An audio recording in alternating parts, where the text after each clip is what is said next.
Good evening, everybody. Thank you very much for being here this lovely Thursday evening.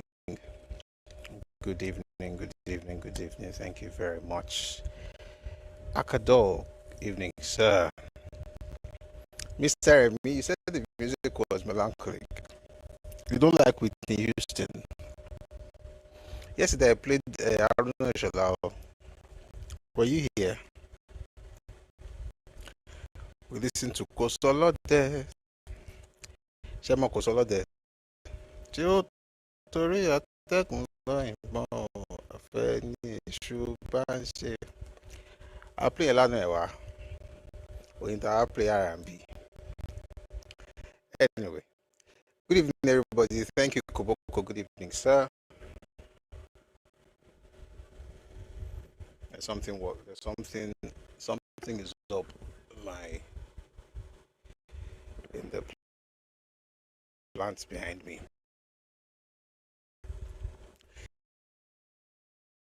Yeah, good evening, good evening, good evening. Oh, you were here, Mr. Remy. Oh, okay. So the same way you enjoy that pala, enjoy R&B too. All right. Good evening, everybody.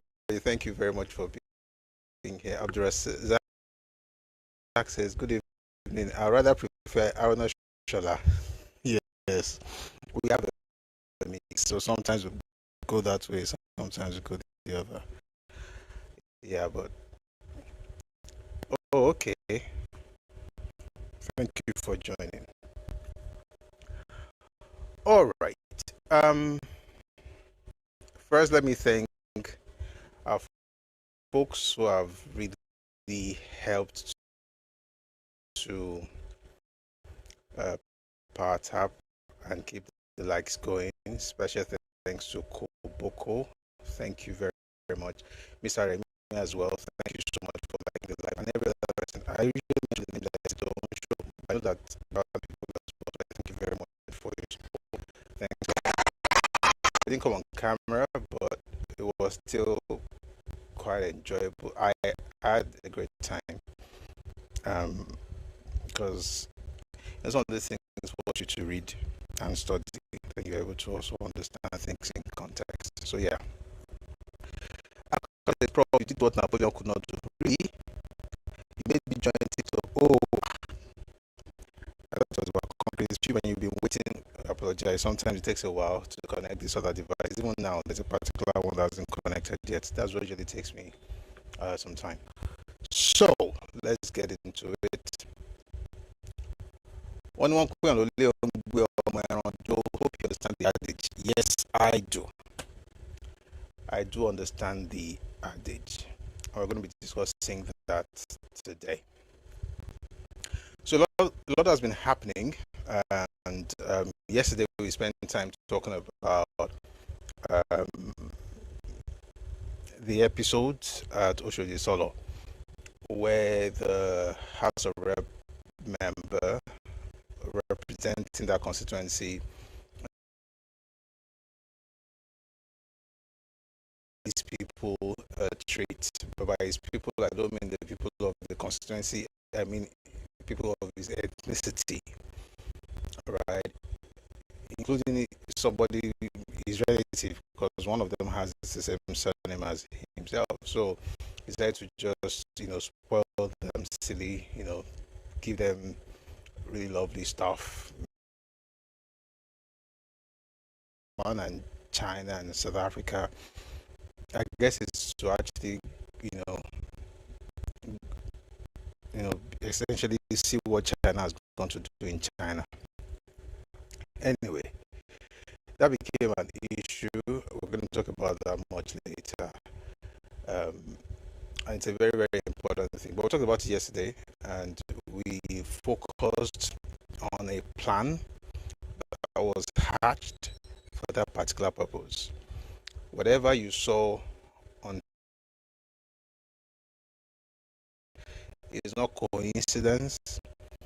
it's another level in the fulfillment of, I can't even call it a prophecy, in the actualization of a plot, of a plan. So whatever you see is actually people doing it, because you could do stuff like that and still be quiet, right? You could, which will be ridiculous, by the way, not being quiet, but the fact that you actually did it in the first place. But to do it and then publish it means you're actually making a statement. And the man has been everywhere on Twitter, just typing away, trying to explain himself. We don't really care for his explanation. We're going to discuss all of that later today. Lovely stuff in the comment section. Timbuktu says Rita Oji used Lagos budget to build a resort in Imo State. Bọ́ṣẹ́ lè rí wọn bú ṣá. Ṣé bí wọn ni? Ṣé bí wọn? Conversation again, because by the grace of God, we have a few more people. I mean, we have a lot more people listening. Sometimes live, sometimes afterwards, and people hear. And it might take like a while, but the message we get there. I mean, people are not hearing. People are hearing. It takes a while, right? We should just, give to it. Someone says, but the judge started all this. I don't think so. I mean, I'm not saying that you shouldn't blame him for anything. He definitely has some things to bear in all of this. He has some responsibility to bear, especially with the old funny thing that came up with GRP becoming governor, and people are just writing all kinds of things, trying to essentially make you able to do certain things, just to be able to prove it. So, in Yellow topic alone, it's news, but to be the main topic. Excuse me. But before we get into that, I want us to listen to a few things.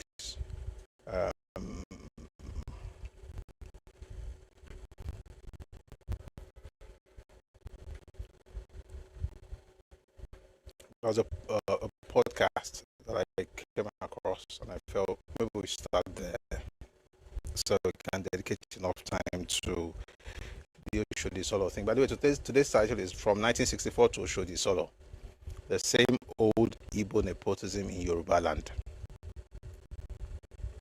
From 1964 to Oshodi Solo, the same old Igbo nepotism in Yorubaland. But like we always do, we're going to have the news, we'll discuss it, then we'll get to the topic, okay? Where some people in Lagos were invited and interviewed, and they shared their thoughts. I found some things quite interesting in this conversation. I felt I should share it. We'll listen together and then we'll discuss it later. So let's start with, there are two clips. Let's start with this first one. Please take a listen. Lagos, that we have this thing right, this thing delivery dispatch. We have people starting up with 2, eventually scaling up to 10 to 100 because of the idea you have. If you sit down to think about it, I dare to say this, that Lagos is somehow a shortcut. I'm not saying you cannot achieve all those things in other states, but it will take longer time because the demand is not as excessive as it is in Lagos. If it was when he came to Lagos that him and Olamide started doing something, or they linked up somehow, most startups, it is here that they grow. Most, I don't know. I don't want to know. Even small SMEs, it is here.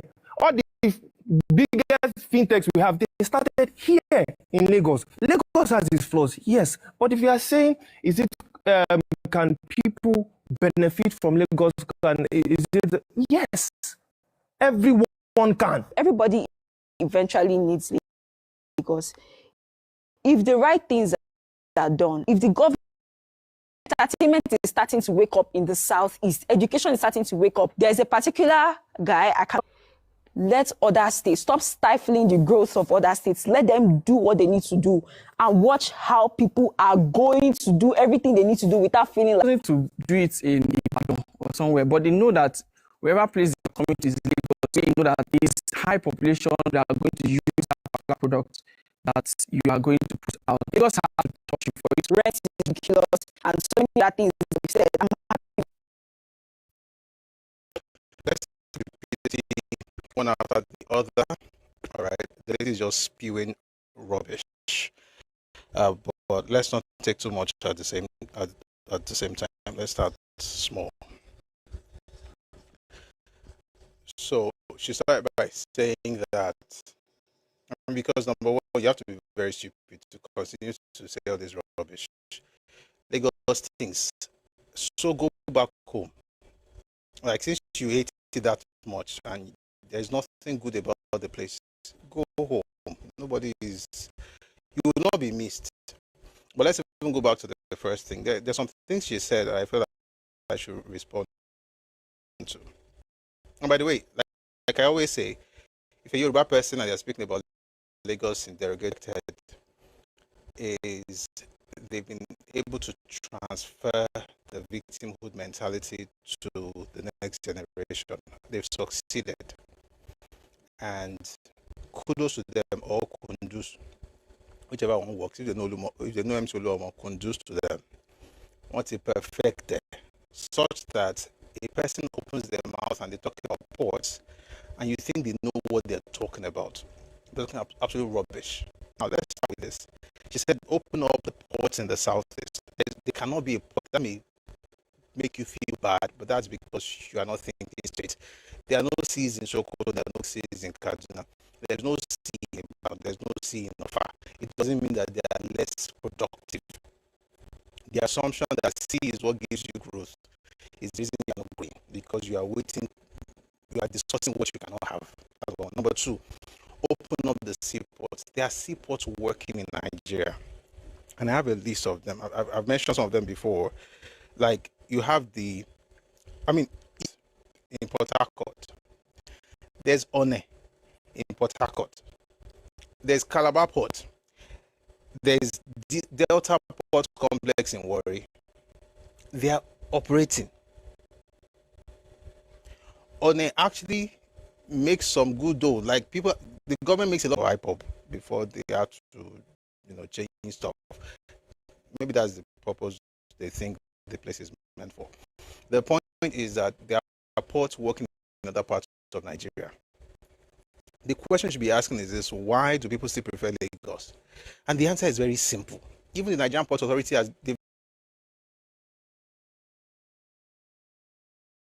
imports into Nigeria get consumed within Lagos and Ogun State. That's it. About 60% in Lagos State alone.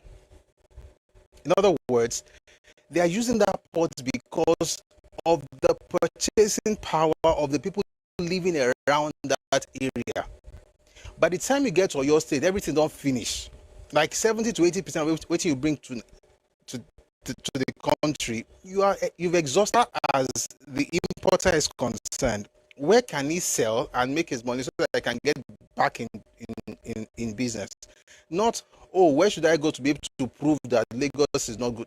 Lagos was not created by the people who are importing. Even when importation was, even when, what's the word now? Importation wasn't very easy in Lagos, right? When people bring things through for Kados in the 1950s, is. And you can't change that. You can't even use legislation to change that. It's been there before Nigeria. It's been there before the British arrived. It was there when the British were here. It's still here now. The idea basically is that you have people there who want to buy the things you're bringing in. It's going to take a lot of stupidity for you to bring in stuff using other ports, then to now ferry those things or use truck to get them back into the southwest. Most of the manufacturing stuff coming into the country ends up between Lagos and Oyo State. And by the way, this is port they're always talking about. If you notice what they import, what is data for all of this, but it's news, it's not today's topic, but you can check it out. The manufacturing hub of this country, right, it's in the southwest. And so abroad, particularly the Yoruba, and this, by the way, importation is not ethnic based though. The Yoruba importers are importers of different ethnicities. The difference is what they're importing. Consumption pass. People are importing to manufacture. And if I'm importing to manufacture, I want to use a port that is close to where my manufacturing plants are located. It's just common sense. That's one. The other thing, open it up, they will leave your data for you. Who open it up? How come these people are incapable of taking responsibility or holding the leaders to account? Ports are not in the exclusive list. They're no longer in the exclusive list. A lot of states across Nigeria are doing things that have to do with the ports. Okay? Ogun State is partnering with Dangote to build a port. It's not federal government that's building that port.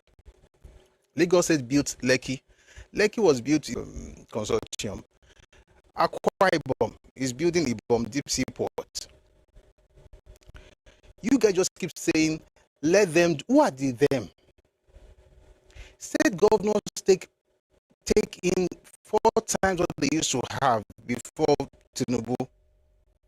Why not say, our governors, what can you do?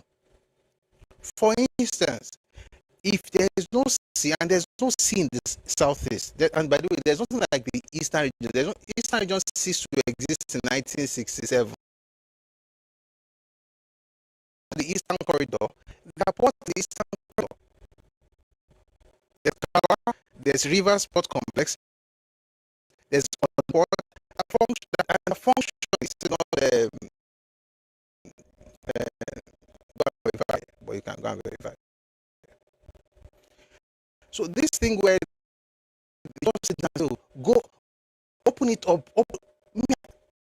Who should open it up?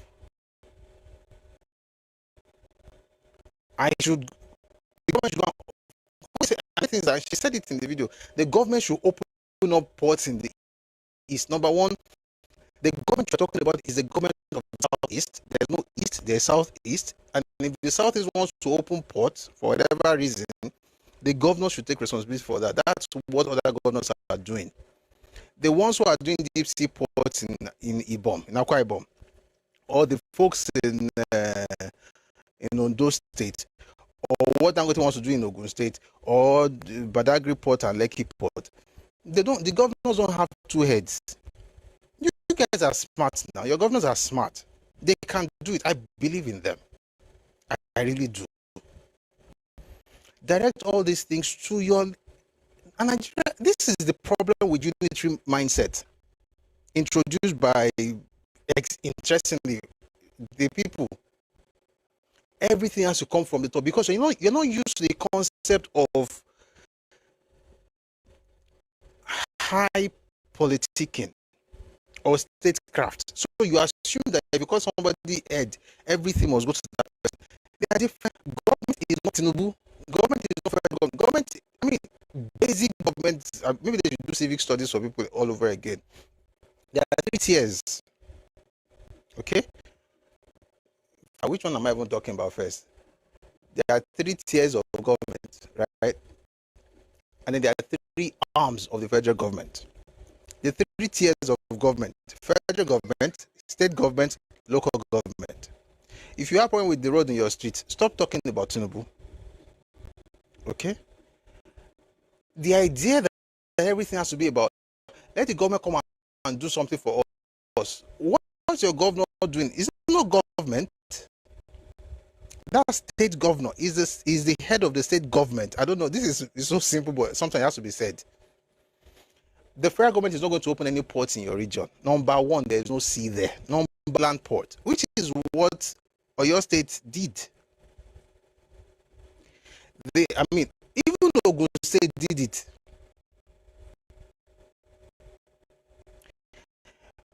But now they are, mostly they are working with. I think they're using. I think it was Osun State. No, State. I think it was Osun State.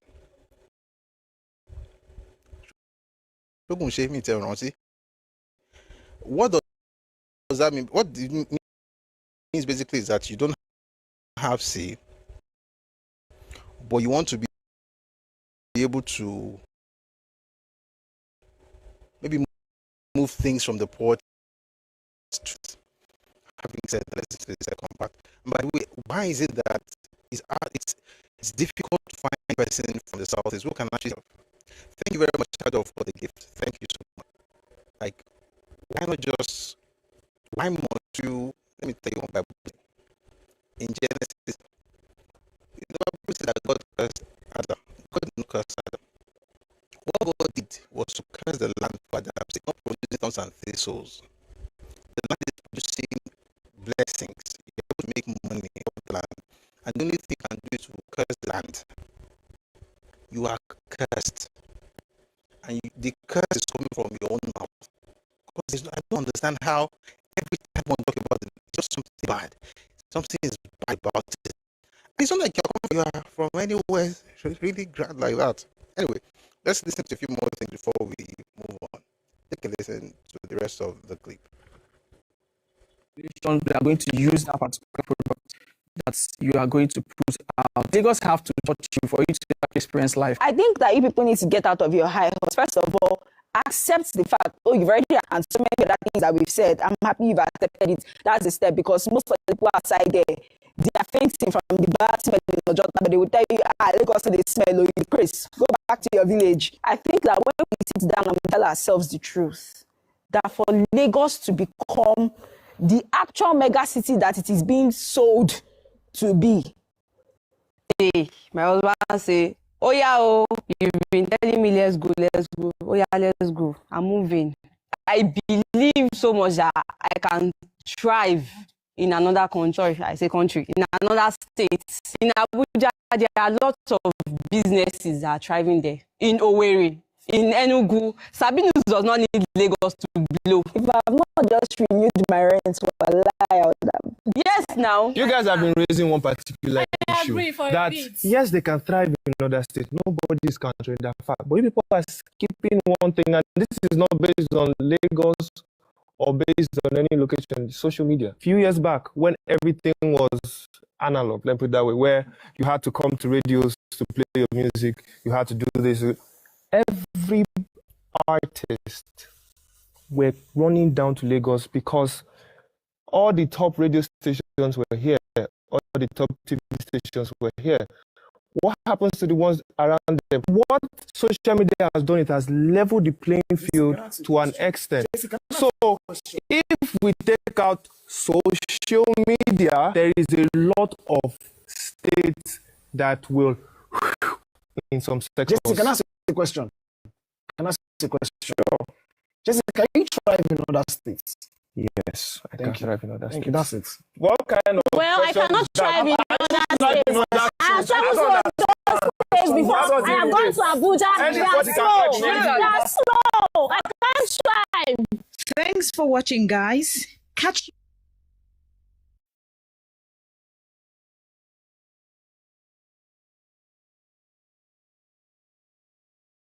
The actual reason why Lagos is overpopulated when it comes to commerce, the actual reason why you see a lot of people from other states refusing to leave Lagos because of their business is the sole fact that the government as a whole has not made it easy, has not created like systems to enable other states function to their maximum ability. That is why That was what I was referring to earlier. It's one of the most stupid statements made in the video.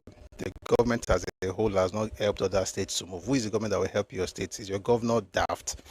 Your governor should be able to come up with something in his own state. There's no government that's going to come and do something to level the playing field. What does leveling the playing field mean? What does it mean? These are people who have no idea of what it means to take responsibility. Make it easy for us. Your fathers are collecting money on a monthly basis. This is a funny thing, by the way. There are certain regions in this country, the governors can just have fun and just be partying, collect money and do whatever you like, because the people are not even thinking about it. They're waiting for Tinubu. Very crazy. The person said that the president should call the local government chairman, and he should be the one handing money to them directly. These are people that don't understand systems. He should hand money to them directly, and he should be asking them for how they are spending the money. I was like, do you think we're talking about your family meeting? Government should call 704 local government. President should call 704 local government chairman and hand over their monthly allowance to them on a monthly basis, and then make sure that they are sending reports on how they are spending money. Let me say something. Maybe we need to have some classes. Well, not me, government, federal government specifically. They need to teach people. The president cannot, as far as the law is concerned, cannot call a local government chairman, call a governor to account. That's not his job. He himself will be called to account by the legislature. If the governor has any problem, it's the work of the House of Assembly, not the work of the president, to say, what are you doing there with the money? What's your business? Is the money the president's money? It's not the president's money now. It's not like the president takes money and says, I want to send to you every month. He's not, yes, he's involved in the decision making and ensuring that things are working so that the RMFAC RMAFC, and he can't be calling them, hey, Governor of Guinea, what are you doing with the money this month? Oh, yeah, come and give me a report. What are your House of Assembly members doing? There are things, and that's why I've said it before, democracy can only work in a space where the populace are very educated. Nigerians, we can speak English, and we are very loud, but many of us are very ignorant. We just be talking Oyinbo of nonsense. Like, you can speak the English, but you are passionately wrong. Government should make the level playing field. Which government would do it? When she says government should do it across the country, it's talking about the federal government. What would the federal government do in different parts of Nigeria to make sure people don't move from other places? Is it the government that will increase the land in the southeast, that's barely Oyo State, the size of Oyo State, the entire southeast? Is it government that will now go there and say, okay, you guys must not move? The other day, the governor of Anambra State said more than half of his population, of his cities, of the indigenes of Anambra State live outside the space. So what's my job as the governor of Lagos State or Osun State or your state? Excuse me. We travel to different places, but we are very picky. Iledun. Okay. If the governor is doing what he should do, or where there's a place of government, that, the point is your governor should do his work. That's the point. Stop saying government should make the level playing field. It's not the government's job. But it's not long, so I can bear this. Let's just finish. The government as a whole has not made it easy, has not created systems to enable other states function to their maximum ability. That is why Lagos is the tea. No. Lagos is not the tea. Am it's just a bit difficult for me to listen to some things, but let's just finish. Life outside Lagos is more peaceful. That deep breath, that was the sigh of relief I sighed when I landed outside Lagos last week. That point between the takeoff and the landing in Owerri, I realized why I always feel like I'm being cooked when I'm inside my house and there is no light, despite having very large windows. The scenery in the states that I went to, so it doesn't look like I'm mentioning my state to my state. There was so much greenery. It was beautiful. There's currently a heat wave, and we that are in Lagos, we have worse because we don't even have trees as shade anymore. It's that bad. I'm already making plans, trying to see the possibility. There are certain abnormalities that has been so normalized in Lagos that when you go abroad, you start feeling like a junkie that is on withdrawal, because it's like there's no chaos in my life. How do I survive? I saw the sun. I went to where I was going to. Nobody shouted in my ear. Agbero will stop you and tell you you should give him. Why? Because Lagos State government, they've created an enabling environment for these street urchins to thrive. We are starting to see dysfunction as normal. It is not normal. The number of Jesus Christ. I'm not saying there are no Agberos, there are no touts in Ibadan, but it's not compared to Lagos here. The moment I drop at beggar, Wala don't start. I've lived in Abuja, I've lived in Lagos, I've been to Oshodi State, I've been to Ogun State. Now, I don't know about other places, but these few places that I mentioned, they are so peaceful. I went to Akure in 2024.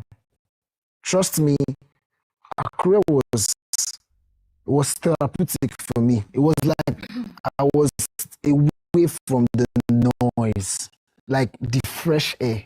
I could experience everything in the space of 1 week. 8 o'clock, 9 o'clock, everywhere is so calm. You have that time to think, because we went for a creative job, and I did Lagos.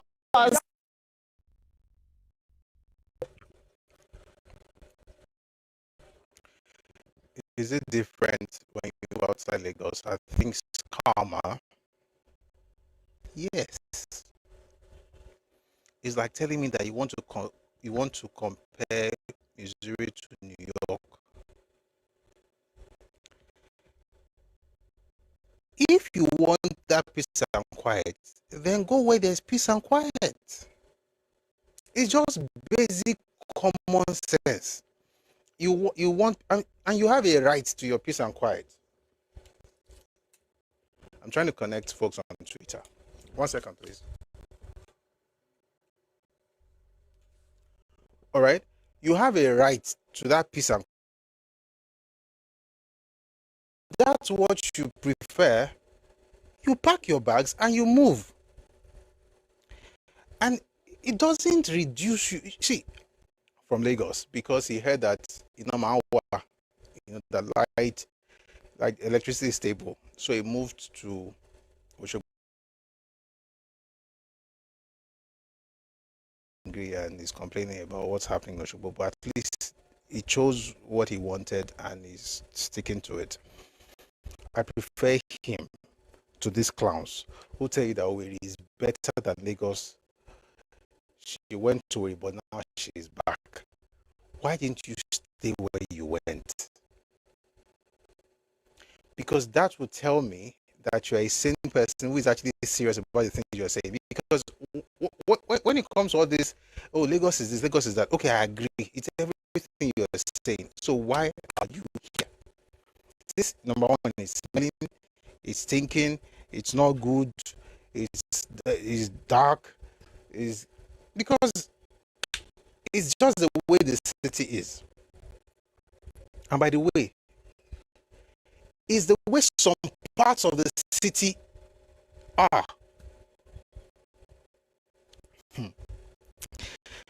Men and brethren, there is Lagos and there is Lagos. There's Lagos and there is Lagos. There are some parts of Lagos that all these things, you should be like, this is going on. Remember a friend, once they travel, in fact, let me not talk about it. It's too personal. The person will know if I say it. Let me just say that there are different parts of Lagos. Okay, all this noise, there's some people doesn't even nobody really knows. But if this one apparently is still coming up, which is okay. Everybody starts somewhere, but you bless God, and then you aspire to something greater, not just to spend your life crying like a baby. Okay. Meanwhile, this person says they have renewed their rent. This place is so full of heat and agbero. I was in Onitsha. I've been to all the states in the southeast except one. It's only Ebonyi I have not been to. They have the agbero. They have in Onitsha. If you see them, that uppy waker, they're always calling uppy waker, and uppy waker. If you go there, you carry bag of rice, you pay. Forget.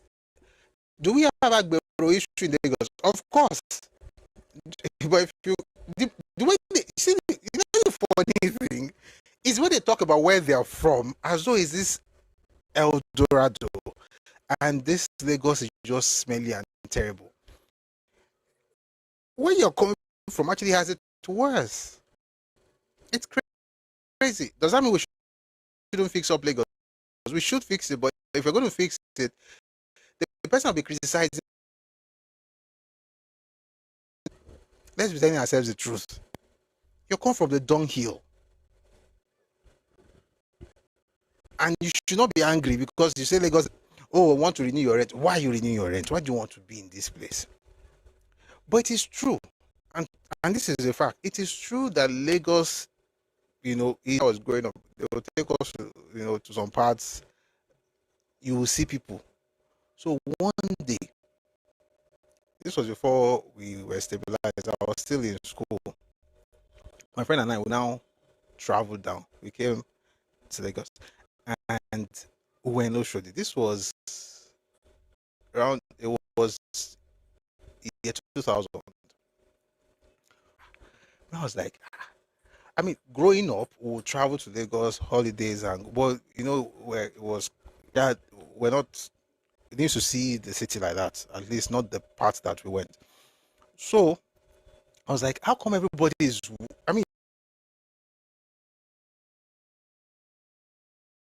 so as they are going, they are coming.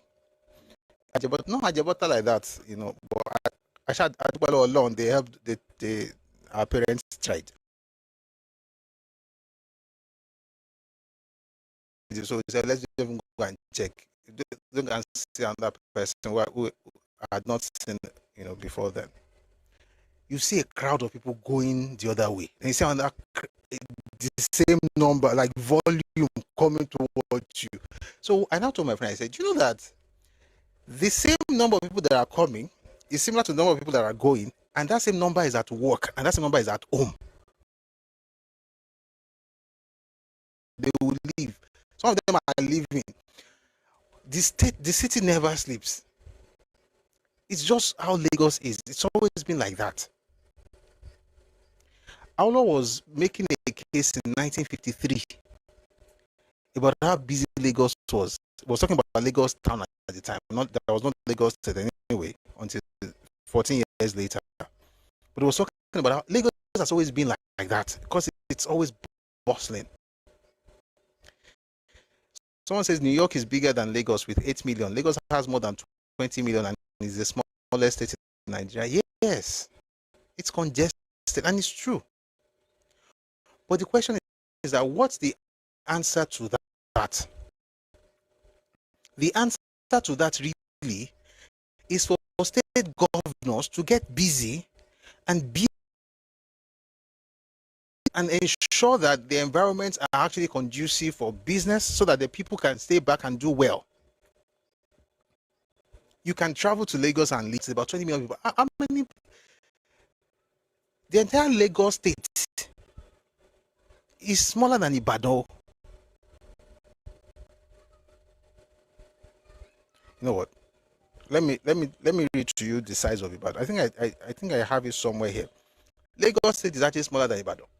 Not Oyo state too. I'm not talking about local governments. The entire Bayelsa has 8. And the time they did 11 local governments for Ibadan was when they were bullying, Baton Bule, where you just have a very large expanse of, like Ido local government. If you know Ibadan very well, Ido local government is another person's state, and I'm not even trying. It's big. So Lagos is small. Mombo, I want to look for that size. I want to mention it because it's important. Yeah, I found it. Ibadan is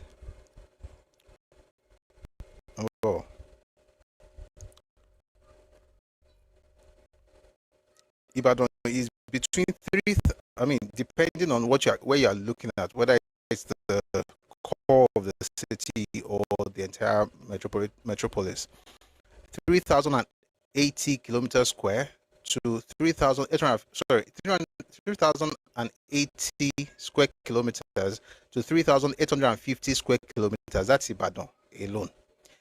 Lagos State is between 3,305 to 3,577 square kilometers. Now, Ibadan at the peak is 3,850 square kilometers. 3,850, and it houses about 4 million people. Ibadan alone, not Oyo State. Ibadan alone has about 4 million. That's why when they say all this brown roof, I just used to laugh. I grew up in that town. I love the place. It's the biggest city in West Africa, so we can brag.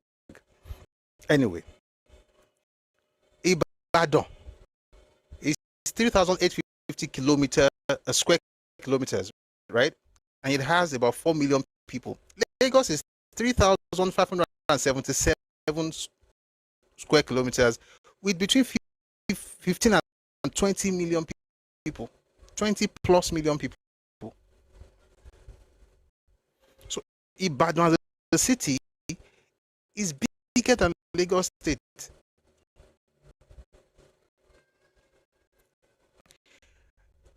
It's congested. It's true.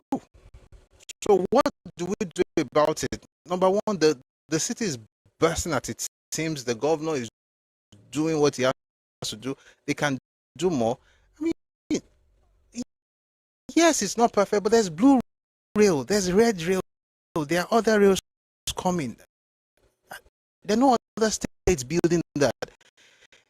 It's not federal government that built those things. Left to these ones, FG has to build it. If FG is not building it because they are hated. They are trying. If every governor, this is the thing, if every governor should actually take, Ogun State is doing very well with the kind of, infrastructure they're putting in place, right? They just opened Gateway Airport. If every state governor, north, south, east, west, if everybody is building, there will still be people in Lagos, no matter what you do. But the people will trade and go back. People won't have to stay. All this noise about Lagos being, of course it will smell now. And this is the same people when last Saturday, 2 Saturdays ago, the governor I mean, they relaunched this. The government relaunched sanitation. People now start speaking English. Even GRV is wrong. It's stopping people from moving around. People be speaking big English. Simple environmental sanitation. Why should they wait? Why you telling them they cannot move? Between 6:30 a.m. and 8:30 a.m. 2 hours. By the way, to be fair, I also think that the House of Assembly needs to actually come up with a law, because it's difficult to even have this argument if there's no law backing it. You see, that's what I was saying the other day. I think it was yesterday. You don't need laws to have sense. There are just some things you do. You see it as telling you to keep your clinic clean and doing why for you. Did you ask for any law? Well, that's soldiers, so we're all, happy there's no Ologun again. But the point is, there should be a law. They should just give us a law, so that way nobody can say anything. Whatever they have to do, they should find a way around it, find a loophole, and just make it legal, make it a law, binding, legally binding. Okay? People are not speaking English. Oh, why are you stopping us from moving? 2 hours, once a month, 6:30 to 8:30. Not every week, once a month. Not to come and clean my house, to clean your own surroundings. It's a problem. How? Why? Because of this, we have to be talking about laws. But on a normal day, they are asking you to do it once a month. You are complaining, yet you are the one saying Lagos is smelling. Are you okay?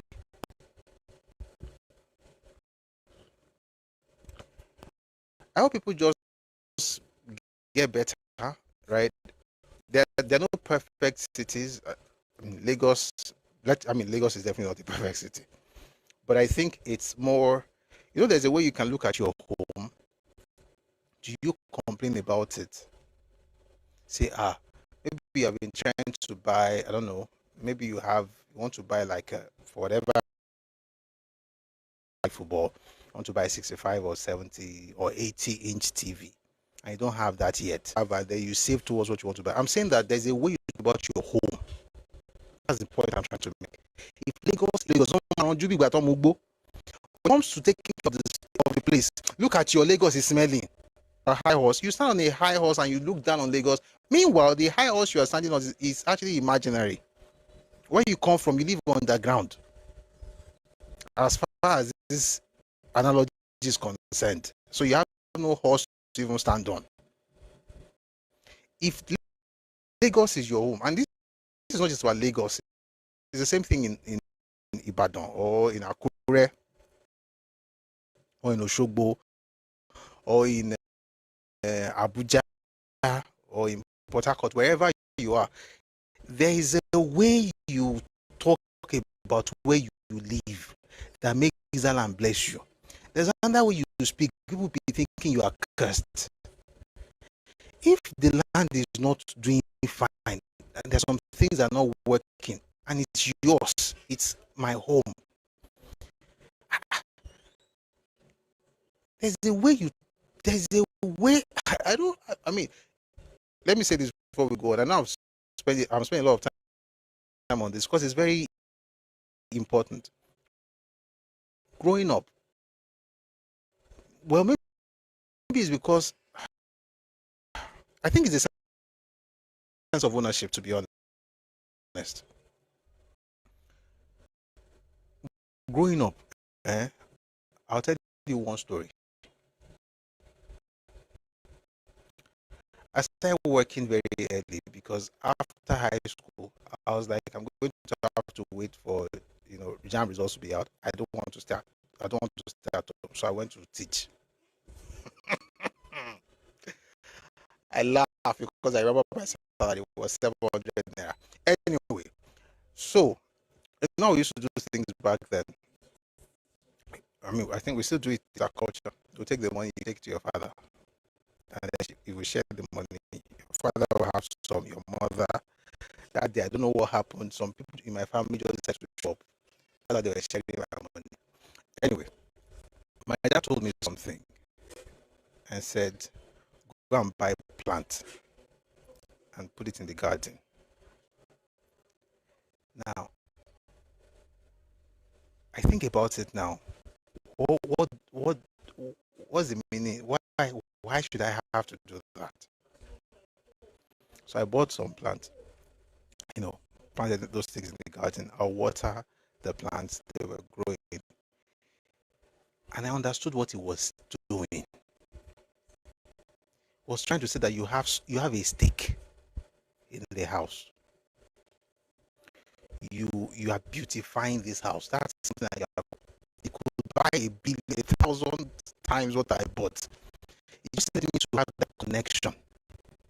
It's what happened when I was growing up. For instance, if you're going and you notice that there's a clothes that's clothes or even a tenant, it doesn't matter. You go there, you pick it. It shows that you are taking responsibility. I remember once I had moved to another city, so I was in one other house. My dad would call me. So one day I went to the house. It's another. I'm talking a lot of family stuff. I'll just say it in a way that I will not tell you anything. I won't go too deep. Anyway, I moved into the house and I noticed that the gutter is always dirty. I mean, I was like, wait, people are living in this house all this while. I mean, they're tenants. They've been living in the house. We have, of course, so I called everybody out on Saturday. We've got to keep this. And I noticed the children were grumbling. I mean, there's a particular family, interestingly, and this is how life works. It was a long time ago, about 20 years ago, and some of the children that actually came out to help me clean. In fact, it was one that built my set when I did the production in Abuja. It was one that built the set. Anyway, bigger than something. They are the ones that complain about stuff. They don't clean the environment. I'm just saying, or say renting now, it's not a problem. But there's a way, today's story. One day, I'd left that place, I'd moved to another city. I was renting an apartment. I was renting a place, yeah. So one day, my landlord visited, and he came in and he saw the wall.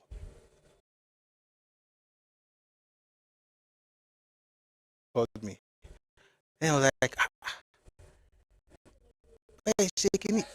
Essentially, he was very happy. He was not living there. And he reminded me of my dad. He would just come around just to say hello, and I was like, you did this thing like this.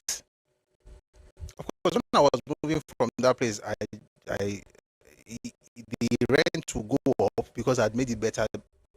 I think that's the mindset, really. Like, you make a place better when you're living than when you got there. And we should have that mindset about that city. That's all this Turenchi, that's what it's meant for. Take responsibility. And you can't be cursing your land and complaining about Lagos and be going to church on Sundays and speaking in tongues. You are daft.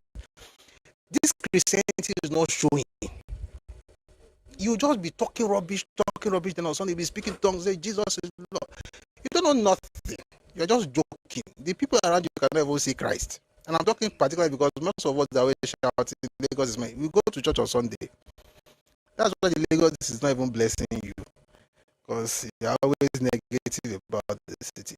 Anyway, to cut the long story short, Lagos State government does not owe you anything in terms of building your state where you come from. Talk to your governors. Lagos State is not perfect. The government is working. And if you want to get the government to work, there's a way you can say it. If something's not working in your family house and you want to fix it, you don't go and meet your elder brother or your father and say, see our house, everywhere just smelling. You talk like a child of the house, like you are part of them. You're not a bastard, right? It's your home. You have a sense of ownership. How can we make this home better? You don't go around saying, see everywhere is just smelling. They'll ask your mother where they picked your pregnancy from, if you are Yoruba, because you are Mali. So have a sense of ownership because of the way people are doing this. Anyway, that girl, may God bless her. May she make enough money to move to Owerri, because she really has to go. And all this thing about Agbero wà lÉkòó. I mean, kò sí ìlú tí ò ní tẹ̀ lára. In fact, nínú oríkì Ìbàdàn, wọ́n ní kò sí ìlú tí ò ní tẹ̀ lára. Wọ́n ní àrùn gbòòrò, wọ́n ní kò sí ìlú tí ò lárùn. Wọ́n ní ìjà gbòòrò lárùn Ìbàdàn. Inú oríkì Ìbàdàn, wọ́n dárúkọ pé àrùn gbòòrò lárùn, ìjà gbòòrò lárùn Ìbàdàn. Kò sí ìlú tí ò ní tẹ̀ lára. Of course, you can't judge Agboro every time, but it goes back to the foundation of the city, because they were all warriors.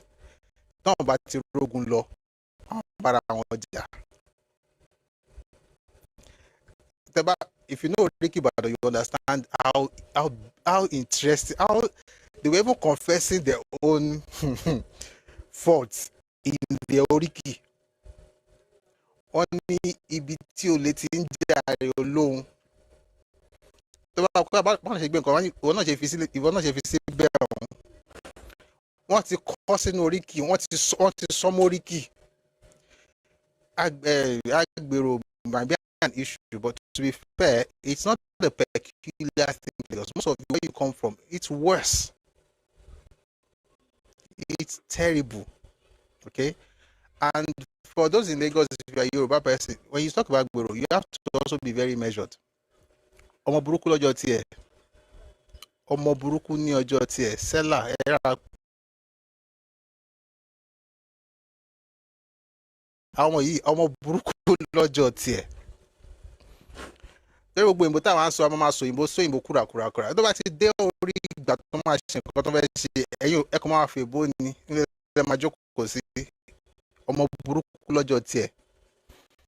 But we need to have less of them. We need to have them rehabilitated, And the funny thing, I met some the other day, only to discover that some of the people who actually don't want to know URTW, some of them have degrees.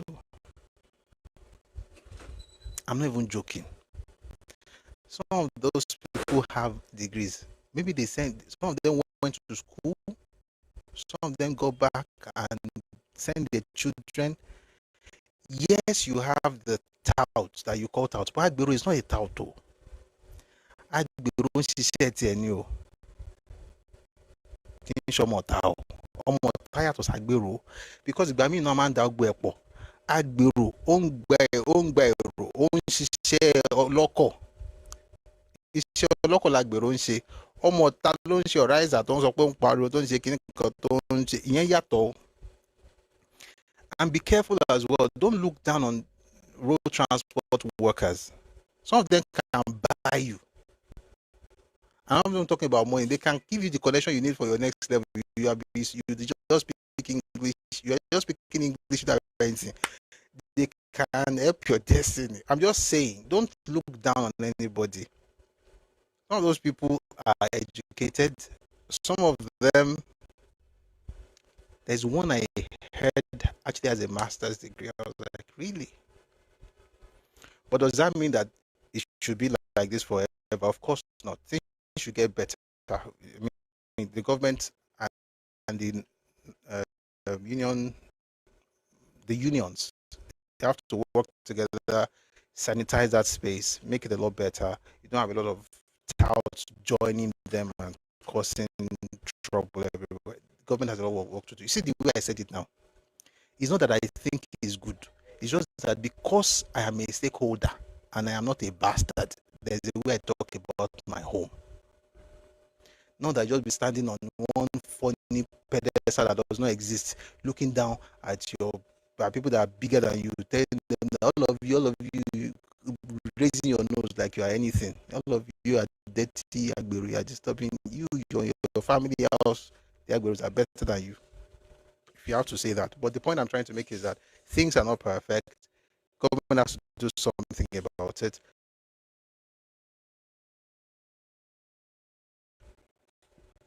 May God give us understanding. All right, let's go to politics, and then we'll come back to the main topic later. Politics.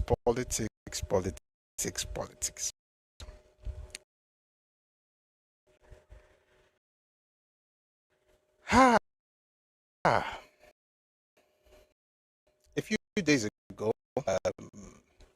that year I met Baba, who was being interviewed, and he had some interesting things to say about the development in B. I thought, that might be a good place to start a conversation on politics. And then we'll listen to another person much later. I'm going to play a short clip first. Excuse me. I'm going to play a short clip, then I'll play the longer one much later. Please take a listen to Yusuf Dati Ahmed Baba, and I'll play the longer one later. Take a listen, please. Consistency is good. As much as I don't believe in, I dislike what APC has been doing against Nigeria. Got Labour Party ticket so easily, should have stayed to fix the problems of Labour Party, however difficult they were.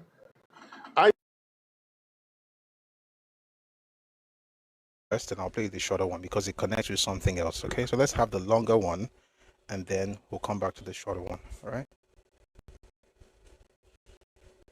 On that, bye.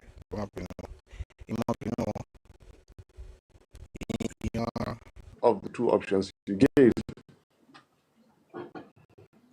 Thank you. Principal, yesterday, along with Senator Rabi Kopansu, we are welcome into NDC. There have been a lot of talk. That was why I asked a question about maybe backing of a single presidential candidate. A lot of people are rallying the North. They are calling on the North to actually, if possible, either collapse their structure or form an alliance to back. They call it OK. This choice of OK. We don't know whether you are calling OK with that idea. Okay.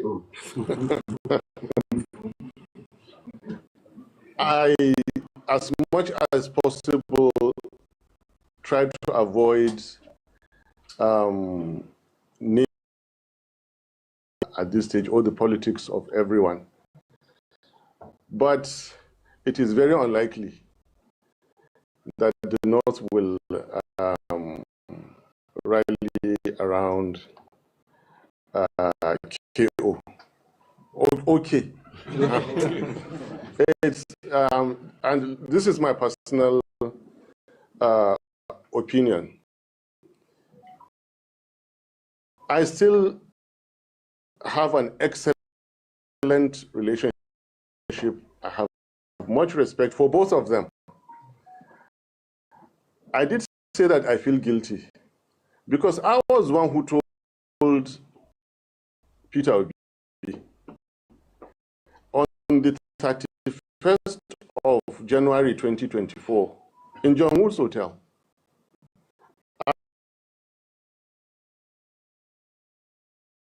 From this point, there is Kwankwaso, there is El-Rufai, there's another person. I would like to suggest you approach them.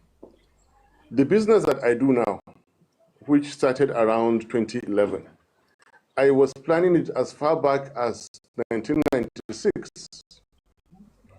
If in 2024 you cannot plan 2027, I'm sorry, I cannot continue to be with you. I recommended, and to God, he knows this happened. So they are going together now with Congress. I think it's a big question. We wait and see. However, there is a bit. There is. Remember, why didn't Kwankwaso support Peter Obi in 2022, 23? What changed between 2020? The demographics of Nigeria, where you're looking for new blood, for new generation, you have a vice president that is older than you, first of all in age, in education, in political profile, in so many other things. The local government is nearly his state. The state is nearly his region. And this is somebody with a burning ambition and temperament. Who is going to be the president, actually?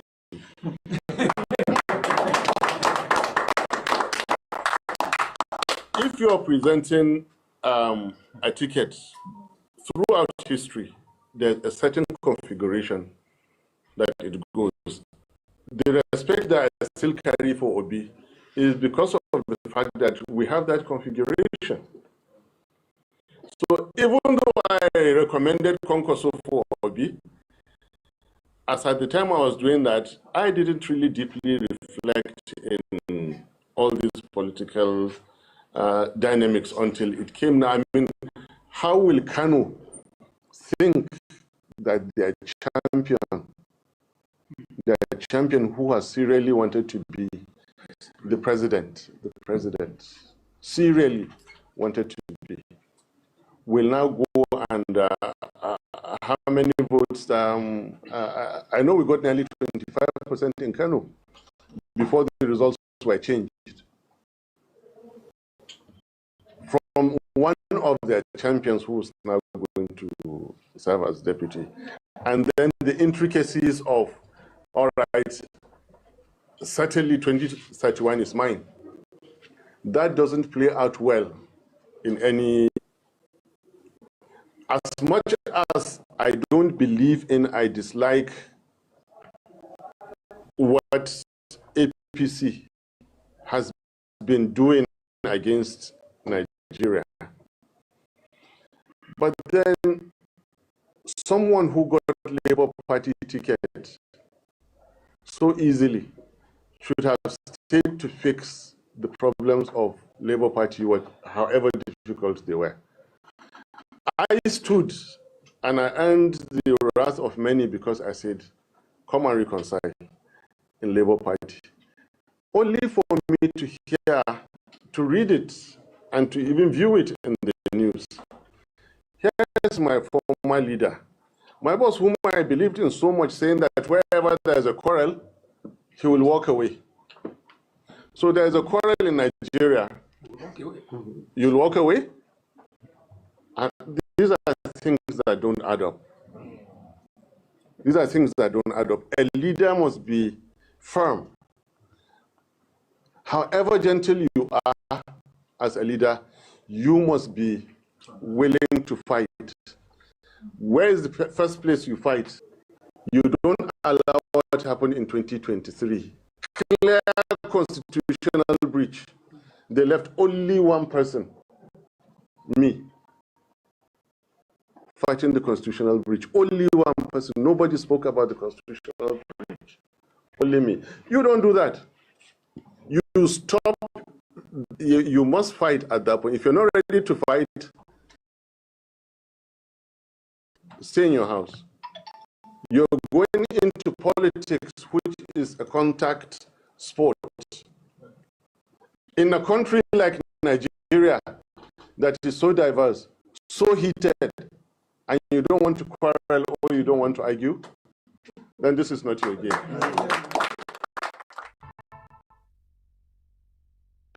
All right. So it looks like right thinking people are saying the exact same thing.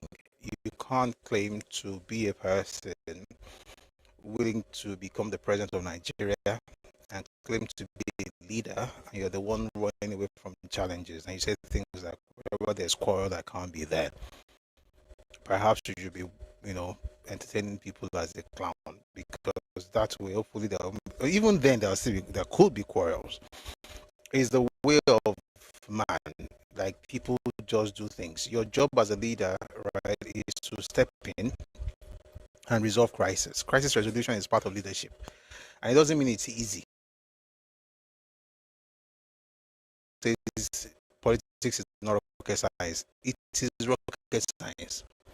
Because whenever you have social sciences, sometimes it can be more difficult than rocket science or like pure science, because human beings are involved. They can be unpredictable as much as they can be predictable. In fact, the unpredictability is the predictability that you can really stand with. You can be sure that this person may not be predictable, because it's human. All right. And when they come with a wahala as a leader, you don't run away and say, I don't want quarrel. His vice presidential candidate in the last election is coming up to say that that's not how leaders should be. You can't run away from quarrels. You can't run away from trouble if you want to claim to be a leader. Even someone wrote there, even if you're married, as a married person, you have conflict in your marriage now. As a parent, especially when your children become teenagers, a round of crisis and conflict resolution. And if you have teenage kids, you know exactly what I'm talking about. They will think that they can tell you and know everything. The point is, you cannot run away from your home because you don't want to, because there's quarrel. Like, it doesn't make sense, especially if you claim to be a leader. All right. But it's not only his vice presidential candidate who had that to say about Peter Obi. His spokesperson and campaign manager, Kenneth Okonkwo, also said something similar. And that was even before this. I'm going to play you what he said before this, and then I'll play you what he said after Peter moved to NDC. This is Kenneth Okonkwo. Please take a listen. Now, you did not a party. You have 2, 3 leader. Excuse me.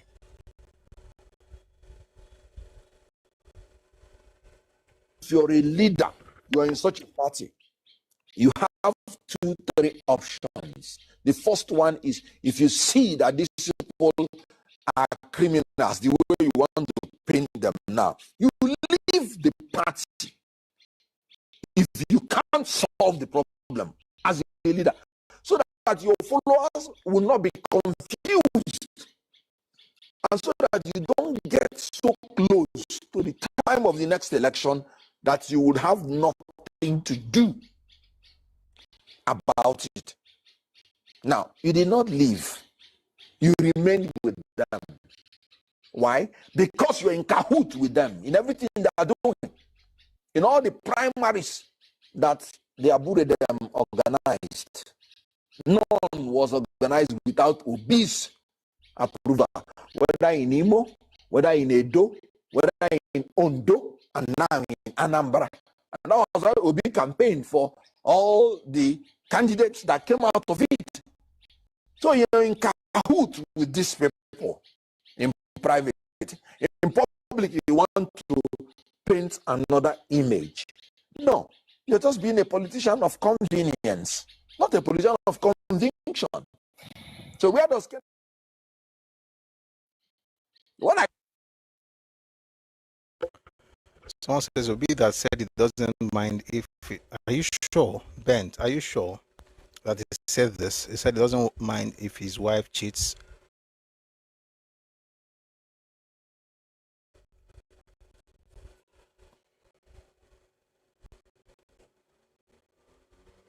Anyway, I won't say what I think until I'm sure. He said, even if I'm sure, I probably will not say what I'm thinking right now because really, wow.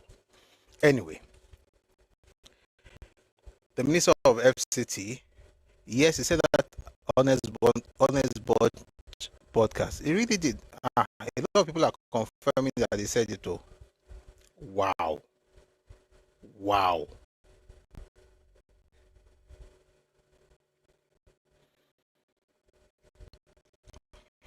I have a theory, but I ain't going to share it. I mean, so I won't talk about it. But it's, and you want to become the leader of, you can't say something like that now. Even if you call it honesty, it's not a very smart thing. Wow. Anyway, may God help him in his family life. Let's listen to I'm going to come back to Kenneth Okonkwo because he had like a proper conversation yesterday where he went deep on Arise News. We're going to get into all of those things.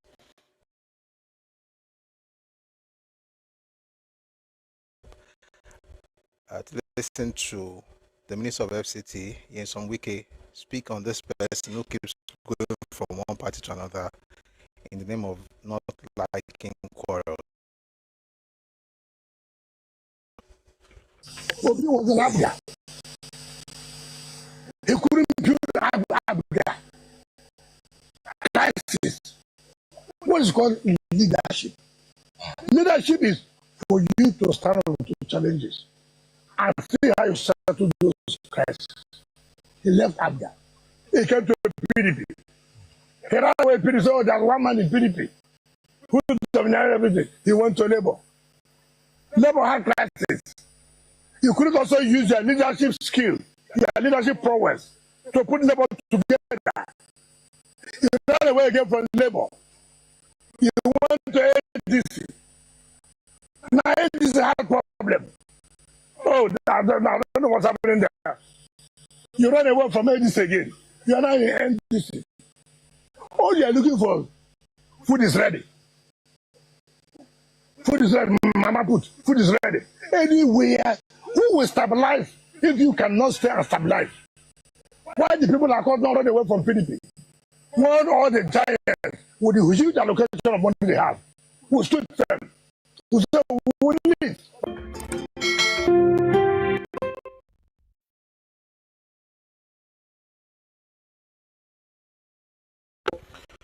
Whatever you want to say about some Wike, you can say it. But one thing you cannot say is that he runs away from a fight. And he's very correct in this particular matter. He's very correct. You can't be running around saying food is ready. What does it mean that food is ready? I want to tell you, but instead of telling you, I want Kenneth Okonkwo to be the one to explain the meaning of food is ready. Please take a listen to the former spokesman for Peter Obi himself. This is Kenneth Okonkwo talking about, I almost call it the definition of food is ready. Please take a listen to this.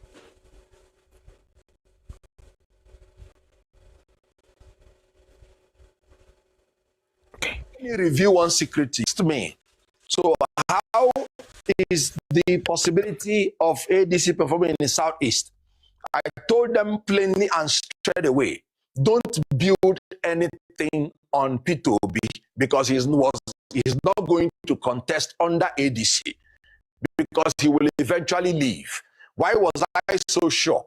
Because he is a man that has morbid fear for primary election. He has never been in one, and he will not be in one until he finishes his political career. He became a governor. He entered into primary election. He failed and lost to Ralph Mosu in Apuga. And then he still managed to find the leaders to cancel that primary, and they still gave him the ticket. That was how he became governor. And so when he gave the reason of challenges, of course, he lied, because his main reason is that he does not want to face the primary election. And let me tell you another thing, because ADC was fully prepared to convince the whole world that P2B is not interested in democracy. When he came into ADC, he should be allowed to produce the National Organization Secretary, National Organizing Secretary, NOS. And the reason he gave is that so that he would be the one to conduct the primary. And ADC said, fine, take. When we were doing the e-registration, P2B again, and his followers asked to be in charge of the e-registration. And that was why they put my sister, P2B.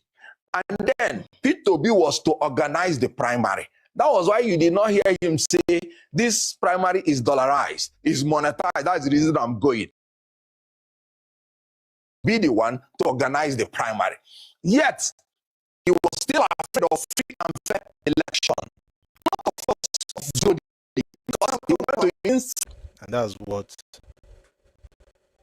Kenneth Okonkwo just explained. Somebody who can't be part of the competition, that primary election, school for the primary, just tell me that food is ready, collect the ticket. And for a person who was so blessed to just get the ticket of Labour Party on a platter of gold in the last election,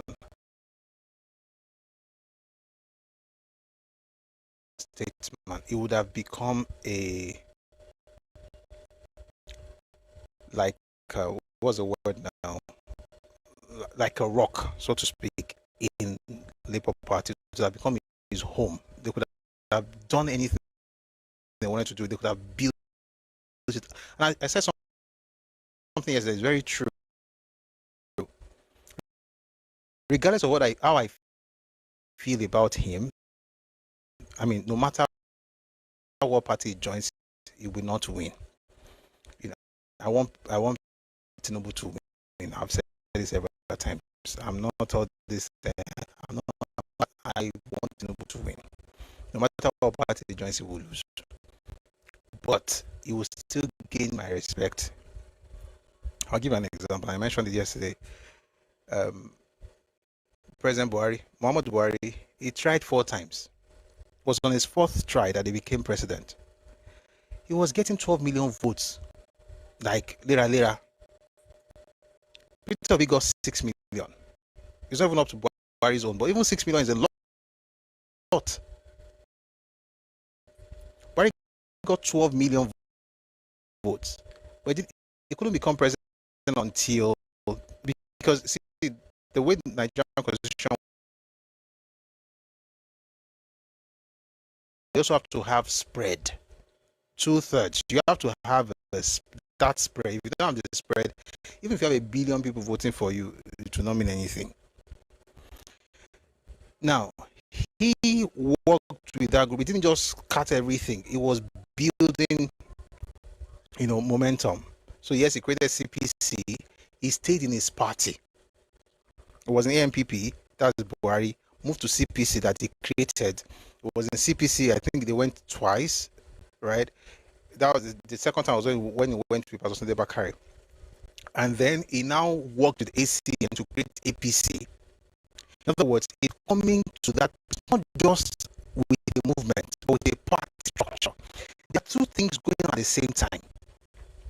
It shows you of being able to get in the game, and you have people who will actually mount. That's what we're saying the other time, structure, right? You have the structure. People will be at the polling booths. People that will man the polling booths for you. You just be shouting a structure of criminality all over the place like a naive, neophyte. You know exactly how difficult things can be. You need a party structure. You need to have people that can ensure that not just you becoming president, but you also have,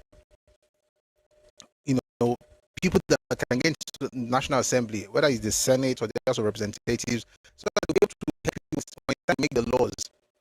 They want this be in time for people to now work with Ashwaju, and now they got APC and then he became president. If Peter Obi had said in LP, even if he didn't win, and he would not have won, okay, I don't want him to win. It won't have won. But number one, there'll be respect for the person like that. You watch out for him. Then you'll be able to actually have leverage. You'll be able to have that leverage you need, the advantage you need to be able to, what's the word now, negotiate.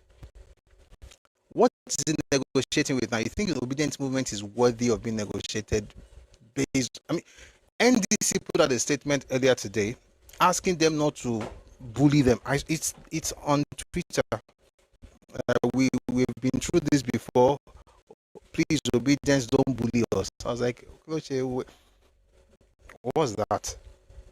You have a group of people who just make noise and constitute nuisance. Yes, you're going to get, I mean, you cannot get the votes you got the last time, by the way. You see, when Buhari, the entire country, whether you like it or not, the numbers were consistent 2003, 2007, 2011, they were consistent until 2015 when he won. This one tried once, they lost, insulted everybody. There's a picture flying around social media now of a young girl who put out an image and says Igbo will become president. You know, it's time up for Yoruba. What did she call us? So Yoruba slaves and Hausa or Fulani cows. And you want to become president in the same country where number one, you don't have the numbers. Number two, even if you have the numbers, you need that spread because you cannot be in the 36 states at the same time, contrary to what some of them were saying in the last election. You can't win in 36 states. You're going to have to spread. You need other people, but you have insulted all of us. You failed. You try again. You will still fail because no go along. I don't fail none. But at least you are building momentum. I mean, this thing we are talking about. Yes, he tried once and he did it, but that was after 30 years of planning. But you failed once and you start cursing out people. And I said it. You guys, the way you're insulting Fulani, that's not how it's going to be when the Yoruba person becomes president. So, he insulted everybody, they are cows, you are slaves. Okay. Meanwhile, in the Nigerian political history, when you talk about alliance, the first time there's been an alliance between the North and the West, between Hausa Fulani and Yoruba people, was in 2015, since 1959. Alliance have produced something in this country since 1959. In fact, since forever. Conference in England, but nothing much came out of it. I mentioned 59 because that was when they were really planning for independence. Since 59 until 2015, the only people who have been working an alliance and they've been succeeding were the North and the East. So if you're looking for slave and slave owners, you can make up whoever you think is a slave and slave owner in that conversation or relationship. The first time the North and the West actually collaborated on anything political that resulted in something, apart from the MKO thing, of course, you know, MKO was the president, was in 2015. But then, because they have now won, though they are now, you were not slaves when you became Shagari. You were not slaves. By the way, exactly, we'll have another session. What Zeke did to Awo in 1959, do you know he repeated it in 1979, 20 years after? The exact same thing. They planned to do something, they were ready to do it. He jumped and went to meet the North. He did it in 59, he did it in 79, but you are not the slaves. When Ojukwu was going all over the place saying, hang Abiola, when he was hobnobbing with Abacha and IBB, you were not the slaves. Just be insulting people. And you know, somebody said that I was talking Igbo history. This is Nigerian history, it's not Igbo history. You are not going to silence me by saying you are always talking about Igbo history. This is not Igbo history, this is Nigerian history. Just so happens that you've been told the false version of it, and you alone. We will all learn. Keep insulting everybody, you become president. Anyway, the point is that he likes ready-made materials, okay? Like no primary. Tinubu, I'm doing like this because it's one I'm supporting. Even Tinubu, who engineered the creation, objected to a primary election, that he had to fight tooth and nail to win. That's where Emilokon came out now. It was because of the APC primaries. Emilokon was not about Nigeria. In that moment, he went to Ogun State to tell them, like, Emilokon, I know your son is going. He was talking about Oshibajo. It was about that was before the primaries. He was talking to the delegates. That's the man who formed the party. He got there, his protege, or you could call him his protege or his mentee, whatever. However, I shall know that he was the benefactor to Oshibajo. He was also contesting. And he decided to support Tinubu just before the elections. Us people were contesting against the man who founded ACN and helped create the. And you know the funny thing, when they created CPC, there was no primary for Buhari. He that there was. Did you hear that he ran away and say there's quarrel in this place? I don't want to stay. No, he was subjected to that. He went through that. He won. Then he now won the election. This one will just be looking for where he can get free tickets. I hope he gets it. But of course, I hope he loses. And it's not because I hate him, it's because I like Tinubu. And I think he still have more years. He has more years to learn because he has not stopped all this divisive thing that he was saying. By the way, what somebody said earlier about Peter Obi and what he said about his wife, it's true. While the video was playing, I want to be sure because I found that a bit weird. And since we talked about that, I think I should just play it in passing because somebody mentioned it. But that's not today's topic, and it should never be a topic, by the way. But someone mentioned it, and I think it's important to also confirm that I have gone and verified. Go and verify. Take a listen, please. As long as I'm alive, she's my wife. That's me. I can tell you that. As long as I'm alive, I won't marry, I won't have anything. She is my wife. That's it. Sealed. Finished. No matter what she does. No. Whatever she like, let her do. Because what is he going to do that will offend me? What? Maybe have an affair. It's our business. It's not to me. They will see the two of us.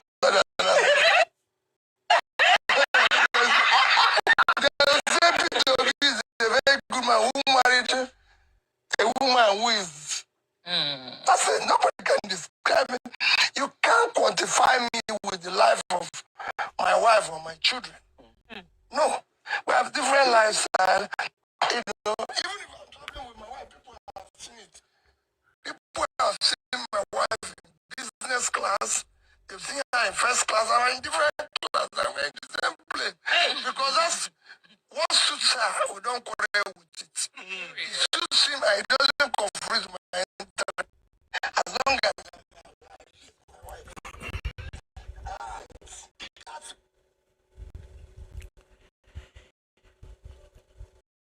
It is well. I said it's not today's topic, so let's leave it alone. But I just want wanted to tell you that I found that what you said turns out to be true. But let's stay on politics. Let's see family matters. May God, whatever is going on, is well. All right. We're going to go back to Kenneth Okonkwo. He's not done with and that ADC did not need him. Apparently, all this is coming out because he defected and went and joined NDC, touting him as, a Democrat. Apparently, they discovered that he hasn't changed his colors. Take a listen to Kenneth Okonkwo, please.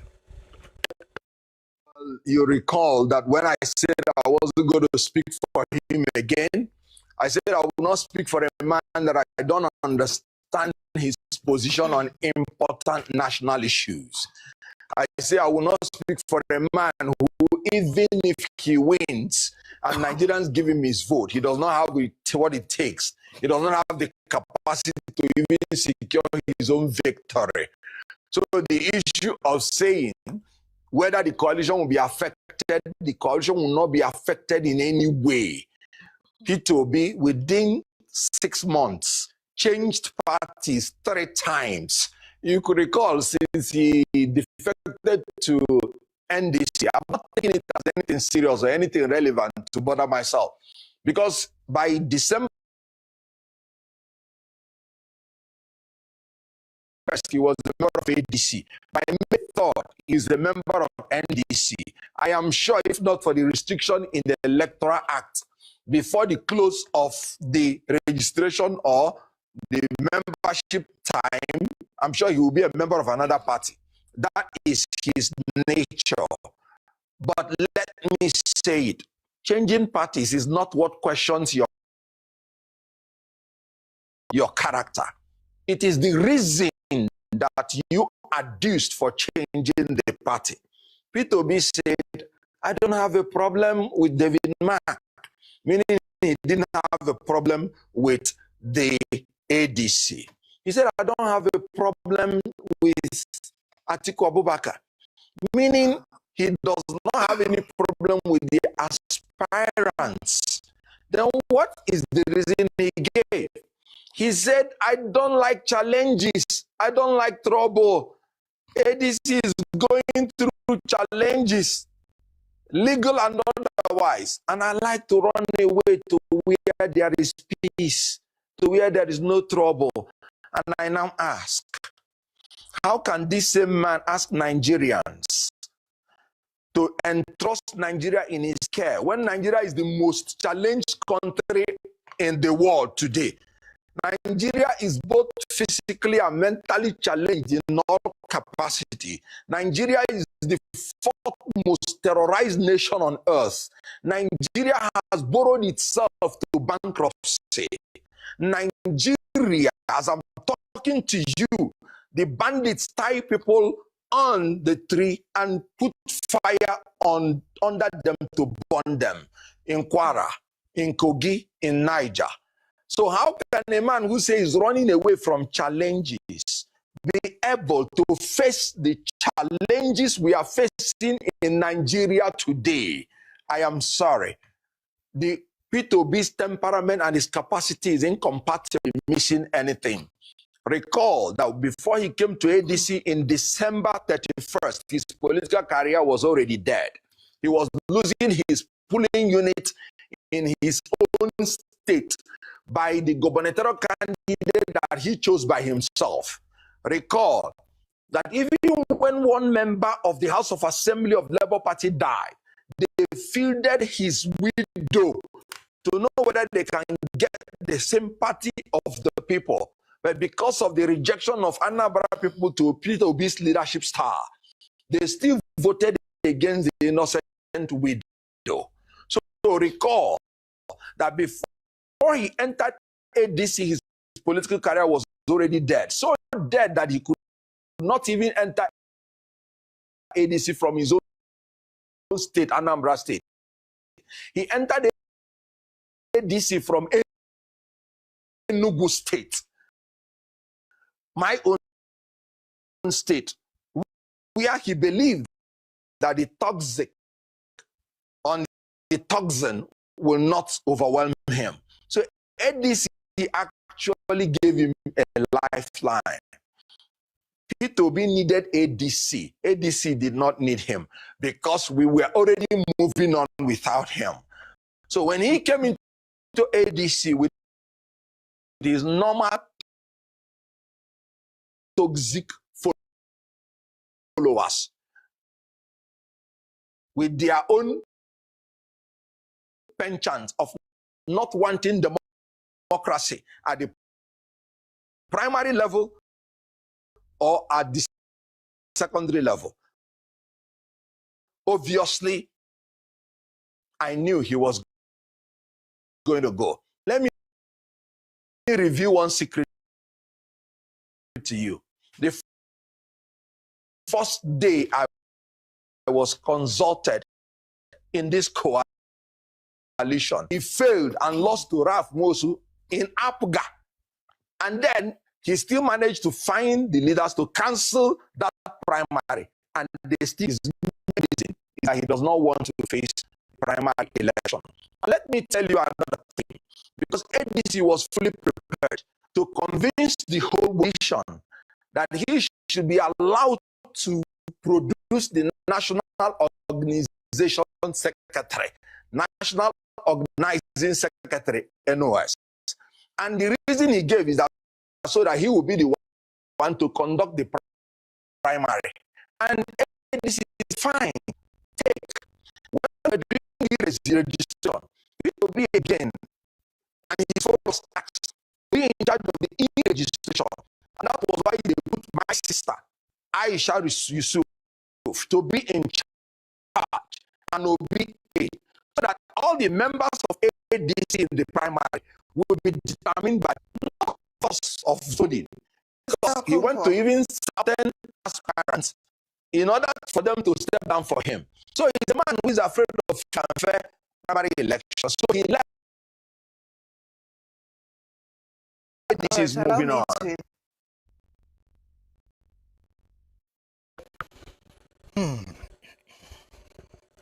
I've been laughing because of what I saw on the screen. Somebody said Okonkwo is still living in bondage. By the way, if you didn't get that joke, Okonkwo became very popular with the movie Living in Bondage. Heck out of Obi. And I think it probably has to do with the fact that he was a spokesman, right? It was the one selling him. I want to just stay on topic, and if we have to, maybe later I'll play something about what he said about Obi when the going was good. But here's the thing, and I'll play it. Here's the thing. I think the man has unraveled. His inconsistency, his penchant for jumping from one place to another, his need, right, to be doing, because people are going to discover and they are discovering that they can't really follow that kind of person. And like I said the other day, if people are following you to join one group like this and you just want to move, just move.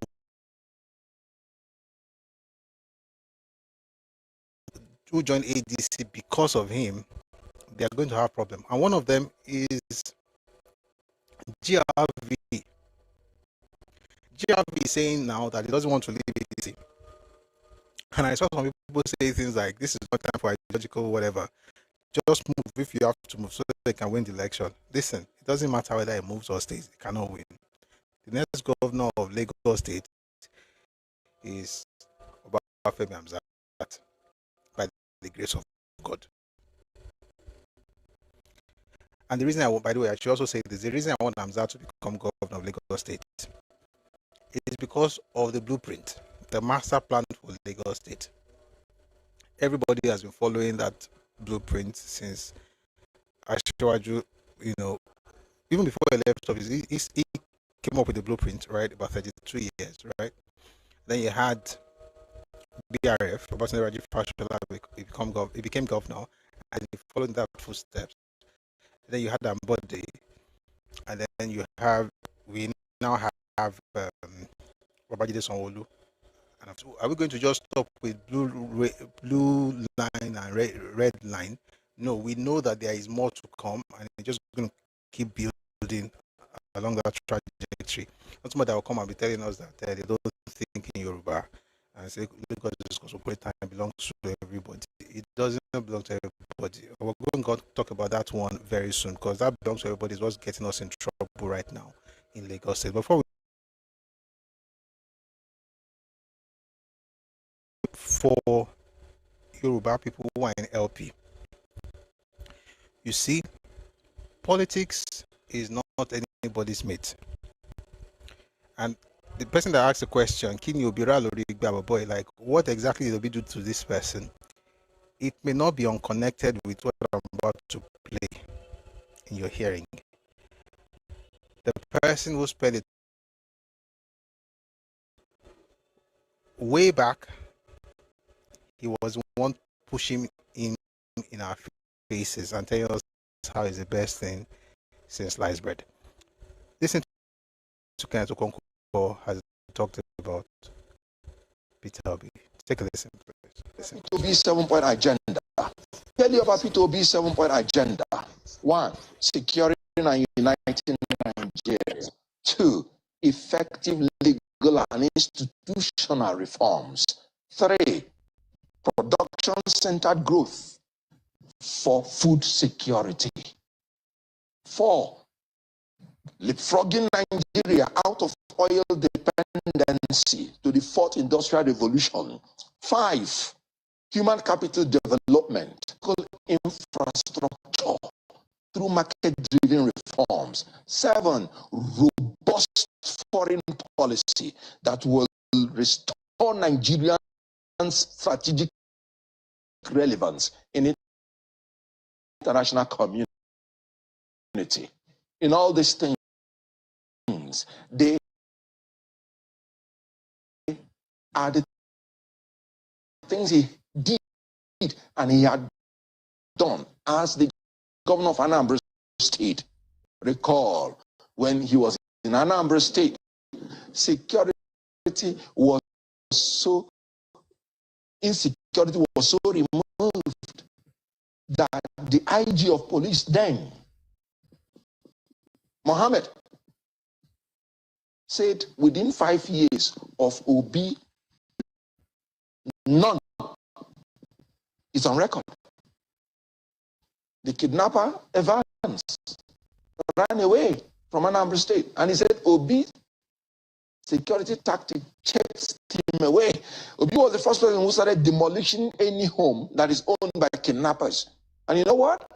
He said he is going to implement this in 2, 3. He used the community vigilante. He was one of the governors that did it. Obi inherited VHU, the first governor of Anambra State PDP.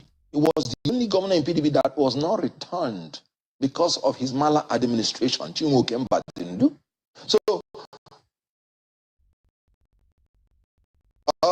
Gige had a stopgap, and after that, Obi came in.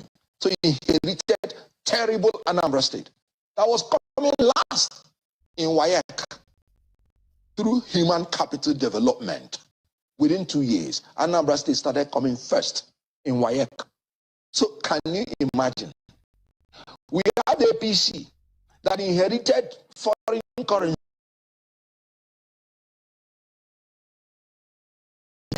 735% of the time. Then we inherited an educational system that was last.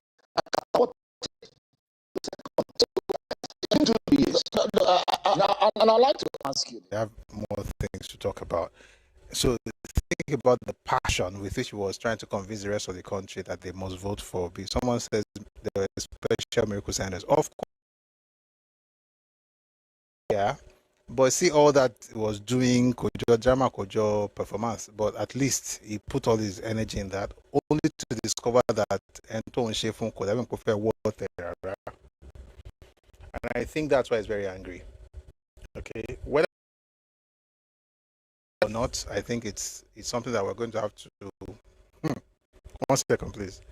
It's something that we're going to have to think about whether it's justified or not. But apparently, people should know this, and this is very important, especially for Yoruba people who are supporting Peter Obi. If you are still supporting him, please think about it. There is no consistency, right? The people who campaigned for him are discovering the fact that co-war there, and if you are in that group, some people were having a conversation earlier today, destroyed relationships because of Peter Obi, said all kinds of things because of Peter Obi. You are just wasting time. All right, and the things you did in 2023, I'm begging everybody, particularly Yoruba people, please don't ever do it again. If you joined LP or you were an obedient movement in 2023, please, I'm begging you. And the reason I'm doing that is because you are cutting your nose to spite your face. You didn't vote for Peter Obi because you knew anything about him. You didn't vote for him because you knew his manifesto. He even talked about the fact that he didn't care about manifesto. When I put out this video, I'm going to include that video there where he said it wasn't about manifesto. Forget manifesto. Let's talk about the fact that people are hungry, and just went on and just kept talking about whatever he wanted to talk about. You didn't vote for him because of all this. You voted because you were angry. You were coming out of NSAS. You wanted to hold on to something, and it was the one thing. It's like someone who is drowning. If you throw the person a thread, not a rope, thread.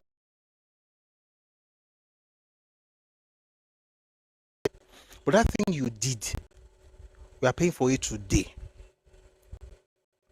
That top to bottom rubbish that people did in particularly in Lagos, that thing is affecting us today. E.g., what happened yesterday? Before I talk about what happened yesterday, you remember Thajosata, who is in the parliament now representing Etiosa federal constituency. You remember that he actually essentially worked against the Lagos Coastal Road. He was there speaking up for landmark, whose property was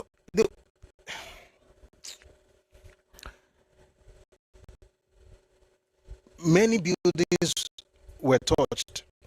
This man's building was not touched. The beach part of it was not even his own property. It wasn't directly his. Atta was talking about their own interests, the interests of those people. He was essentially telling them how they should direct the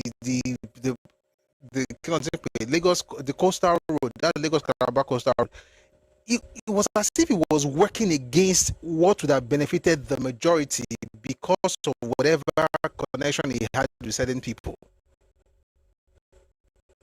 But I wasn't part of you, but we are together now because we are all suffering from it. We were doing LP top to bottom. You were voting out of spite. It wasn't because you knew anything about the person you voted for. You just didn't want to have anything that had to do with Asiwaju because you were lied to. They told you, and you went to school. You have a degree. Some of you have 10, like thermometer. You have degrees. They told you that the private citizen was the one who called the army to shoot at Lekki, and you believed it. Even the governor couldn't call the army, let alone a private citizen. But you believe that because, and by the way, maybe the reason you believe it is because you would love to believe anything against him. Well, against all odds, he won the last time. But this is not just about him winning. It's about the land. It's about our space. We are actually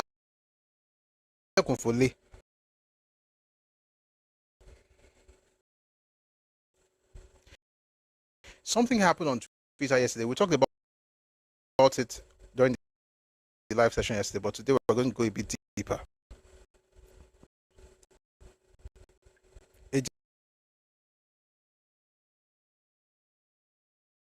Lucy, representing Oshodi Isolo Federal Constituency in Abuja, decided to publish something very repugnant. He must have known that that thing was repugnant. He must have known, because I believe he's smart. He must have known, but he published it regardless. And I think it's bad enough to even think of favoring your own ethnicity above the indigenous people who gave you a chance. It's now very terrible for you to go ahead and do it. So it's bad enough to think about it. It's terrible that you did it. It's now very, very, very terrible. Audacity to provide proof of a primitively clannish mindset, where you have a list of people and all we are seeing, Oshodi Solo, but all we are seeing is as if we're in Anambra or Ebonyi or Oka or Abia. Everything is Igbo. And after essentially gaslighting us with your rubbish, which is what people from the Southeast do when it comes to Nigerian politics. You do the most stupid thing.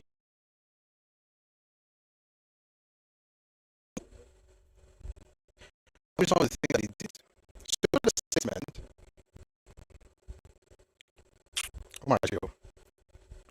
He talked about people that the Central Africa for trainings in nursing and diabetic care.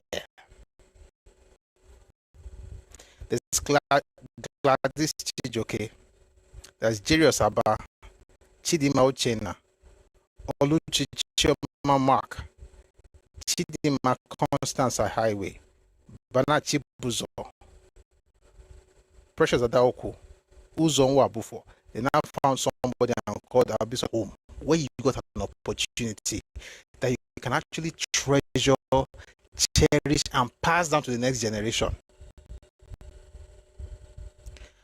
How do you become so that? And by the way, the publishing of this thing was intentional. It's a signal. It's like you're gloating, and you don't even have the capacity to, for some reason or the other, you go to the farm, you want to harvest your own turned out to be the biggest ones. Okay, what happened?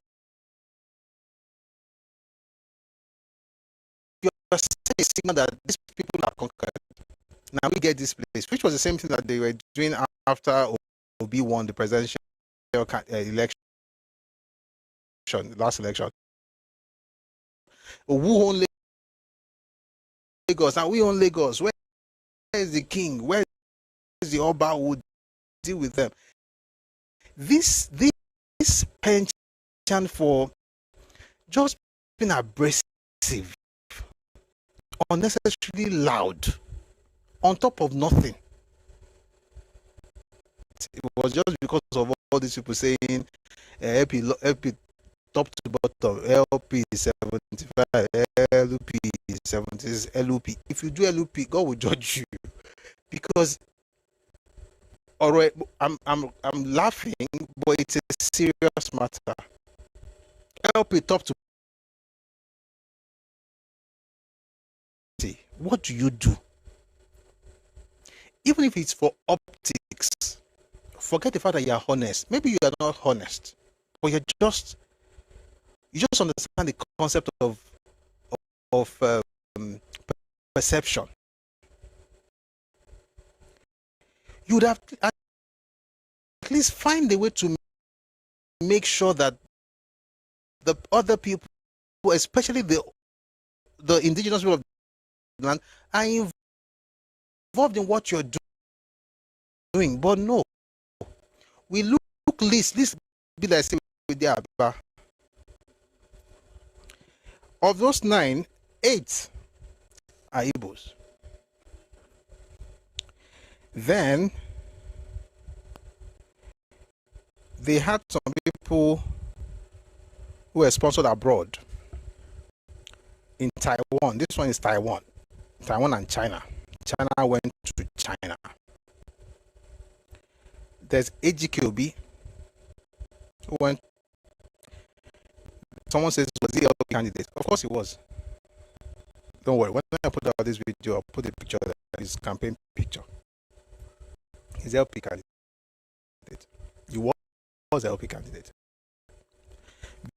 Victor AGKOB.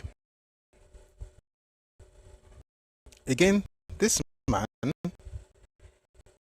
he's representing Oshodi Isolo Federal Constituency in Abuja. Oshodi Isolo is Yorubaland. It's in Lagos State. Dominated. Let's say I want to even do something for my people. Find the way to make sure that the people of the land, even 50-50, as terrible as that is the Edo, what is the F? They all live in Lagos, don't they? And they are also in that Walter Okaga. All these ones went to China. James Tuwoma, Bryce and Njideka. Olamilekwa Kinduro. I'm not sure that that person is real, and I'll tell you why. Because of the next name, Sam Ajayi Crowther. I don't know if the person woke up. If Sam Ajayi Crowther reincarnated, because it's actually quite interesting that someone actually has the first name and the surname and the middle name of Sam Ajayi Crowther. Quite interesting. Anyway, he did there. Whether it's the same person that gave birth to about Macaulay's mother or another one, we don't know. But anyway, there's Sam Ajayi Crowther here. There's Stella Anigbogu. There's Oloyede Taiwo, making 3. There's Obi Naiwerem. There's Emmanuel Onyika, Light Maureen Ogochukwu, Ebere Gujo, Jerius Abba, Michael Williams Ayodeji, Asobi Peter, Richard Oru, Kenneth Oyema. So you have 27 persons. And of those 27 people, 23 were Igbos.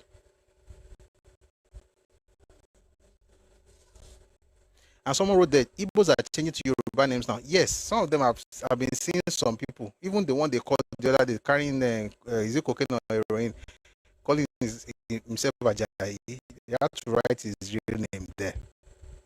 Not using Yoruba names. Anyway, let's even assume that those people are real Yoruba people. Even then, 23 are still Igbos.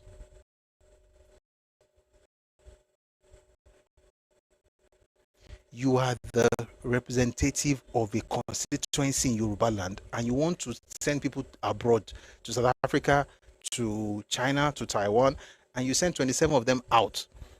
You are representing a place in Yorubaland, but of the 27 people, 23 told me that you're not clannish. And you know the crazy part? After people started complaining, it now put out a statement to say that let's shun tribalism, wazobia, whatever. I'm like, who are these people? Someone says to them, Lagos is not Yorubaland. You know what? Lagos is Yorubaland. But let's even assume that they have a point.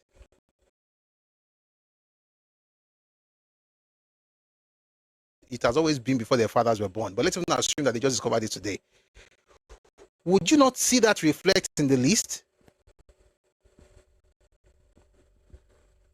23 Igbos in Oshodi Isolo country, and you're saying that the people are tribalistic for calling you out on it. But it didn't start today. It's been like this forever. It started way back in the 1950s, became entrenched in the early 1960s, became so entrenched to the point where the NCNC people, those were the obedience of their time. They had to open their eyes and see what was happening around them. They were, I mean, they you know, you don't see with your eyes. You see through your eyes. You see with your brain. And the point is, that's why you can be looking at something right now. You can't see the thing, but you are looking at it. You your mind is somewhere else. Those Yoruba people in NCNC at the time, they saw what was happening, but their minds were somewhere else. They just didn't, they were looking at it, but they didn't see it. When they eventually saw it, they were the ones who published the white paper on political alignment in the Western Nigeria in 1964. That paper is what I said is in the Telegram channel, Radio Me Global. If you want to read it, please go on Telegram. Look for Radio Me Global. Just search Radio Me Global. You can go to your browser, t.me/Radio Me Global. Radio Me is spelled REDOMI Global. Go to the learning material section. You find that white paper there. We're going to read part of it today. Whatever you are seeing now is what you see represent us in Yorubaland. Someone said the paper is trending. I noticed a lot of people are using it, and I'm happy that it's out there. It's not a big deal for us to have other ethnicities.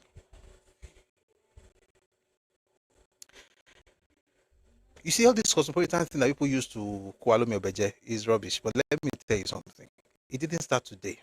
You've always been cosmopolitan. More than 1,000 years ago, there were non-Yoruba people living in Ife. Not just Yoruba, non-Yoruba people living in Ife. If you read about the name Yoruba in Professor Stevie Banja Akintoye, that was before Muhammad was born. People were going back and forth. By the 10th century, people were moving in from outside Yorubaland. Not Igbo area, of course, we're now not in contact with those ones. From Mali, from the Songhai Empire. We've always mixed with people because things happen in our land. If you plant something, it will grow. If you drop a seed, it will germinate. The land is blessed. May you eat of the good of Yoruba land. Regardless of who you are, may you be blessed in Yoruba. May you thrive in Yoruba land. This land is blessed. Bamora. And even you, regardless whether you hate Yoruba, if you hate Yoruba land, it won't work for you, because you need to go back to your desert. But anyway, the point is, may the land work for you. So the land has always attracted people from different places, not just Lagos. Every part of Yoruba land has people who are not Yoruba. And it's so interesting that in our own cities and towns across Yoruba land, we have families who 4 or 5 generations ago were, and like I said yesterday, as I'm mentioning, I know the family names. I'm not going to mention any family names because I don't want you to look as if we are going the Nigerian way. We are like, oh, you are not Yoruba enough. There's nothing like Yoruba enough in Yoruba land. Nupe, Bariba, Kanuri, Hausa. And I know families, for all the examples I just gave right now, that I can mention. Today, they are Yoruba people. They live amongst us. Some of them will represent us. I know at least 2 that became governors. But is that a problem for me? No. Why? They are Yoruba people. How? Assimilation. They became us. You see, when you hear the proverb,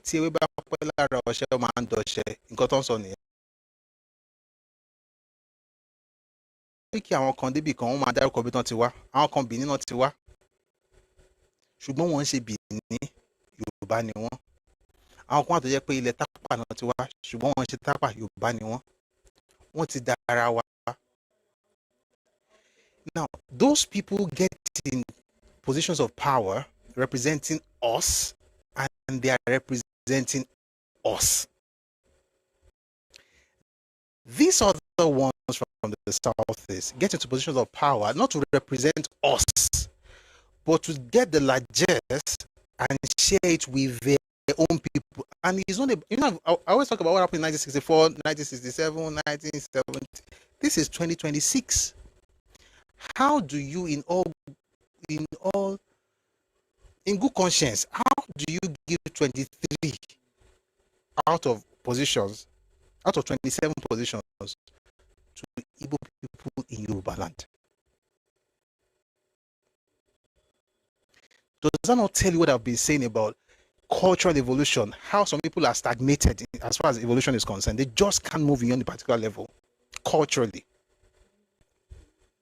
You are wondering, are you sane? Even if you want to prove that you want your brothers to enjoy because you are in power, how do you give? What's the percentage? Any mathematician in the house? I can't find my calculator. Okay, I found it. 23, 85%. 85 in another man's land.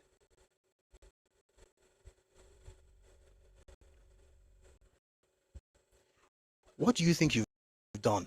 You've destroyed the chances of everybody that will ever get there. You see, we tried this rubbish in the 1950s. In 1951, we voted and had Azikiwe. He won in Lagos. Not Lagos State. There was not Lagos State in 1967, but Lagos town. He won in Lagos. 1951.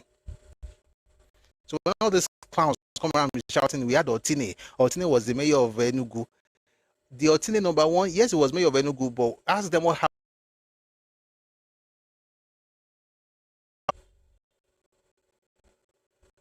I've read the documents here before. The Senate conversations of the night in 1965.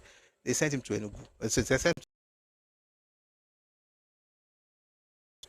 Yorubaland. He won in 1951, Zig, to represent Lagos in Ibadan. Not federal government, Yoruba Western Region Parliament.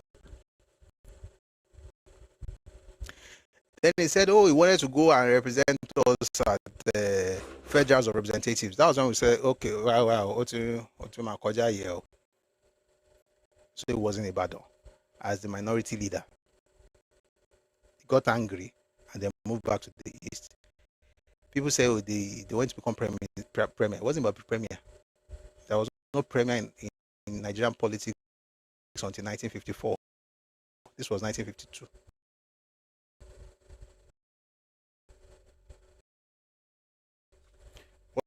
What we had was leader of government business that Awolowo eventually became. He didn't want to become minority leader because that's the term we use now. He moved back to the east, dislodged a Yoita who was the leader of government business and eventually leader of government business, only to become premier in 1954.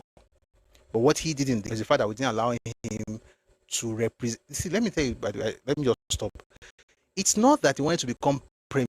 That's what Yoruba people stopped him from. That was not. It wasn't. There was no premier. It was that he wanted to be in Lagos to winning to be in Ibadan.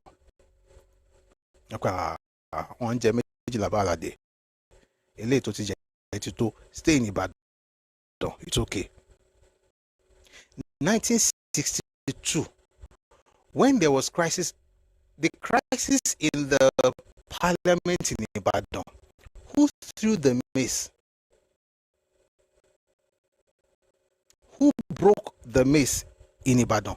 It was a man representing Ajeromi Felodun constituency. His name was Ebubedike. It was Igbo. Fact that we've always had people from different places in our politics. So it's not new. That's why when people say things like, you guys are tribalistic, let other people get them. Like, what else? How else do we prove that we are not bigots? Because I don't want to have time proving anything to you, by the way. And I've said it several times, Yoruba people, you have no reason to prove anything to anybody. People call you tribalist, that's okay. It doesn't mean anything. In the 1950s, the deputy mayor of Lagos was Mbon Ojike. This is a lot for the people who are very tribalistic. In 1941, right, Ernest Koli, an Ijaw man, was representing Lagos at the Legislative Council.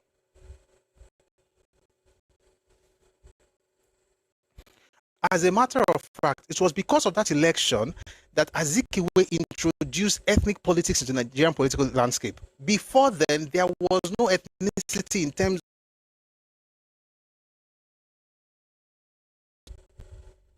And the major nationalist party at the time was NYM. Everybody belonged to it. Everybody was nationalistic. They were thinking of one Nigeria, we're going to do great things.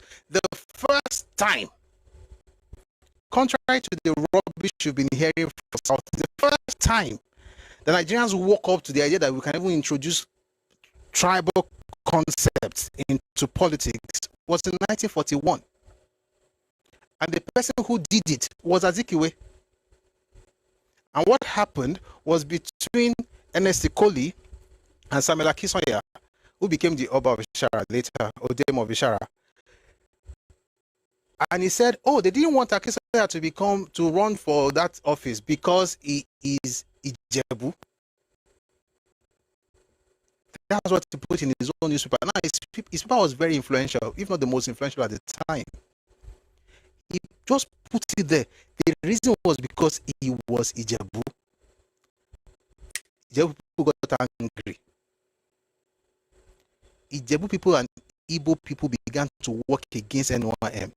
So much so that Awolowo, who was also Ijebu, who was supporting Ijaw Ernest Koli, he was called a traitor and a bastard by his own people because they don't put propaganda inside the head of his people. It's not your own. You are using words they put in your mouth. I've mentioned it before. One of the best movies to ever watch in this world, in my own opinion, I mean, I like Godfather. I like some very fantastic movies. But one particular movie I think everybody should watch, apart from Godfather, by the way, is a very fantastic movie. But this one about minds and ideas is Inception. Watch Inception. You may not get it the first time. Maybe 2 or 3 times you get it. A lot of the things that you are doing is not your idea. Someone just put it there. Anything. It's the same thing that Azikiwe did in 1941. I have this. I mean, there's a book, Zik, Selection of Speeches. Although some of them they've already edited and changed things, but we can find you the original if you like. It's in West Africa. Had a way with words. Was an orator. He was good with words. Egonihe. He was good with words. Seeds of disunity. And after planting the seeds, he would then turn around and accuse you of what he's guilty of.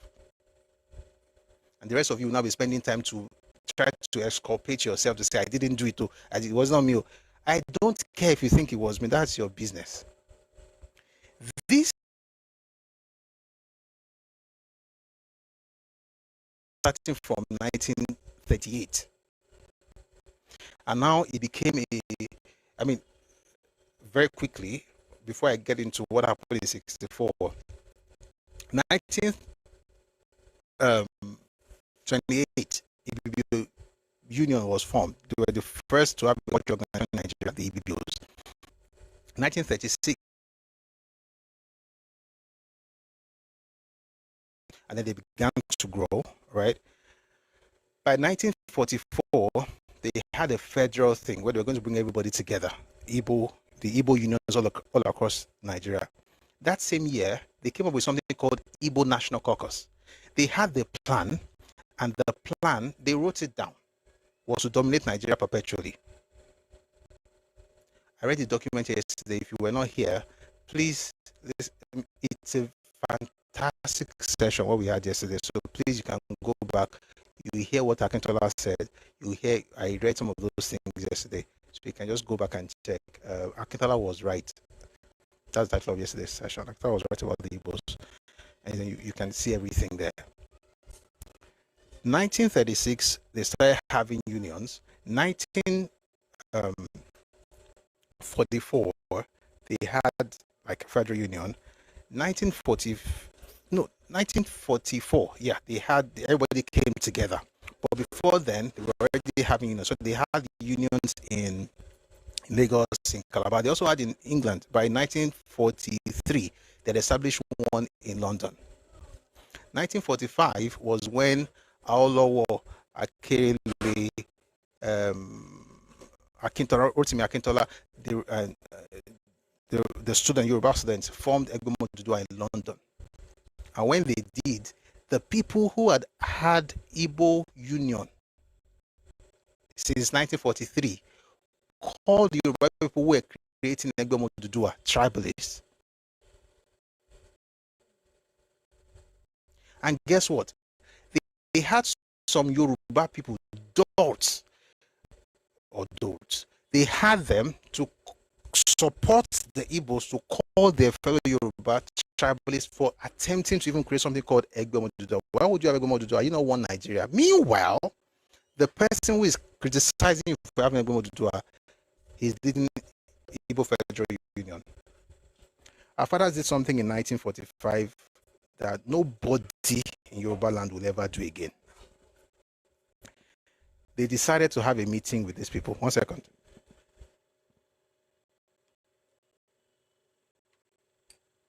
Mombo.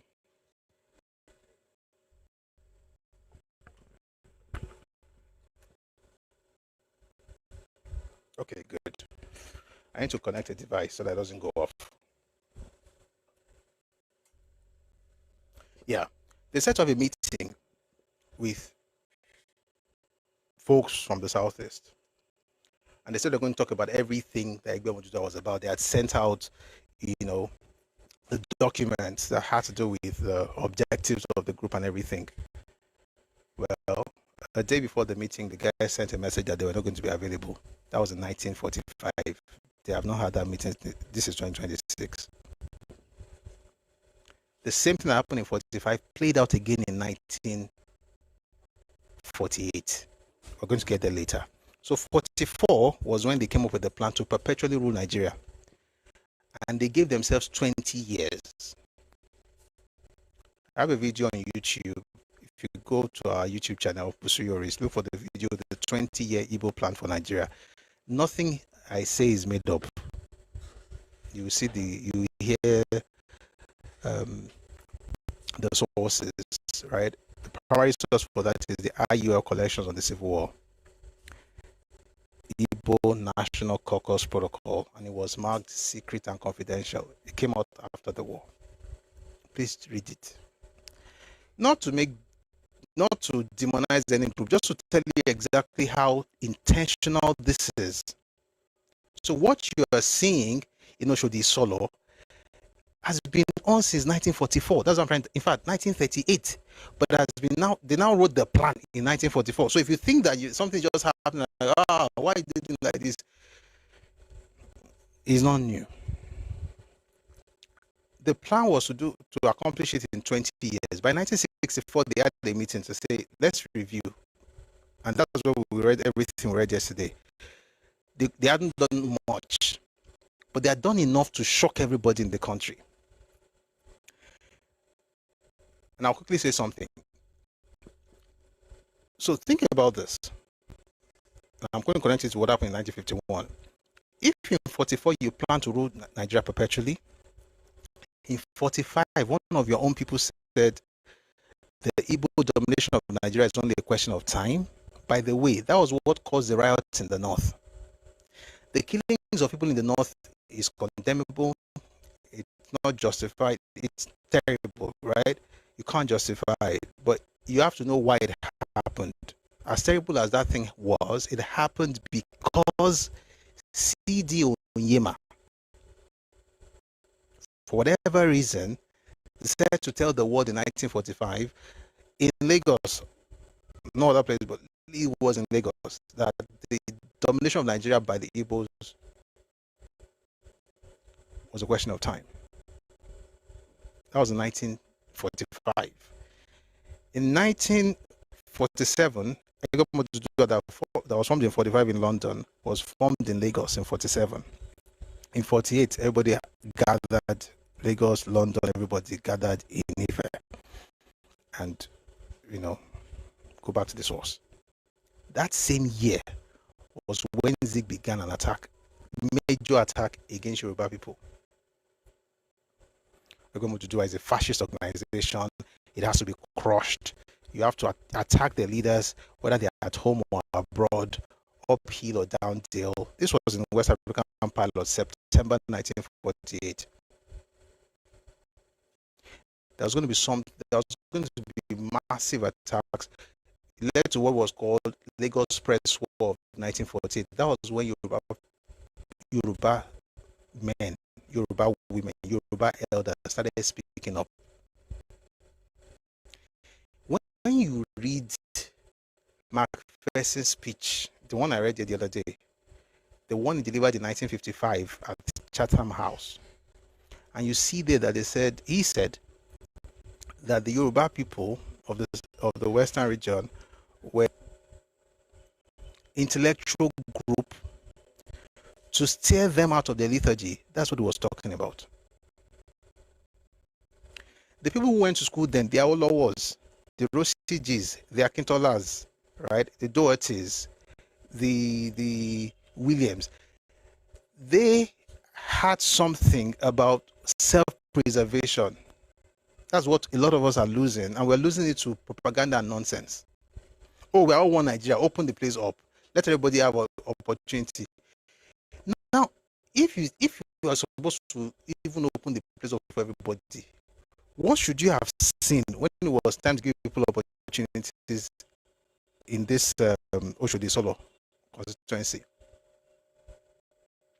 You should have seen a Hausa name, a Fulani name, BBO. But the majority, of course, has to be Yoruba because it's their land.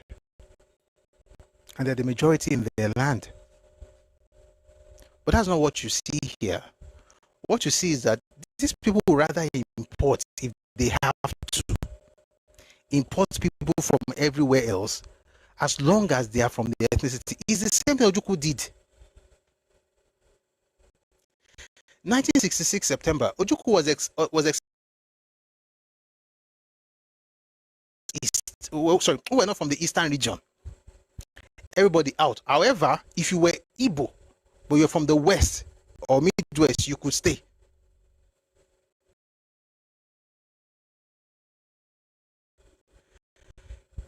I don't mind loving people. I love people. Everything I say right now, if you're an Igbo person, it doesn't affect my relationship. See, interpersonal relationship is different. I love people. God bless you. I have goodwill towards everybody, man. That's not the point. It's something that is being done and it's intentional. And we are not having this conversation to say they are bad people, they are bad people. No. We're going to get to it. The conversation really has to lead to what you're going to do about it. It's not about, oh, they are bad, you're going to deal with them. That's not the point. The reason I'm repeating that, see what people have done, is to tell those of us who, because you want to appear sophisticated, you want to appear educated. Oh, we are the ones who went to school, went to IFE, went to UI, went to Unilag, went to Harvard, went to school in England, we went to Cambridge. We can't talk about that. We are not tribalistic. All those Oyinbo. You will lose your land. You'll be speaking English. You'll be called a fool. And it's not because you can't speak English. It's because you have no idea of self-preservation. And there's nobody that understands self-preservation more than the Igbos in Nigeria. Nobody. Nobody. Even amongst the ethnicity within themselves, when it comes to land, they don't play with it. And I'm not saying it's good, I'm not saying it's bad. I'm just telling you that they understand it.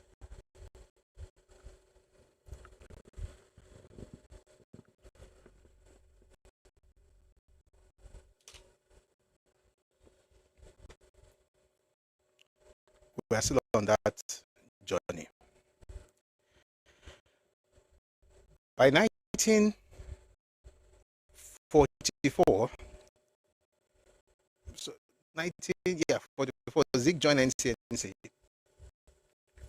47, they went to the UK, had a conference, returned, got into politics, started doing all those things. 51, he won the seat. Now, here's where it gets interesting. By 1964, they had a meeting to review, to say how far we've come, because it's a 20-year plan. And it discussed how far they've come. At the time, they were talking about the fact that they had dealt with the Eastern minorities. They had plans for every region in Nigeria. Very diabolical. They said the Eastern minorities were completely shattered. They said the dreams of their own state have been completely shattered. They talked about the Midwest. They said they had dealt with Osage, Omosage, and Okotebo.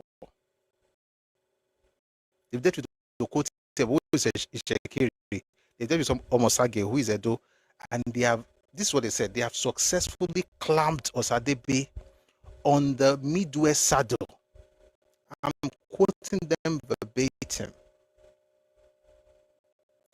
They took a minority, Igbo, in the Midwest and made it. It was secret and confidential, but of course it came out after the war. They wrote it down that they had successfully clamped him on the saddle of the Midwest, thus taking care of the problem of the Shekiri and the Edo. There's no more problem in the Midwest, but threats. The West is now the problem. They wrote it down. I read it here yesterday. The West is not the problem. So they talk about the problem of the West, and now they were going to take the West. This was not a party talking about the Western region. This was Igbo National Caucus talking about other people's regions and how they were going to dominate. They used the word, the plan is to dominate the West and eventually take over Nigeria, according to their dream. I read it out. Read, please watch the video that we did yesterday. I don't want to go back into it because we're going to somewhere else today. And then they said they're going to give themselves 5 years.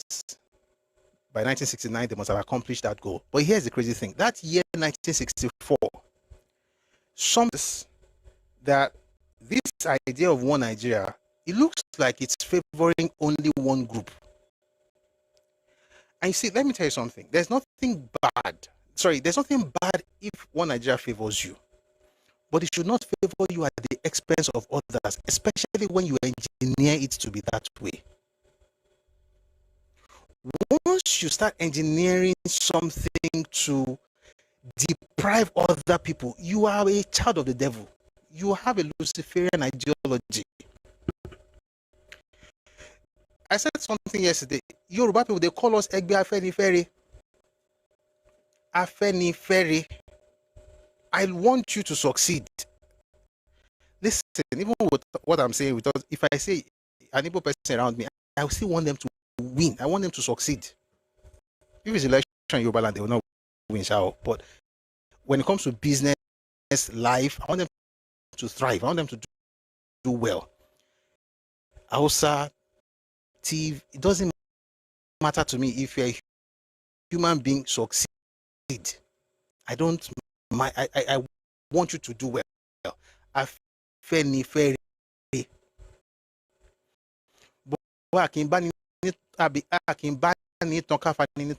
There are limits to everything.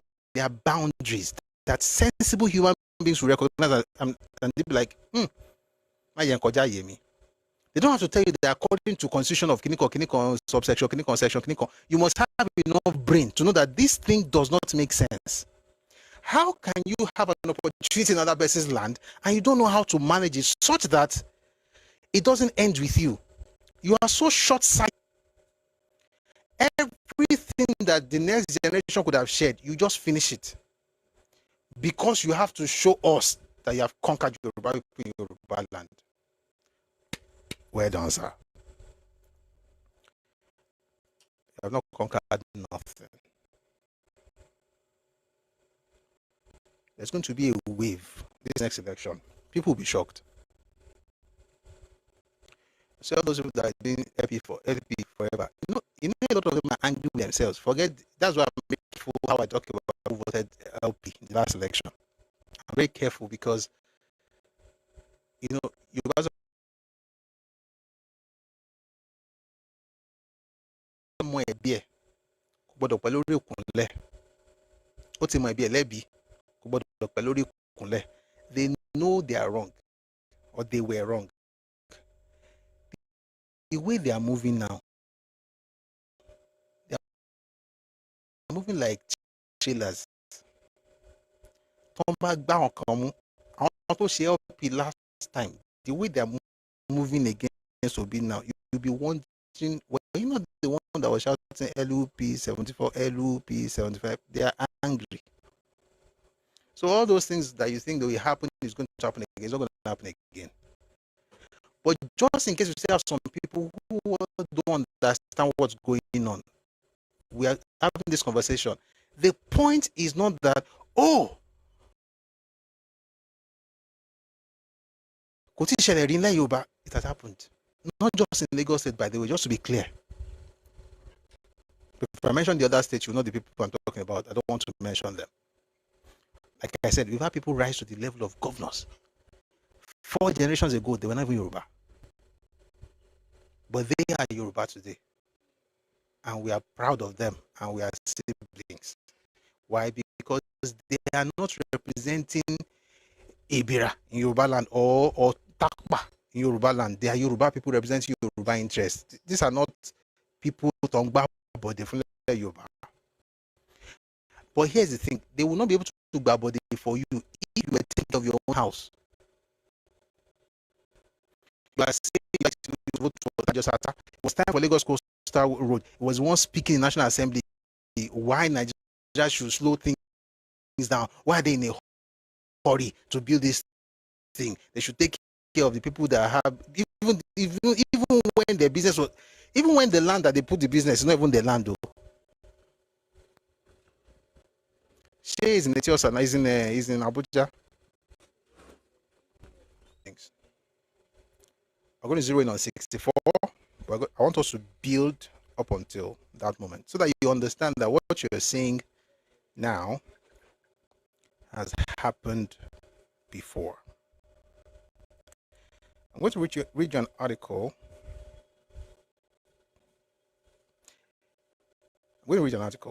See, what you should do, by the way, if you're not Yoruba, you don't have no chance anymore because you know, it's one thing for a person to be stupid. It's another thing for you to tell them that they are stupid enough to actually let you have something. You now look at them and say, oh God, you have actually told them now that they are stupid. Abba now. You can even take advantage of us.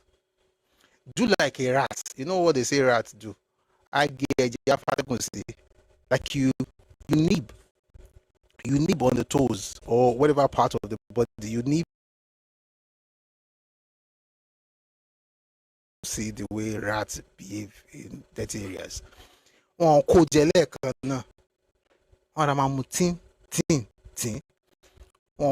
can even learn from rats. In case you don't want to learn from human beings like us, learn from rats. Dear. Not that just say, one biliki. Now you have eaten everything. Everybody will be all right. Give me a second. Okay, found it. I want to read you something.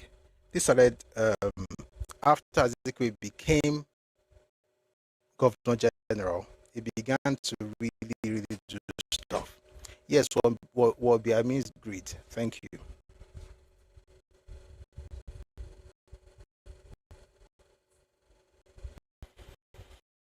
In 1946, Dr. Abyssinia Akweke Nwafọ presided over a new form of heartless fraud. No, let's leave Orizu. He has issues, but his issue not enter which we want to talk. We want to talk about government jobs.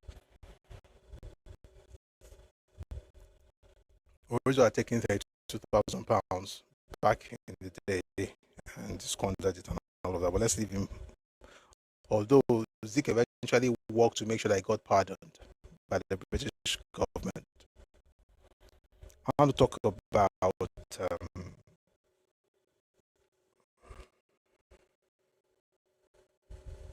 that was bad, but it's not today's topic. Let's read about Ikejani. In 1961, Dr. Okechukwu Ikejani, the pro-chancellor of the University of Ibadan, was caught lying about a certificate he never had. A visiting scholar from the University of Toronto, who happened to be from the same department, which allegedly awarded Ikejani's certificate, was the first to point out that Ikejani never had that esteemed Doctor of Science degree.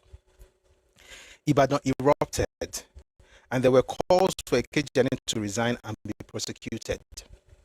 To Azikiwe, who was the head of state, the visitor to the university, and in charge of such appointments, Ikejani was being quote-unquote persecuted. Please stay with me. So somebody get bad Toronto, sorry, fake, not even bad, fake certificate. Zig say that they persecute them, just like what Obi said last week about Malami. But this time, this one stayed at home. Zig said Ikejani was being persecuted because he, Azikiwe, had dared to appoint another Igbo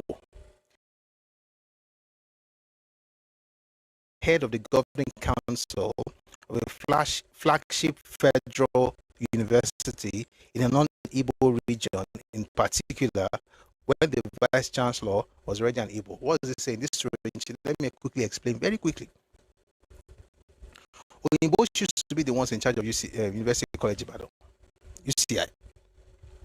There's a book I want to recommend, Power and Politics in an African University. It tells the story of what happened in UI. I just summarized. UI had lecturers. I mean, you don't have to be a rocket scientist to know that Yoruba people were producing professors long before any other group in Nigeria. Okay. So the professors, there were people, there were doctors, there were folks who went to school.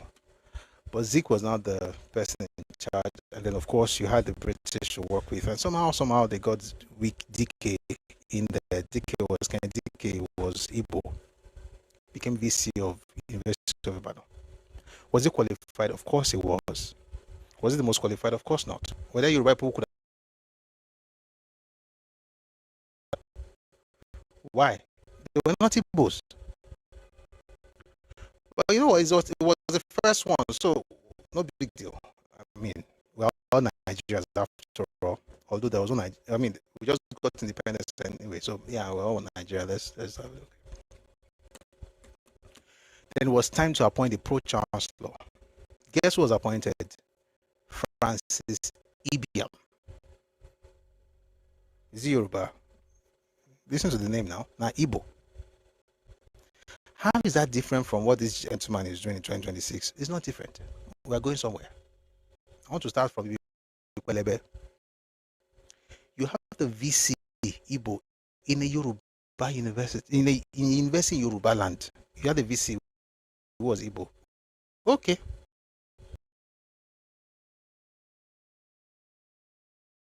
Zik in all his Zik of Africanness, appointed another Igbo person. When it was not the end of, when that person finished their term, that's Ibiam. When Francis Ibiam finished their term, instead of you to find somebody else, no, you now want to bring Ikejani, another Igbo, to replace him. All of this happening in UI.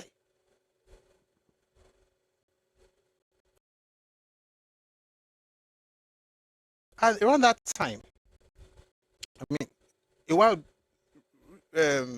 Eninjoku was appointed VC of UI. Where is he from? He's Igbo.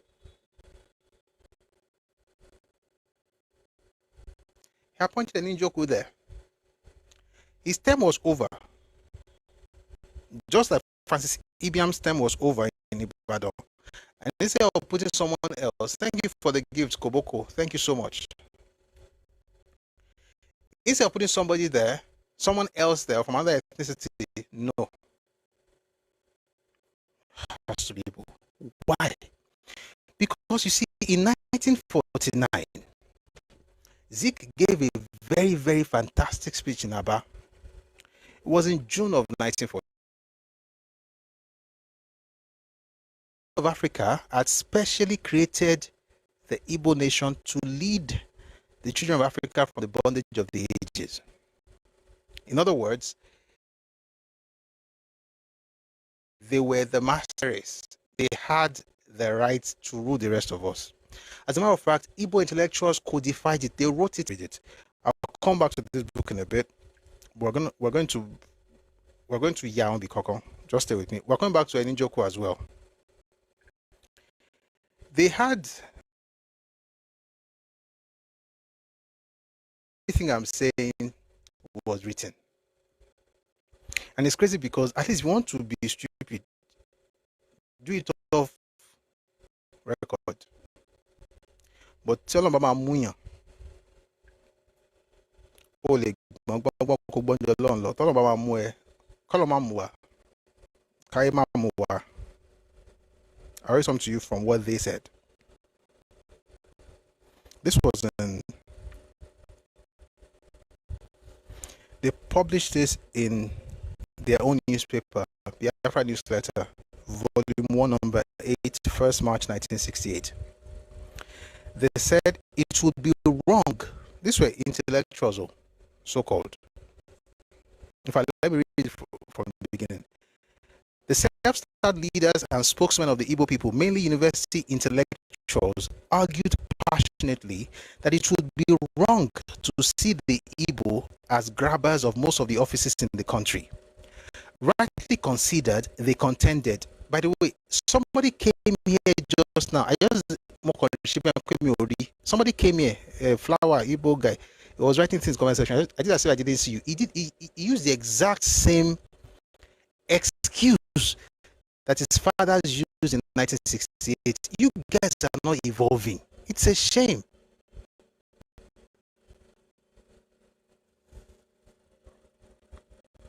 At least learn new tricks.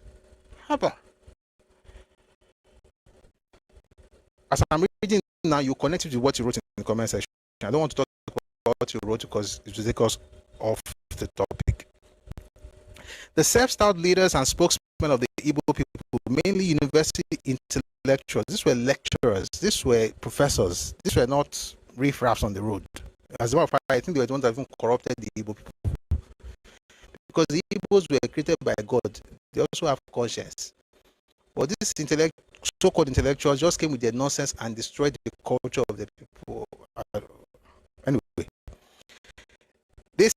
they argued passionately that it would be wrong to see the Igbo as grabbers of most of the offices in the country.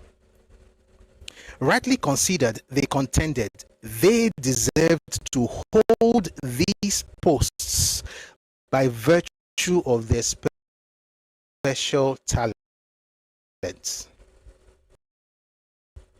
They were superior to other ethnic groups in culture and civilization. I always laugh when I see that phrase. How now? They were superior to other ethnic groups in culture and civilization. They were the most receptive to new ideas and the most able to assimilate them. To dominate Nigeria. For northern Nigeria lacked education and culture and was never in a position to contribute to the advancement or progress of the country. They wrote this thing down. The Igbo saw themselves as victims of hatred. This is from, I'm reading another book now. But the Igbo saw themselves as victims of hatred and envy by other ethnic groups. They described themselves as the veritable exponents, embodiments, and vanguard of Pan-Nigerianism, as exponents and teachers of the virtues of industry, cosmopolitanism, the dignity of labor, democratic process of government, and disinterested patriotism. In their opinion, the sacrifices which the Igbo had made on behalf of Nigeria were enormous. The ethnocentric Yoruba regarded the Igbo in Lagos as strangers, in spite of the fact that investment opportunities were greater in Lagos thanks to the siting in Yorubaland of the federal capital as well as two universities. So what did they do with the universities? They had an Igbo as VC. Folks said, guys, at this point, what a Goku. Let's have a Yoruba man appointed. So they appointed Saburi Biobaku. Until then was working in University of Ibadan. Was going to be the VC of Unilag. But guess what? What's happening on social media now also happened back in the 60s. A young man named Kayode Ted Adams wanted to propaganda story. It's not different from the obedient propaganda you guys are banding all about the place now. They have put a lot of propaganda in Kayode's head. Kayode took a knife and stabbed the incoming VC.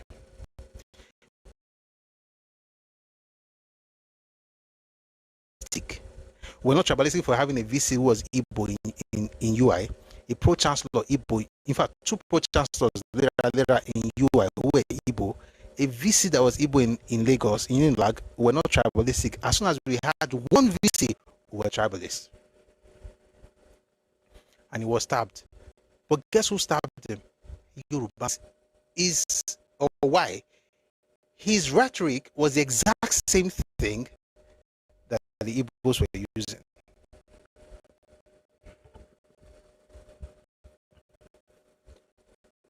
Mr. Remy just said that author one praised Kayode Adams a lot in his book.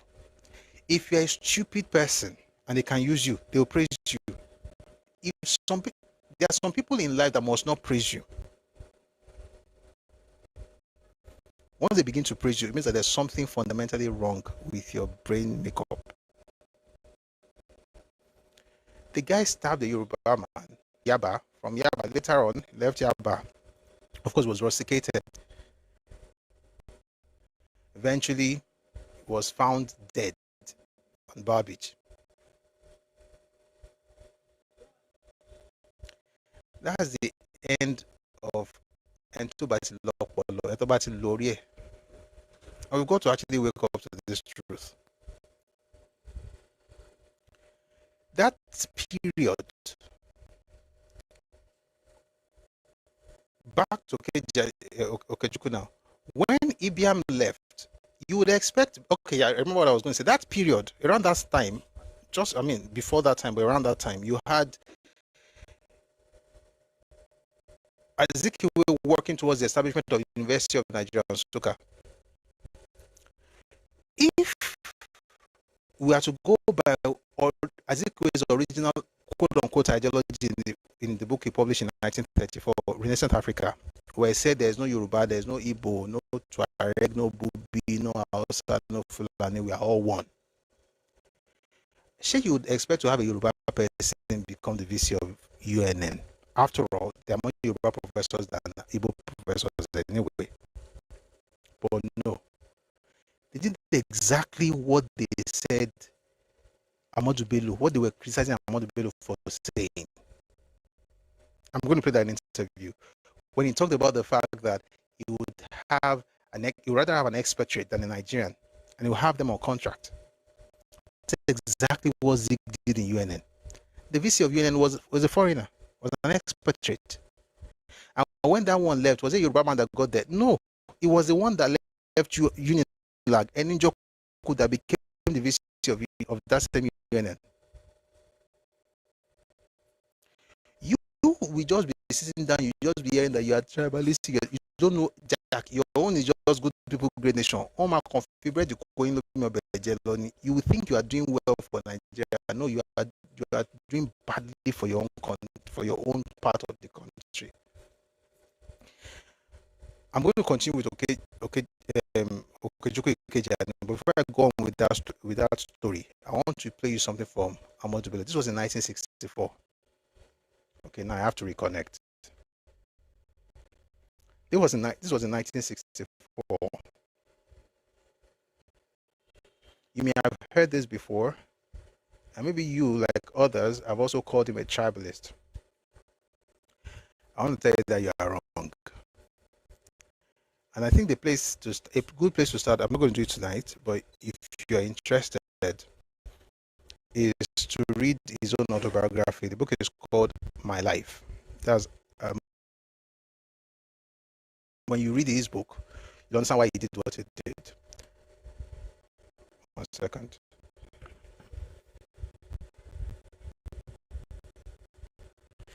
And the simple answer was that at this time, they were churning out a lot of graduates because, of course, in the beginning, they didn't have enough graduates in the north. So, of course, nature abhors a vacuum. The Igbos were available to fill it, and there's nothing wrong with that. But as you grow now, you want to also create things for your own children. As soon as he began to do it, they called him a tribalist. If you have called him that, you should do astagfirullah, because sin, you just called me sin.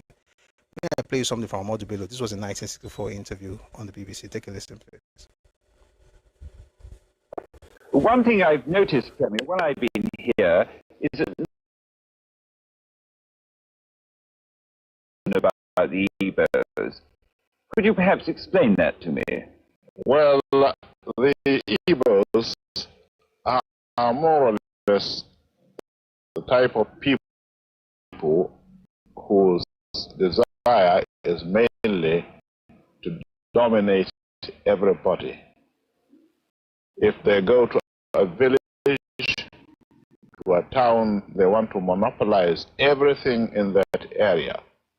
If you put them in a labor camp as a laborer, that in 1952, when I came here, there weren't 10 northerners in our civil service here. And I tried to have it being held by northerners. Is this policy of filling all key posts in the north solely with northerners and not with other Nigerians a temporary or permanent one? In actual fact, what it is a northerner first. If you can't get a northerner, then we take an expatriate like yourself on contract. Nigerian, but on contract too. This is going to be permanent, I should say, as far as I can foresee, because it will be rather dangerous institutions coming out with having no work to do. I'm sure whichever government of the day might be, it will feel rather embarrassed, and it might damage the idea, sir, of all people in all regions in Nigeria being fellow citizens of one country. Well, it might, but you are, new to our West. The answer is no. And if there may be 10 laborers employed only in the two regions.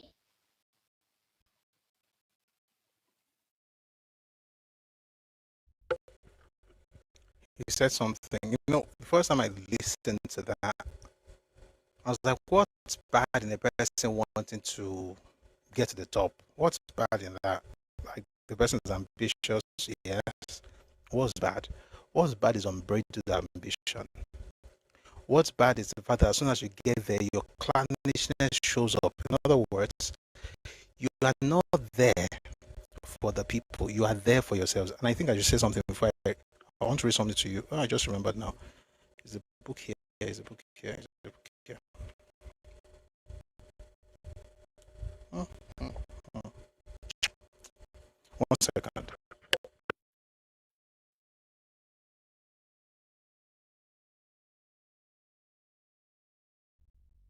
I want to read something to you. I want to tell you why they do what they do.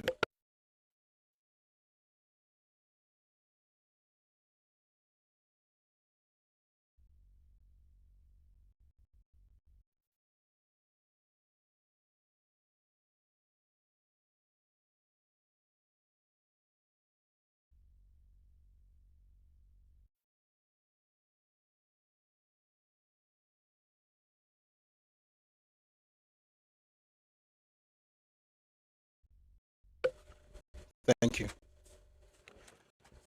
I want to read something to you guys. Again, some of the things they do, it's not because they're bad, it's because of the level of evolution. Clanishness is a dangerous thing. You'll be doing rubbish, you'll be looking for English. So I was saying that, when I first heard this, I was like, the ambitious, big deal. It's about to be ambitious. You want to become the top person in the place. The point is that it's like let's say, just to become the guy there. And when you become that person, the next thing is to now make sure that you're bringing folks from your own place. I'll read something to you. This book is called Esther Luke Akintola, His Life and Times by Oshodi, by Professor Akinjide Oshodi.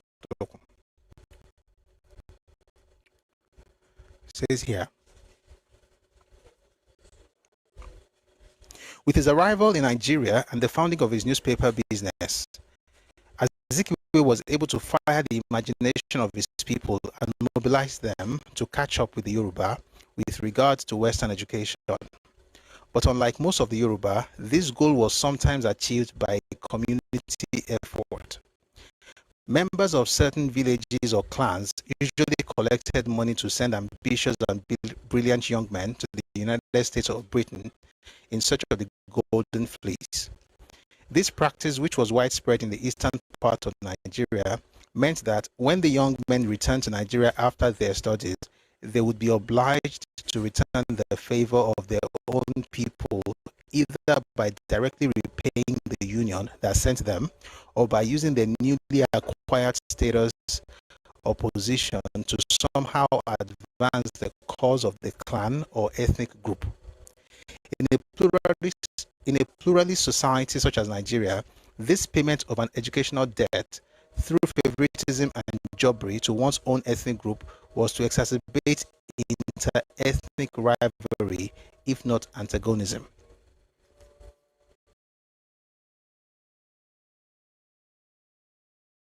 I wanted to pay back, and the way to pay back was to also share opportunities. And in sharing opportunities, you are depriving the owners of the stuff. And what happened in the 60s and in the 40s and in the 50s also happened in 2026. And it's so crazy that even today, what examples they were given back then, what excuses they were given back then, I said the same as. I read something to you here from The Guardian, Nigeria.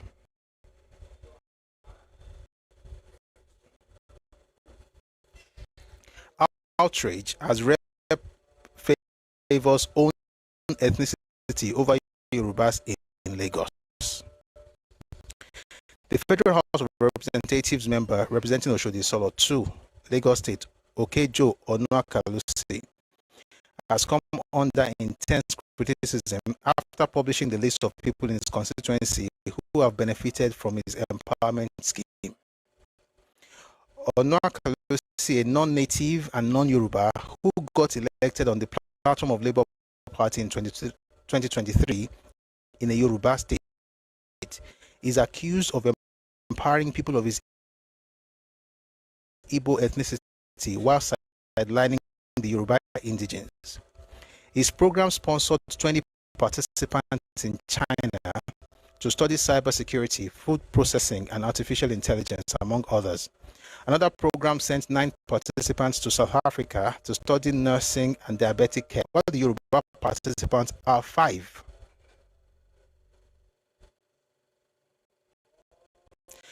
The following persons were sponsored on foreign trainings abroad. I'm not going to read the names. Witness in the empowerment scheme has generated outrage from social media users who lamented that Yoruba youth are being sidelined in their own state by a non-native in policing. The senior special assistant to the governor of Lagos State, Wale Adetumobi, rubbished the empowerment scheme with a post on X saying, "This is utterly abominable. Marginalization is not an accurate word to describe this. It is outright ostracism." Ha! Àti gba àbọ̀dè fúnra wa. Sanwo-Olu's aide also slammed a comment justifying the scheme, which claimed that the non-Yoruba majority favored in the scheme deserved it because they are also Nigerians, which is what the nonsense that even some Yoruba people told you what will also tell you the same thing. Are they not Nigerians? Back in their homes, how many Yoruba people do you see collecting scholarships in Abia? And don't tell me that there are Yoruba people there. Wherever people go, is their ethnicity first.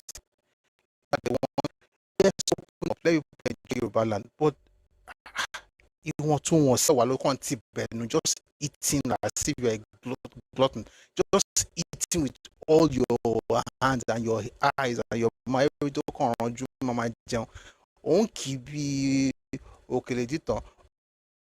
Once you are done,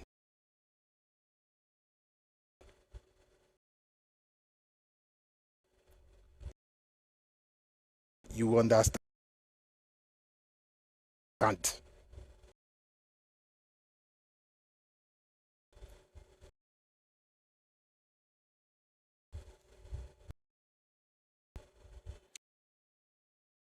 Ajetumobi also said, so you were voted to represent. A lot of people said all kinds of things about it, right? But here's the crazy part. In an apparent reaction amid the backlash building up on social media, lawmaker Onoa Kalusi shared on X. Listen to what he said. This is the Onoa Kalusi rep member that is sponsoring Igbo Yorubaland. 25 out of 29. 24 out of 29. He now wrote to all the that's the bane of your existence. You're literally you are tribalist is a very soft word for people like this. So a person with this 24 out of 29 Igbos in Yorubaland sponsors them, and then people are against that because it makes absolutely no sense. Then you are now asking, am I a tribalist? What did I do? Why you are doing that is planning on that one. God bless you, Concilium Proventus. It's an ethnic jingoist. Is better. In fact, it's the best description for now. It says here, Wazobia, say no to tribalism. Okay, Joe is okay. A new Nigeria is possible. The new Nigeria that will send you packing to your father's house. That's the one that's possible.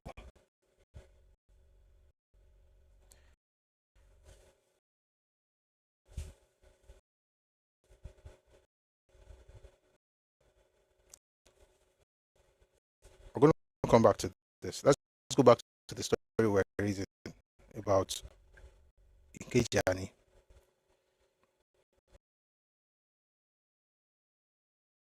Present, past, and I can assure you. So your family members or your community sent you to school. You came to Yorubaland, you got an opportunity. You now use Yoruba people's quota to settle your family debt, to take care of your village people.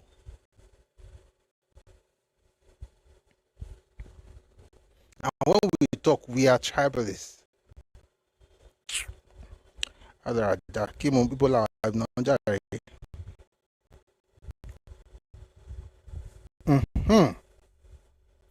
Okay, Gianni. So what we're talking about, okay, Gianni, that he was appointed pro-chancellor after Francis Ibiam, another Igbo, while the vice chancellor was Igbo. However, somebody visited UI from Canada and said that this person did not have the certificate they are claiming to have, which was DSC. Quite all right, he was a pathologist or a pathological liar, if you like. He said they were persecuting him because he appointed Ikejani in place of Francis Ibiam. speaking against this man is because he's Igbo. Forget the stupidity in everything that is happening at the moment. It's just because he's Igbo. That was Zik. We talked to you about what Zik did in the 1940s. This was in the 1960s. Zik has been very consistent in his ethno-jingo that career. He says here, a visiting scholar from the University of Toronto who happened to be from the same department, which allegedly awarded Ikejani certificate, was the first to point out that Ikejani never had that esteemed Doctor of Science degree. Ibadan erupted and there were calls for Ikejani to resign and be prosecuted. To Azikiwe, who was the head of state, the visitor to the university and in charge of such appointments, Ikejani was being quote-unquote persecuted because he, Azikiwe, had dared to appoint another Igbo after Francis Ibiam as the pro-chancellor and head of the governing council of the flagship federal university in a non-Igbo region in part medical degree. Ikejani seduced and frequently unhooked the lovely secretary at the vice chancellor's office until she embossed a Doctor of Science certificate in his name, complete with authentic signatures, but with no education behind it. After the Toronto University investigation into the matter, the secretary realized the wrongdoing and quietly accepted a dismissal. But that was Canada. In Nigeria, one of the criteria of eligibility for being considered a national hero was to be a bona fide crook. When Ikejani was forced to finally resign, being a medical doctor, guess what? By appointing him to the State House as one of his personal physicians. He was not done. Azikiwe then reappointed him again to his former on-field post less than 2 years later. Returned him as the pro-chancellor of University of Ibadan. He still was not done. In 1964, Azikiwe decorated him with the national honor, Commander of the Order of the Niger, CON.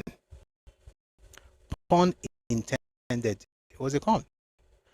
For his service to the nation. If anyone is interested in why Nigeria ended up being a pit land of implacable corruption, corruption where intelligence cannot assert itself in the conduct of public affairs, the Orizu and Ikejani affair is where to begin. This, by the way, is from the News magazine.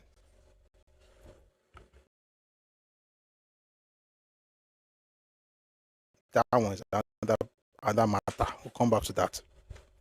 That was Ikejani. This same Ikejani now landed in the Railway Corporation. So we are still in 64. I'm now going to read you two documents. One is a Commission of Inquiry report. The other, as it was in the past, as it was in the beginning, so it is now, but it shall never remain like that because we've got to do something and we're going to do something. And our response will be brilliant. My response is hallelujah.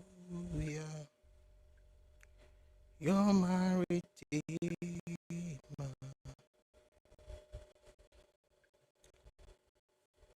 Hallelujah.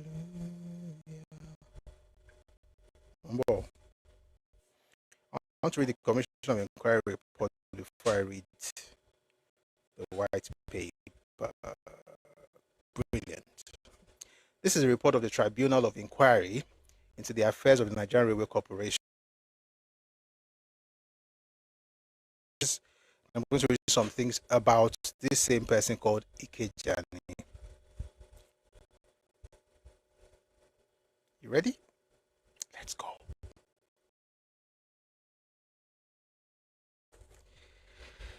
In the time Dr. Ikejani was chairman of the corporation, Mr. Bernard Njoku was a member of the board of the corporation and was appointed by Dr. Ikejani to be the chairman of the promotion selection board. Mr. Njoku, prior to his becoming a member of the board, being an employee of the corporation, he had served in the humble position of messenger.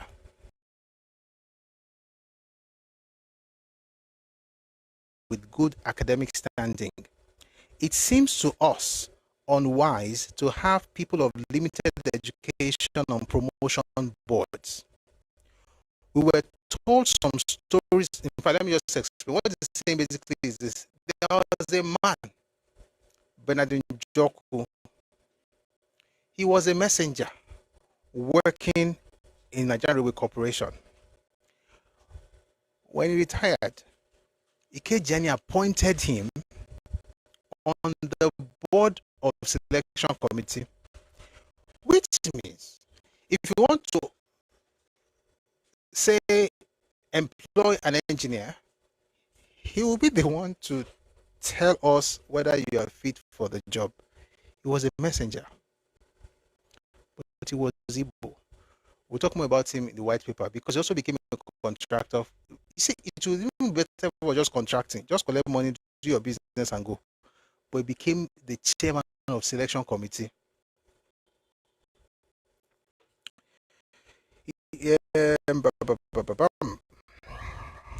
It seems to us unwise to have people of limited education on promotion boards. We were told some stories of some of the ridiculous questions that were put by members of some of the selection boards.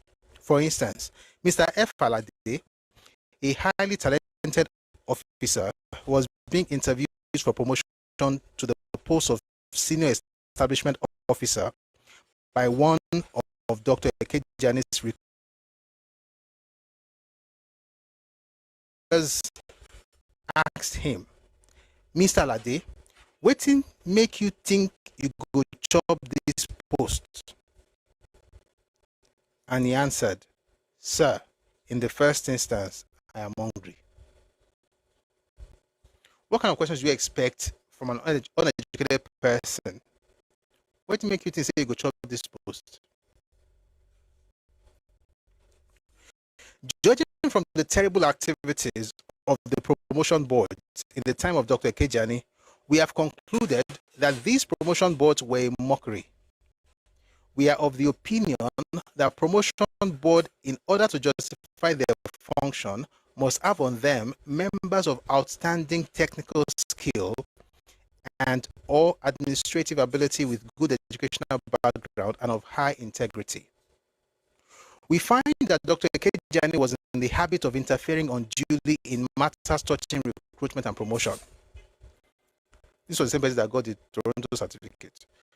In most cases, his interference resulted in people of his own choice being selected for posts for which they were not qualified, like it happened in the stuff we're discussing in Oshodi Isolo constituency. One example, who was appointed as a staff nurse in Port Harcourt. Ms. Alesumoka was not qualified for appointment in that she never completed a nursing training at Iyenu Hospital, where she had been previously. But on the instruction of Dr. Ekejani, Ms. Alesumoka was appointed a staff nurse. Dr. Ekejani's letter dated 24th January 1962, an address to the medical officer in charge of the railway dispensary, Port Harcourt, Exhibit MED 97 reads, Bearer is Miss Alesumoka. Reference my letter of today asking you to employ her as in this respect. Within 2 years of this lady being employed in a post for which she was not qualified, she was given a sponsorship by the corporation to do secretarial studies in the United Kingdom with a view to becoming a secretary typist, no longer a nurse. On our dime. Just like how they send people to China and Taiwan, they send this one to the UK. It's not different. 4 others were handpicked for scholarships at the same time, and they did not appear before any selection board. The claims of the typists in the corporation were never considered. If the corporation needed more secretary typists, they could have advertised for them. In any case, we do not see the need to train secretary typists abroad. In a similar way, Dr. Kejani calls the appointment of Mr. G.U. Onyeku as a staff nurse. You don't have to guess the ethnicity of the people they are talking about. You don't have to guess it. You already know.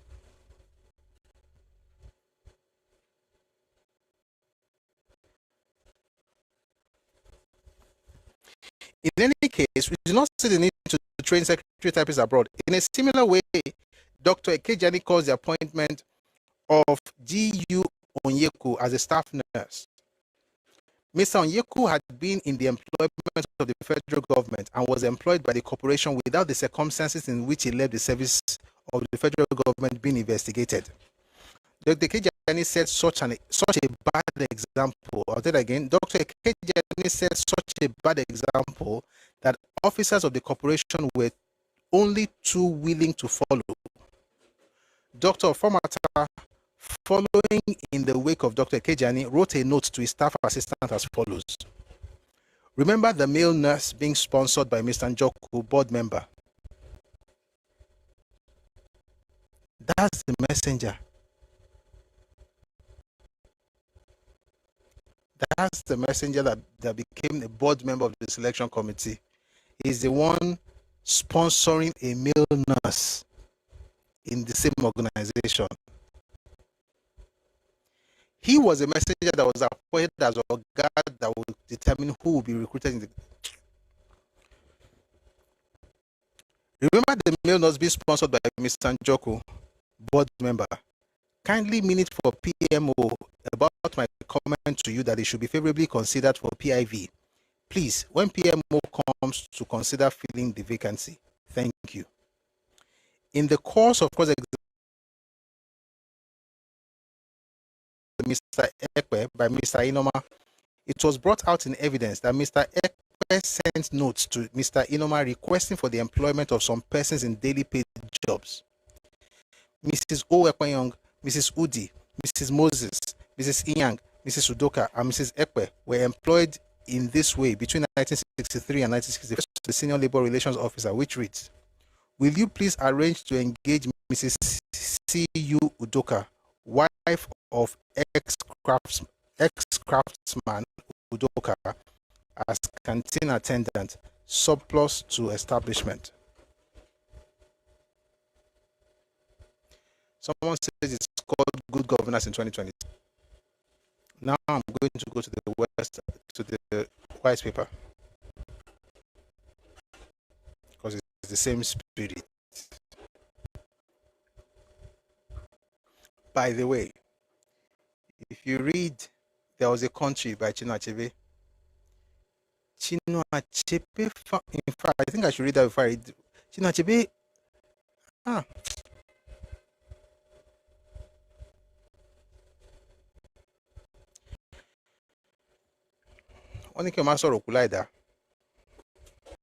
he was giving reasons as to why everybody was wrong. The ones that were doing Nigeria a favor. I found it now.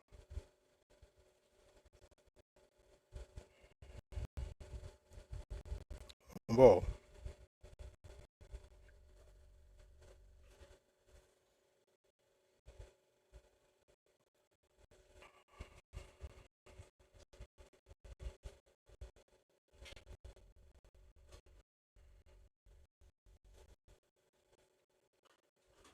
I'm going to read from Chinua Achebe first. I hope I find it.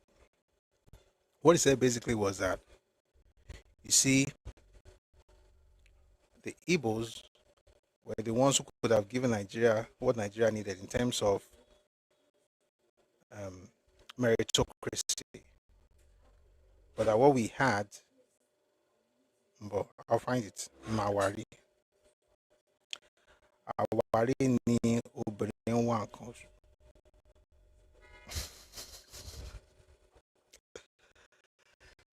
My God, Yoruba people are just interesting.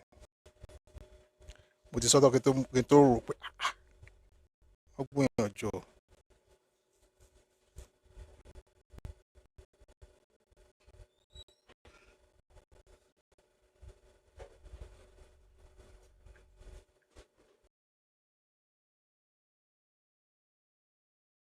I want to read something to you from Chinachebe's book, There Was a Country. Please pay attention.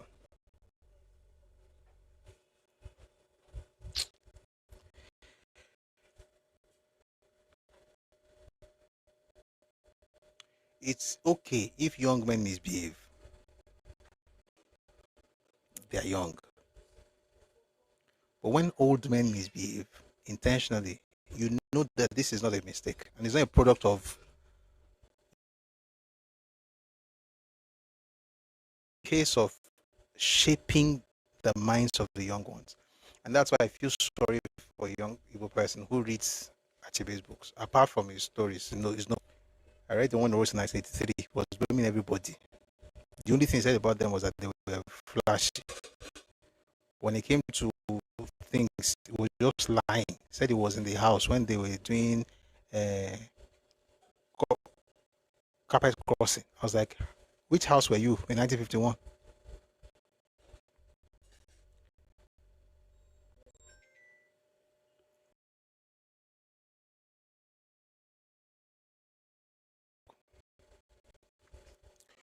One of the first signs, let me even go back just to tell you how crazy the things that he wrote in the book were. Having acknowledged these facts, whatever facts he was talking about had to do with the fact that they were what was the word? They had education, they had caught up with the Yoruba people, which is absolutely ridiculous.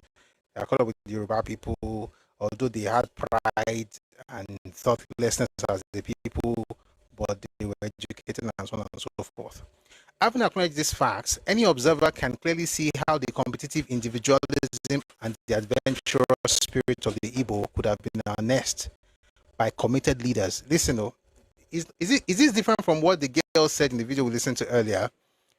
What the government should do, for everybody. By the way, this individualism thing they tell you is just ironical. Remember the book we read earlier? Fact. The major problem that Nwa Aforizu had was actually that he spent money that communities gave him to use to send people to school in the United States, and the money got to about $32,000. Was it dollars or pounds? £32,000, and that money, he squandered that money, and so was sent to prison 7 years. Before execution, they now came up with something. Himself and Mbono GK came up with an explanation for what happened as the British colonial government persecuting an Igbo man. It's always because of Igbo.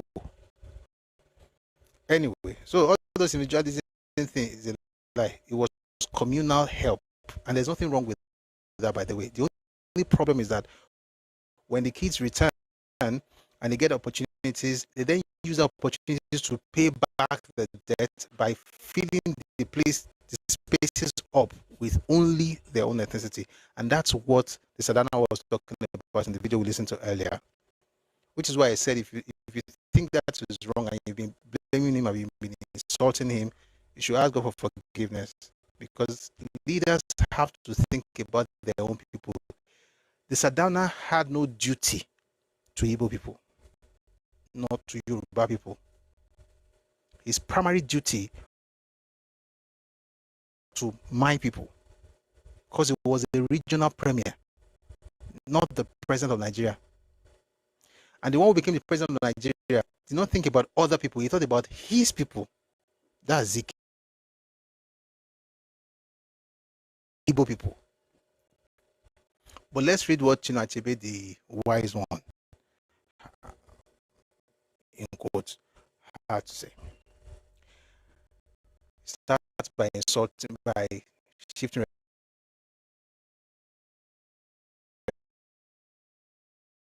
Having acknowledged these facts, any observer can clearly see how the, you know what, I think I should read some of the facts that he's talking about so that you understand how crazy some of these things are. He said the Igbo Town Union has often been written about as though they were Igbo, sorry, as though it was an extension of Igbo Kingdom, but actually Igbos are individualistic. Anyway, we talked about the fact that they had caught up educationally and so on and so forth. Let me just go to the meat of the conversation. If you want to read, you can read this book. You can get the book on Read of Me Books. By the way, we said the book because left to me, nobody should be reading this book, to be honest. But it's good to read it because you're able to understand the mindset of those you're living with. The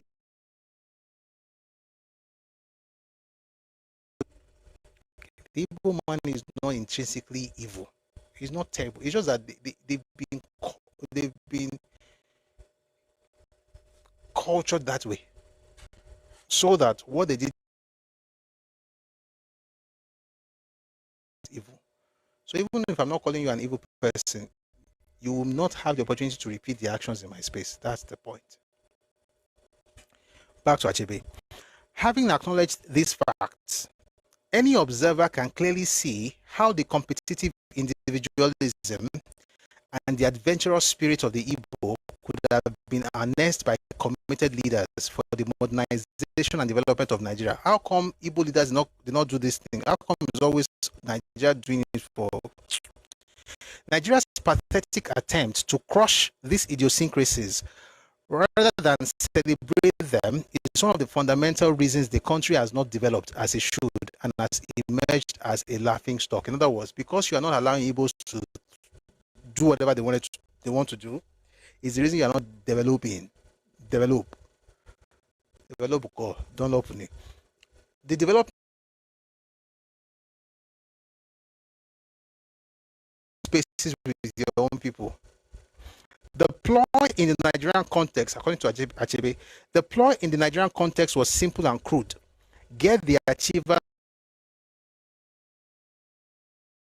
individuals from the desired ethnic background. This is what your people did. Shame. The ploy in the Nigerian context was simple and crude. Get the achievers out, and the achievers, of course, have to be Igbos. Get the achievers out and replace them with less qualified individuals from the desired ethnic background, so as to gain access to the resources of the state. This bizarre government strategy transformed the federal civil service, corporations, and universities into centers for ethnic bigotry and petty squabbles. It was in this toxic environment that Professor Enin Joku, an Igbo who was Vice Chancellor of the University of Lagos, was forced out of office. This is a lie. Achebe lied. This book is not worth the price of a toilet roll. Rubbish. How was he forced out when he finished his term? Just that they did not renew. And why should they renew his term? Does he have to be there?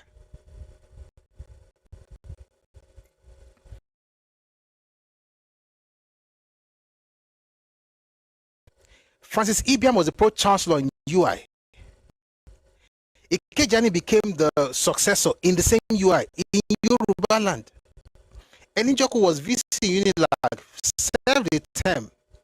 It was time, they said, no, we're not going to renew your term. We want Biobaku. It now begin to shout that they are tribalists. They were not tribalists when they were putting all your people in those places. How kind of stupid mindset is this? He says, Just absolutely rubbish. It was in this toxic environment that Professor Njoku and Ibo, who was Vice Chancellor of the University of Lagos, was forced out of office. An exasperated tribal small-mindedness famously lamented during this crisis that intellectuals were the worst peddlers of tribalism. Let me quickly say something. You'll find this in the Politics and Power in an African University. Do you know that while decay was there, decay was there until Ironsi. It was there until Ironsi. That was in 66. Decay was the one who came up with the idea. He said it was himself at the university that came up with the idea that we're going to have like a super. You know what? I'm going to pause on this. I want to read it. These people are blessed because we don't curse here.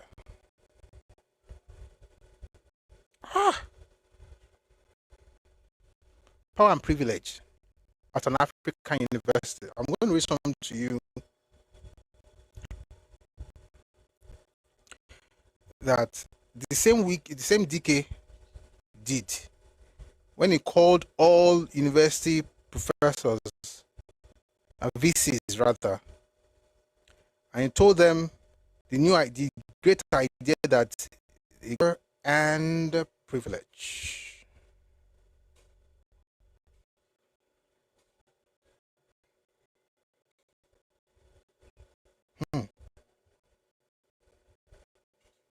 I found a book. I hope I find that page. It would be nice to find it. It would be really nice.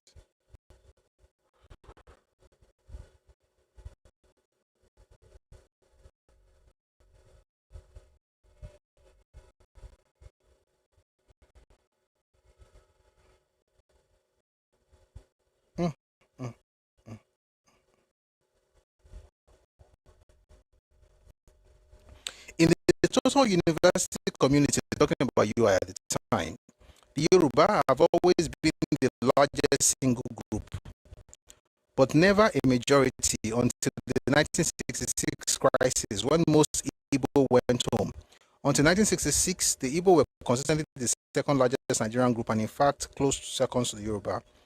The Yoruba, for example, had made up 42% of all students who entered the university between 1948 and 1966, and the Igbo 31%. Among the Nigerian staff, these proportions were nearly the same. Mumbo.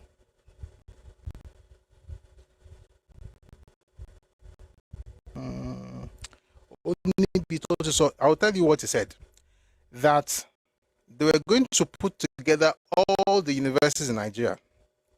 He will now be the super VC.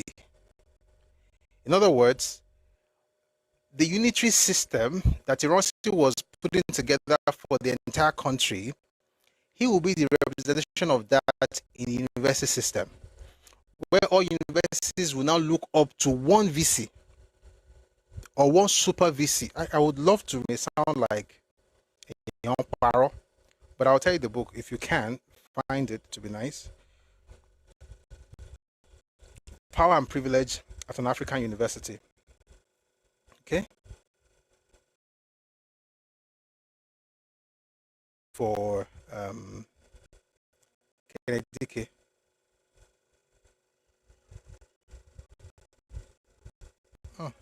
Odumisha. Bojomi Ojori, Mark Afunisha. But if you read that, if you find the book, you find it there. It's somewhere there. I can't find right now. This is the problem with when I read that. When I mention a book, I feel like I must find the page. We'll find it some other time.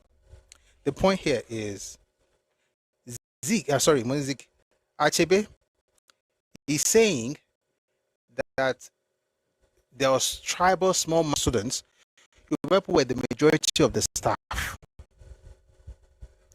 Kennedy was no more qualified than Yoruba people. There were Yoruba people that were even more qualified than DK, but they put DK there. But when Yoruba people say they don't like something, it's because they have tribal small-mindedness. You see the stupid argument that even the most educated people bring up. Meanwhile, they will not allow this in their region.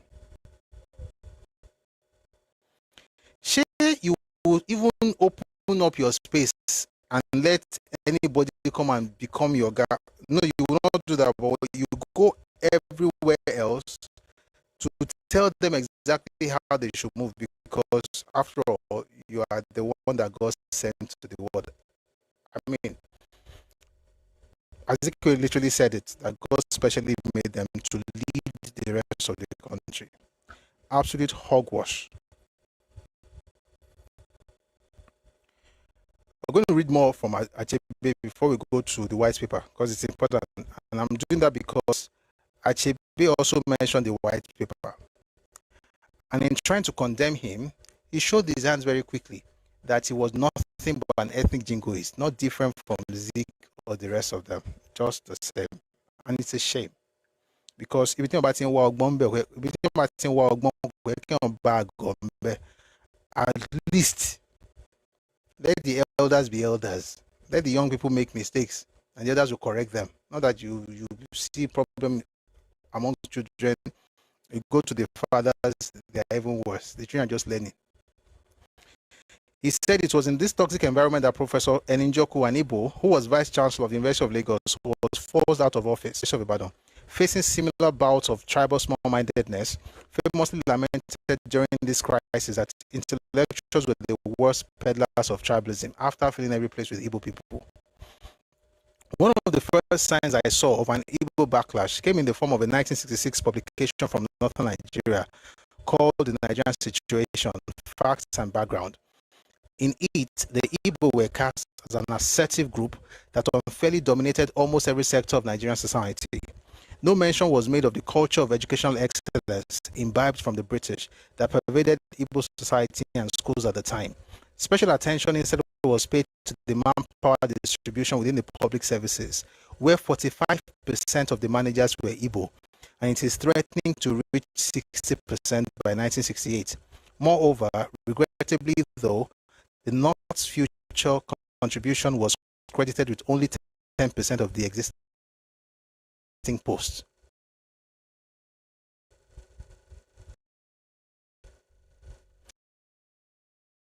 Let's leave that northern issue alone, because we're going to white paper. Of particular dismay, pay attention please, of particular dismay to the authors of the report were the situation by Igbos. Probably the pettiest. How can you say you have 50% here, 70% here? Was the lamentation over the academic success of Easterners who graduated in larger numbers in 1965-66 academic year than their counterparts from the West, Midwest, and North.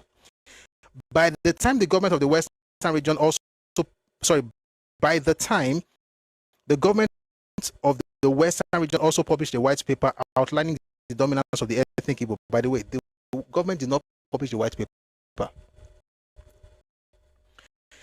It was NCNC members in the Western region who published the white paper. And like I said, we were in luck. You can find it for free. Telegram channel, Redomi Global, learning materials section. You find it there. White paper on political alignment in Western Nigeria. It was not written by the government. It was written by NCNC. It was even signed. But let's read what it's saying. By the time the government of the Western region also published a white paper outlining the dominance of the ethnic Igbo in key government positions in the Nigerian Railway Corporation and Nigerian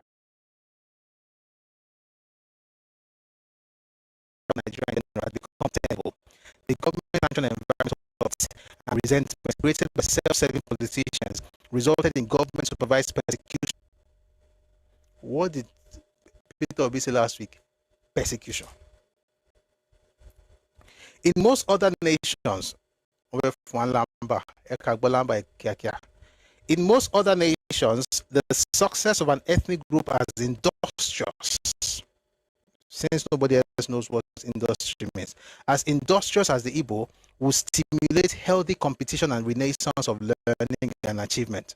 In Nigeria, it bred deep resentment and both subtle and overt attempts to dismantle the structures in place of meritocracy in favor of mediocrity, under the cloak of a need for federal character.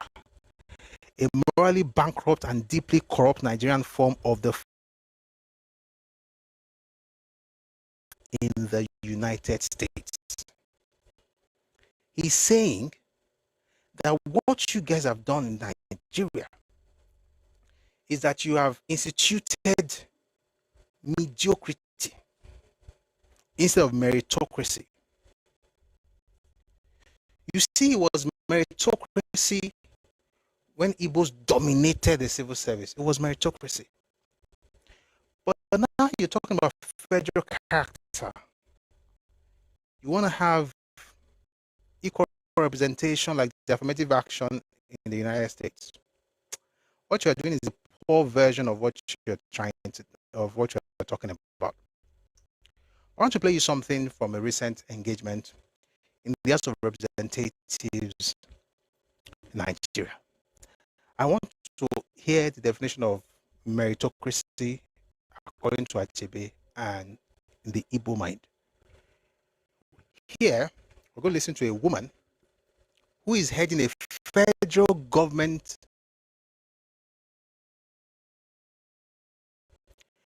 And we're going to hear how they employed people, how they recruited people, and from where they got them in that particular state, which happens to be Anambra.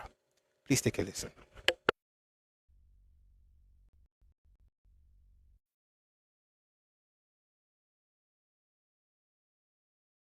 Show play.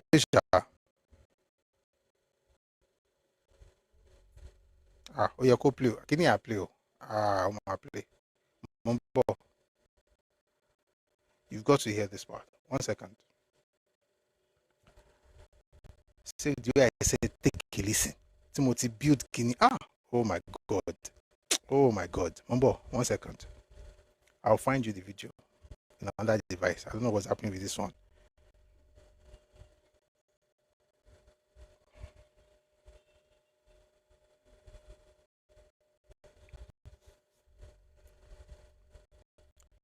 The budget can't be in handicap.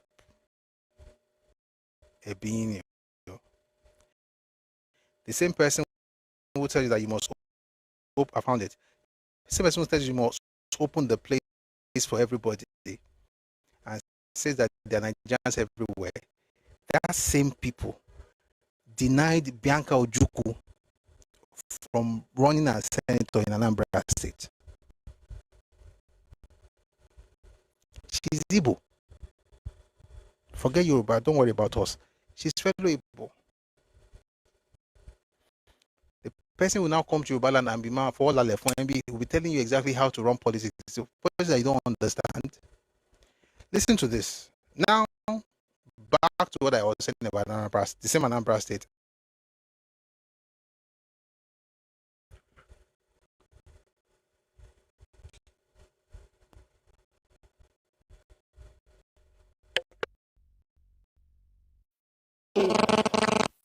Oyo State. Okay.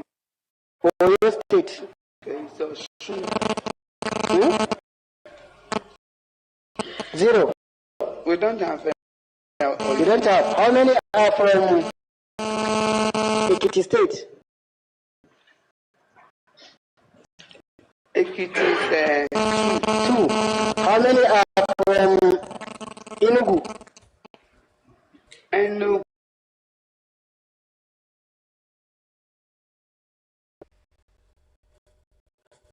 They are from Cross River.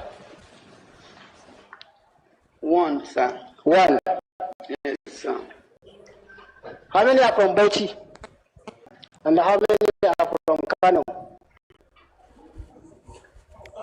We have one person from Kano. Yes, sir. And how many are from Anambra State? Because it is domiciled. How many are from Anambra State? 811, sir. 811. I mean, 1. Yeah? 1, sir. 1. Yes, sir. And madam, you say you have tried? No, I didn't meet out there. This number.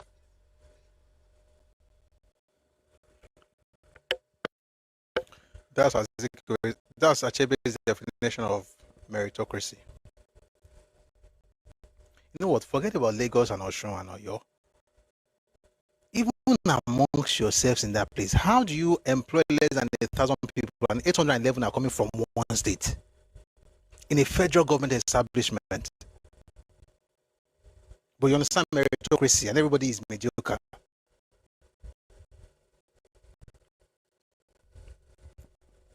Someone says even she is ashamed to call it 111. Yes, she have actually called 911. They would help him. Somehow from America, they will fly down. Because this is rubbish. This is meritocracy, by the way, as far as they're concerned. The definition of fairness is when you give them undue advantage, then you are being fair.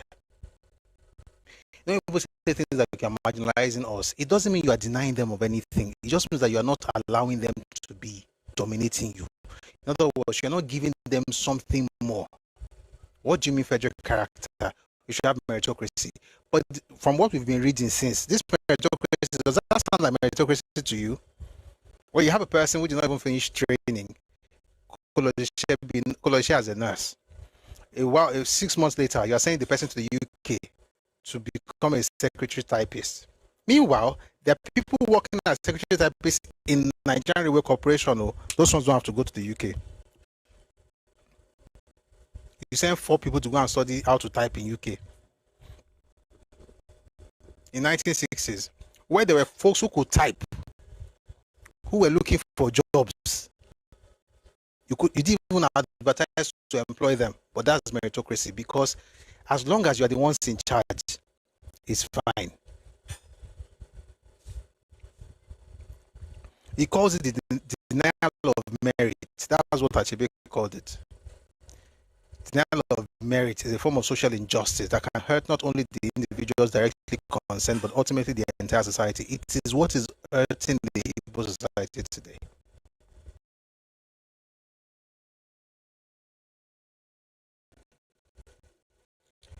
If she was working, let's say she was working in a private institution, I would say, okay, but to work in a federal government established organization, you will put advert out. Of course, see, most likely you're not going to find a lot of Yoruba people that are going to travel to Anambra.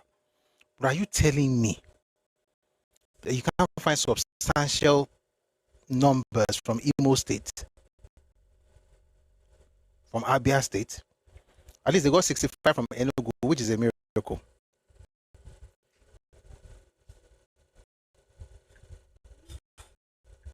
Now let's read the white paper. The one that he was saying Yoruba people were writing and trying to make them feel like, but I won't read everything because I've told you where to get it. I'm just going to read some summaries because there are several summaries just to give you an idea what they did back then.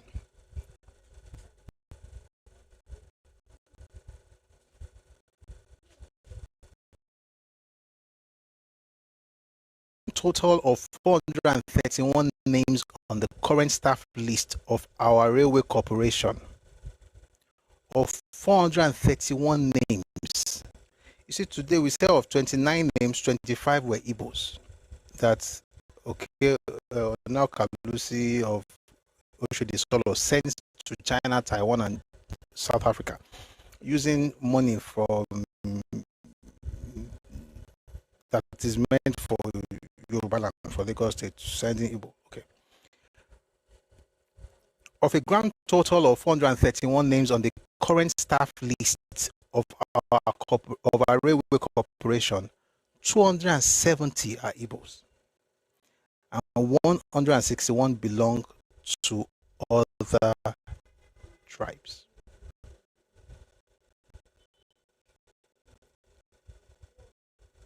You know, there was something, I just remember now, there was something that Anthony Nauro said in that 1968 speech. It's very, very instructive. He said, ethnic groups, I'm trying to look for if I can, I would like to read it again. It's a force of habit. Excuse me. He talked about the fact that ethnic groups can be chauvinistic. The words he used for the East, he says, but Igbos are militarily chauvinistic. I'll find you that stuff because I need to read these things out so that doesn't look like one is making it up. People knew these things. This was in 1968. Someone would now come and be doing things to you, and YouTube will say, let's be fair. I found it. It says here,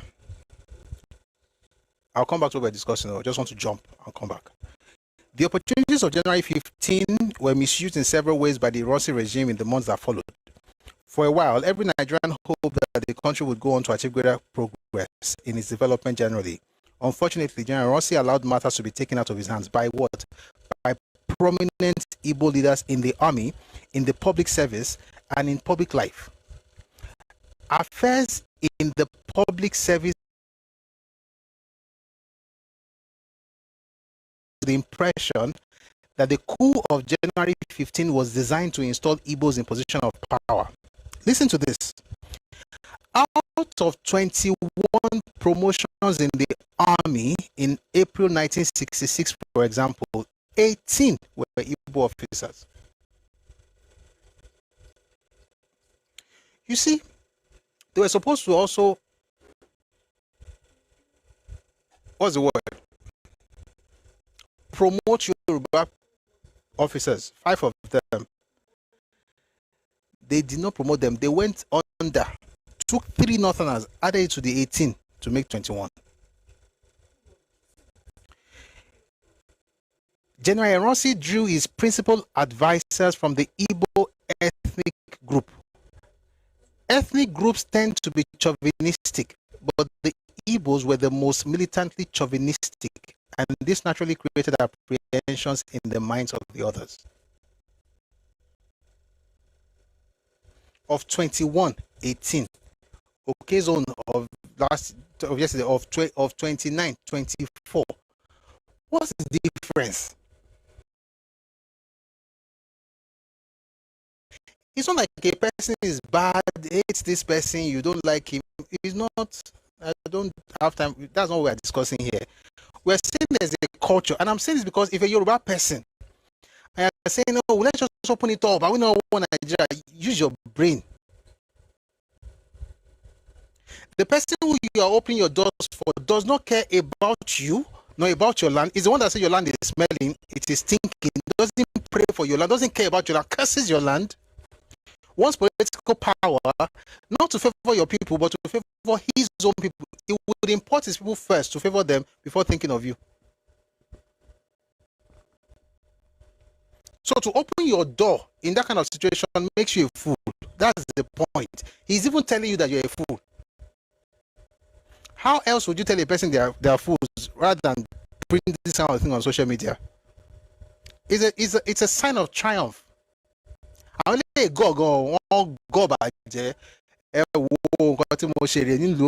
did this in the land and I did it. And when we spoke up, stop tribalism, as if he's talking to Ikoko.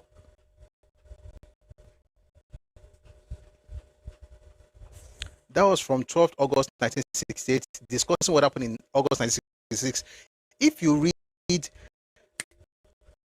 Why We Struck by Adewale Adewinka, he mentioned how the entire place was packed with people as far as when Rossi was in charge.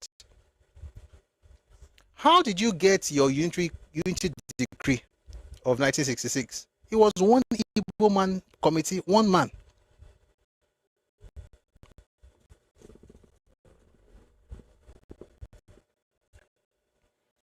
They didn't have to wait for the rest of the country to make that decision.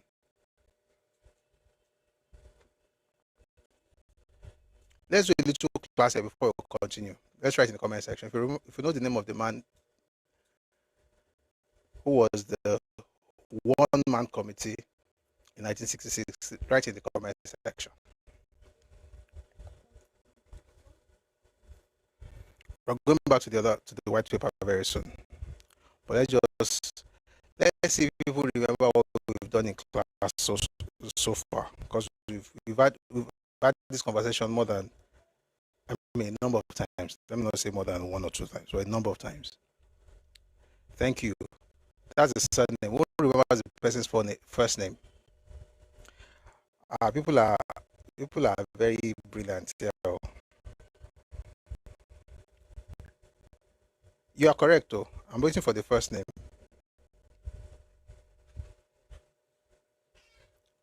You are close. It's Francis. Francis Uwokedi. Thank you very much. Uwokedi.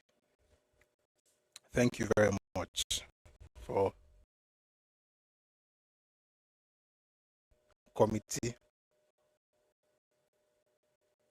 You became head of state through crook and crooked miss on the 16th of January.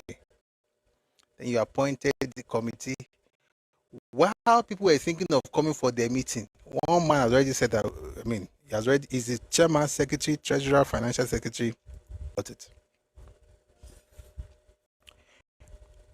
Out of a grand total of 431 names on the current staff list of our railway corporation, 270 are Igbos and 161 belong to other tribes.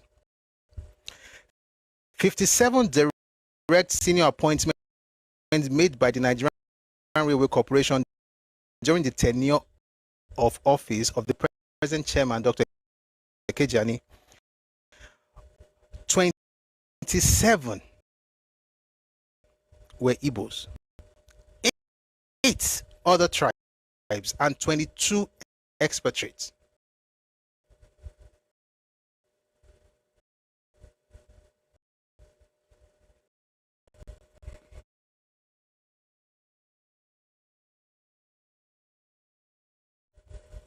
Ekejani as chairman of the board of, by the way, contrary to what Achebe said in his book, which was a lie, it was not written by the West Nigerian government. Or in fact, let me read the cover to you. I'll come back to the page. White paper on political, I'll tell you that again. White paper on the new political alliance as an enemy of West Nigeria by some of the leading members of the party. Some of the leading members of the party are the people that signed this document. T.O.S. Benson, Arif Akade, Bilofoyeku, Hilamuye, R.O.A. Elamuye, R.O.A. Akin. Alẹ́ máa falẹ̀ ya gan. Wọ́n ti gba gbogbo ọ̀nà tán in the name of one Nigeria. Wọ́n ní ká bá ní tán, wọ́n ti fàyàn tán yà ó.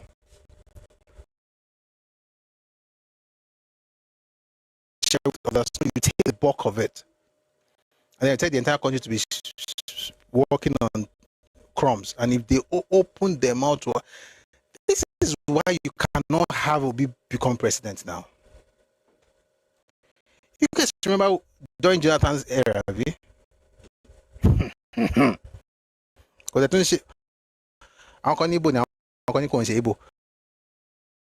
but imagine what would happen. You didn't even have obedient movement at that time. Imagine now that I now have your family has to be taken over. Let me go back to this. That's an exaggeration, but you get the point.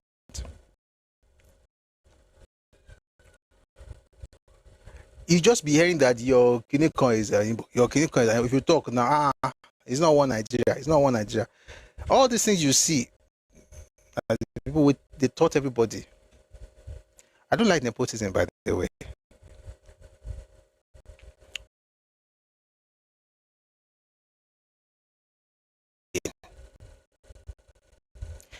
And let's go back to this. So I want to end this session. So it says, let's start with the Nigerian Railway Corporation. Here, the party appointed Dr. Ekejani as chairman of the board of directors on Onitsha Igbo. In 1960, the corporation wanted to fill the post of deputy general manager. There were 3 officers available to choose from. There was Mr. N.A. Kuforiji Yorubabuna in order of seniority. But strangely enough, the corporation bypassed both Kuforiji and Phillips to appoint Mr. Egbuna and Onitsha man, who has since been appointed general manager of the corporation. Again, there was a vacancy of principal officer, staff, and administration. The candidates available were D.A. Adebiyi, senior labor relations officer, D.A. Rogers, E.E. Ekwe, S.O.O.K. and F.M. Alade. F.M. Alade here is the one in that document that we read, that tribunal of inquiry, where they asked him, what did make you say you go chop this post? And he said, sir, first of all, I'm hungry. That Alade is the one they're talking about here. The candidates available to fill the vacancy of principal officer, staff, and administration were D.A.O. Rogers, E.E. Ekwe,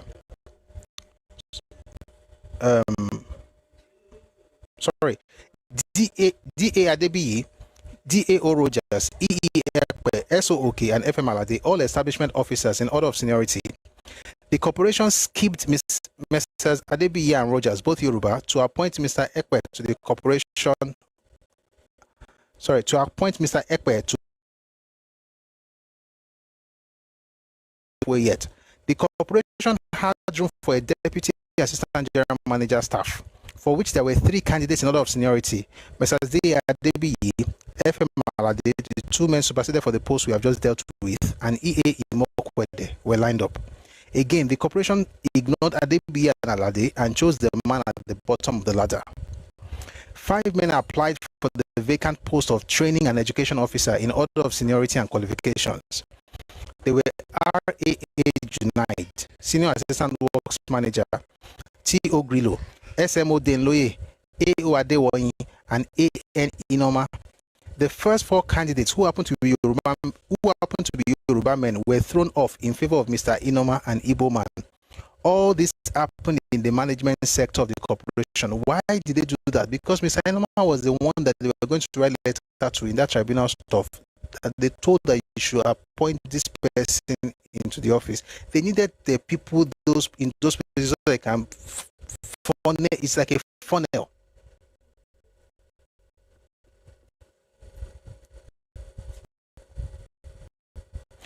And I'm reading this because somebody wrote something some days ago, like Yoruba people were not really working in the federal civil service. Yes, Yoruba people were not working in many parastatals because, of course, Western region was paying more. Western region did not have railway corporation. The only railway corporation that was available was the National Railway Corporation. Nigerian Railway Corporation. And some of these people were working there before the Igbos got there. But guess what? When it was time for promotion, they were sidelined. Let's go through the story in the Secretary's Department.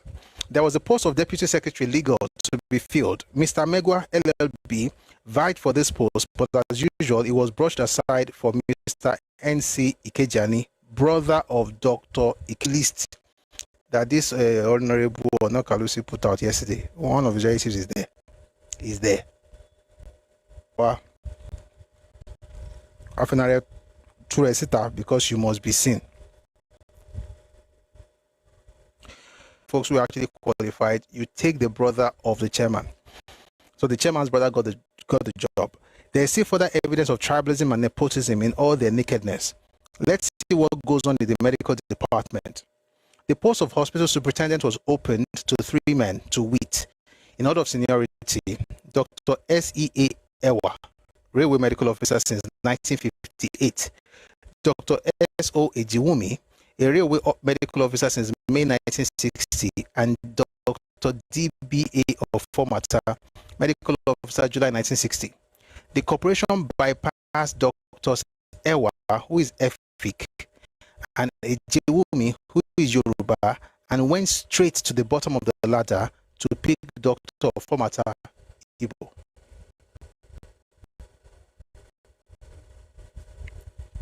In the operating and commercial department, the corporation went to appoint an acting. The corporation wanted to appoint an acting district superintendent, for which there were 3 officers in order of seniority. Messrs. S.A. Omishore, Yoruba, senior traffic commercial officer since 1612-1960. T.S. Agbabiaka, Yoruba, traffic commercial officer since 1612-1960.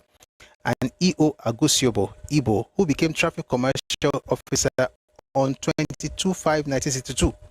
They were there since December 1960. He got there May 1962. And the 3 were considered eligible.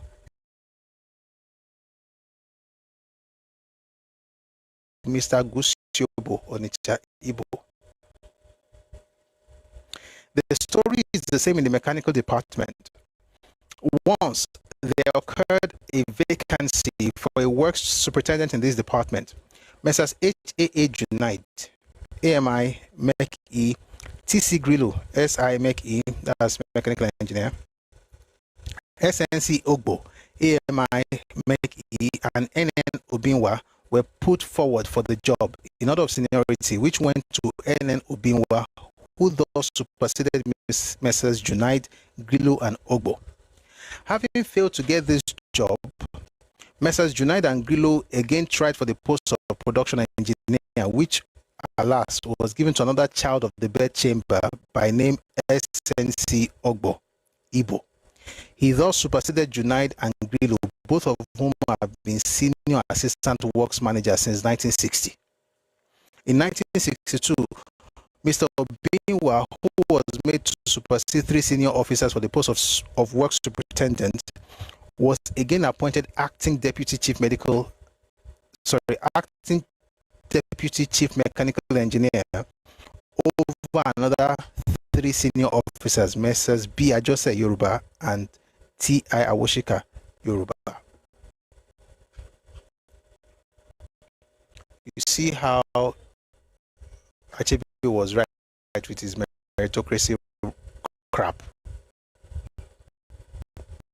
A summary of the current staff list of the Nigerian Railway Corporation reviews the following facts. Now, this list is very long, so you're going to have to go read it yourself. It gives you the post of chairman, the ethnicity, different from what happened with Onakulasi. I hope I'm pronouncing his name correctly. I think it's Onakulasi. What they put out is the same thing. The post of chairman is held by an Igbo. The next powerful post, that of general manager, held by an Igbo.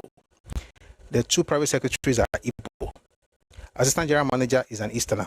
Deputy assistant general manager, an Edoman. Private secretary attached to them is an Igbo. Senior labor relations officer, Igbo.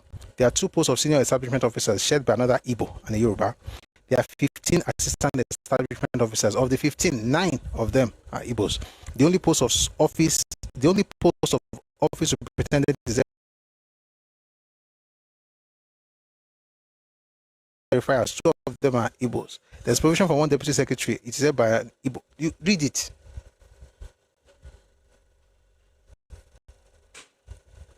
Transport 4 men.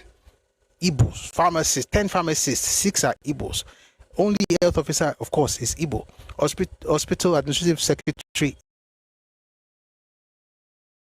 2 technical instructors, both of them Igbos. 2 senior draftsmen, Igbo. Corporation 1 assistant architect, Igbo. Everything.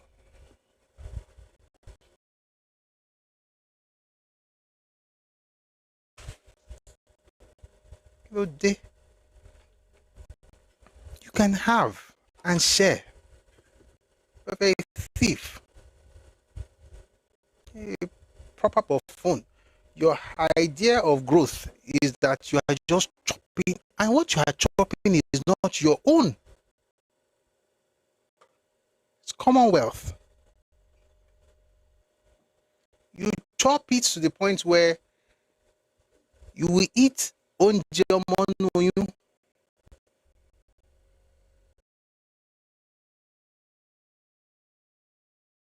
Officers, 12 are Igbo.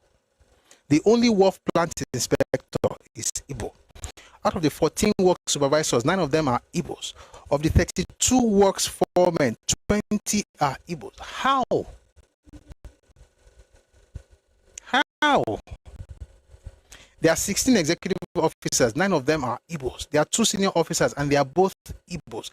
There are 5 district controllers of stores, 3 of whom are Igbos. There are 10 assistant controllers of stores, 5 of whom are Igbos. If you read this thing, it will just make you feel like, why? Not that you should not enjoy, you're a Nigerian, but why would you do this at the expense of others? In other words, your joy is predicated on the sadness of others. You have to make people mourn, not to feel good. This is demonic. There's nothing you can tell me. There's nothing. It's demonic. It's the work of demons. And so, dear brother, out of a grand total of 431 names on the current staff list of our railway corporation, 207 are Igbos, and 161 belongs to other tribes. So I read earlier, 57 direct senior appointments made by the Nigerian Railway Corporation during 27 Igbos, 8 other tribes, 22 expatriates.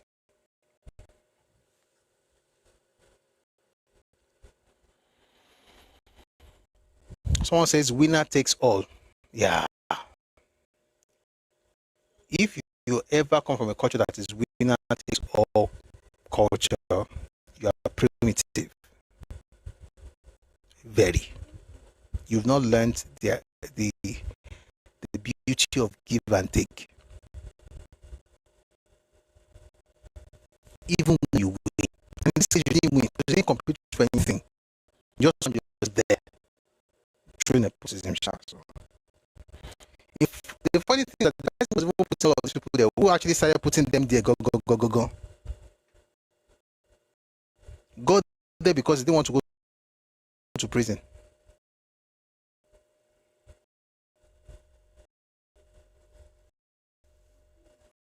Someone says top to bottom. Yeah, top to bottom.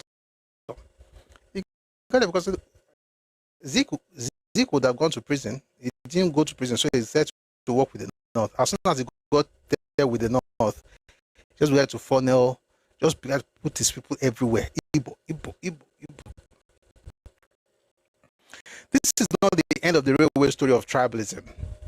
We hope you remember the disgusting case of Njoku, the brother of the Minister of Transport, under whose portfolio is the Railway Corporation. You don't? Well, the minister's brother joined the Nigerian Railways as a messenger and retired as a messenger. We woke up one morning only to discover that the Njoku, the retired railway messenger, had been appointed member of the board of the Railway Corporation. And soon after, he became chairman of a staff selection committee and a registered railway contractor. Tell me,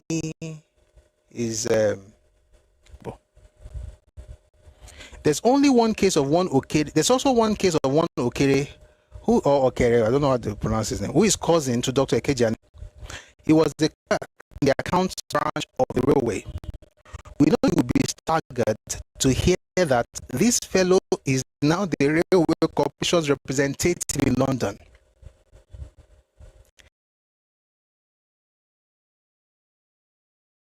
Kept over for the chairman's cousin. George O. Ye Gods. The horror is not ended yet.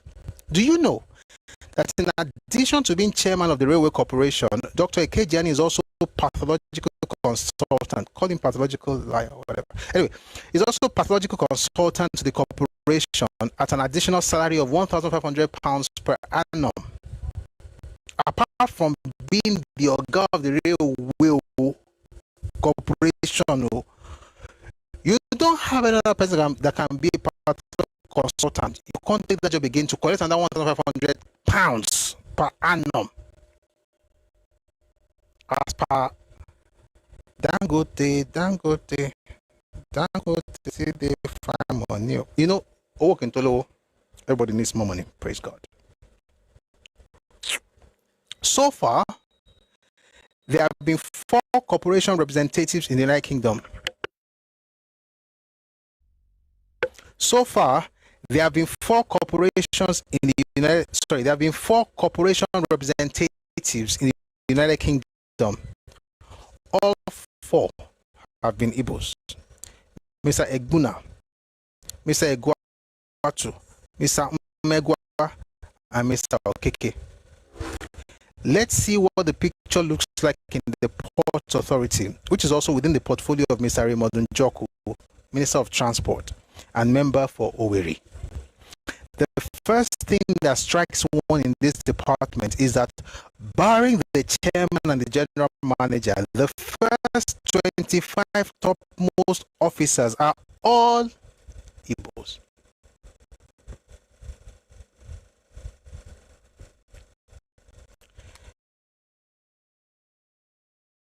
And the secretary of the board is Yoruba.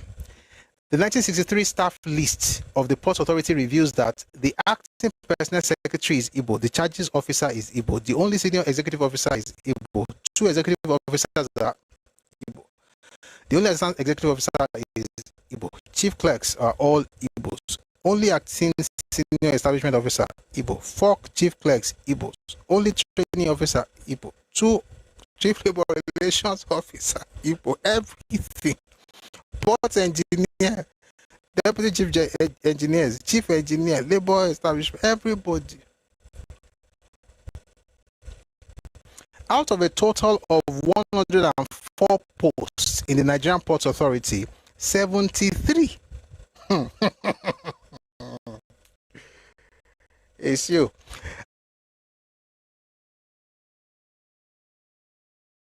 Three are Igbos, 23 Yorubas, and the remaining 8 belong to all groups. That is about 70% of the total are Igbos, 22% Yorubas, and 7% others. By the way, the major ports, of course, were Yorubaland. 70% were Igbos.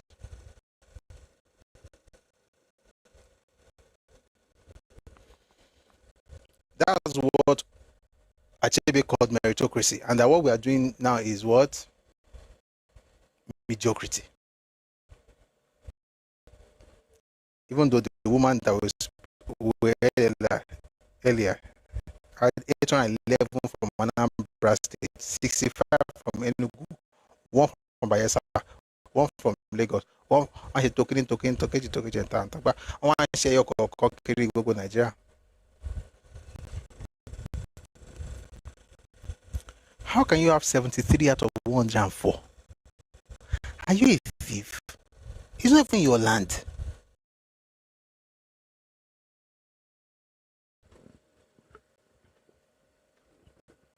What kind of primitive thinking is that?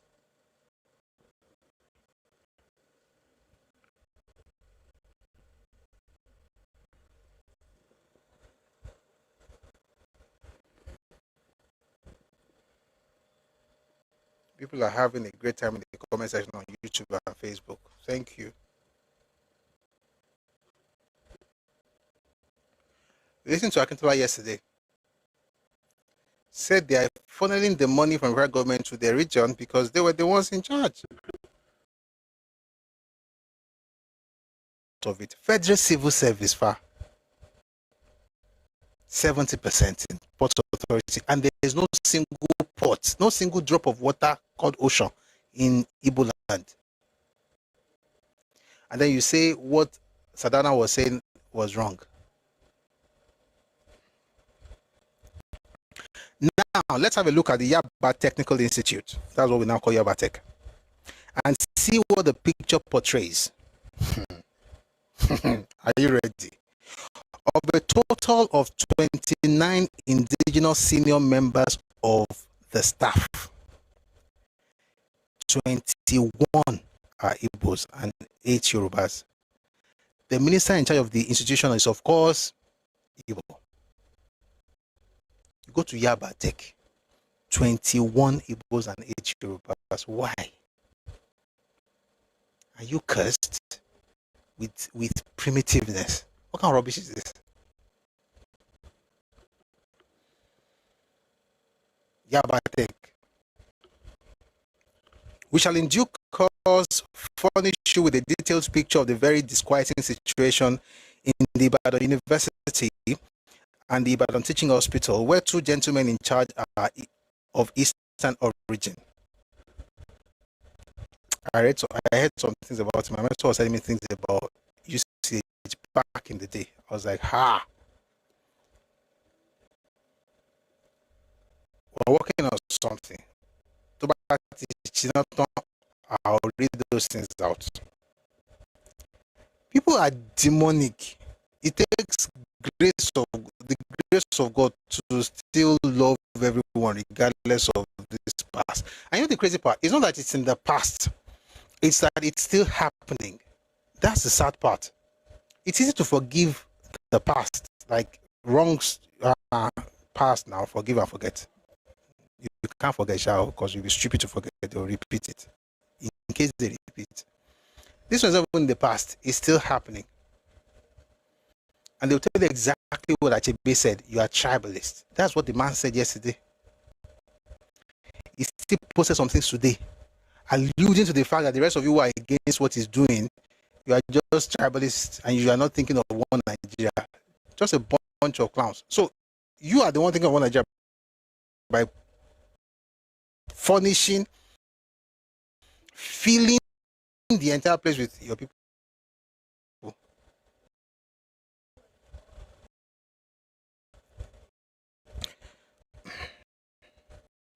Yaba Tech, of the 29 indigenous senior members of staff, 21 are Igbos and 8 Yoruba in Yorubaland.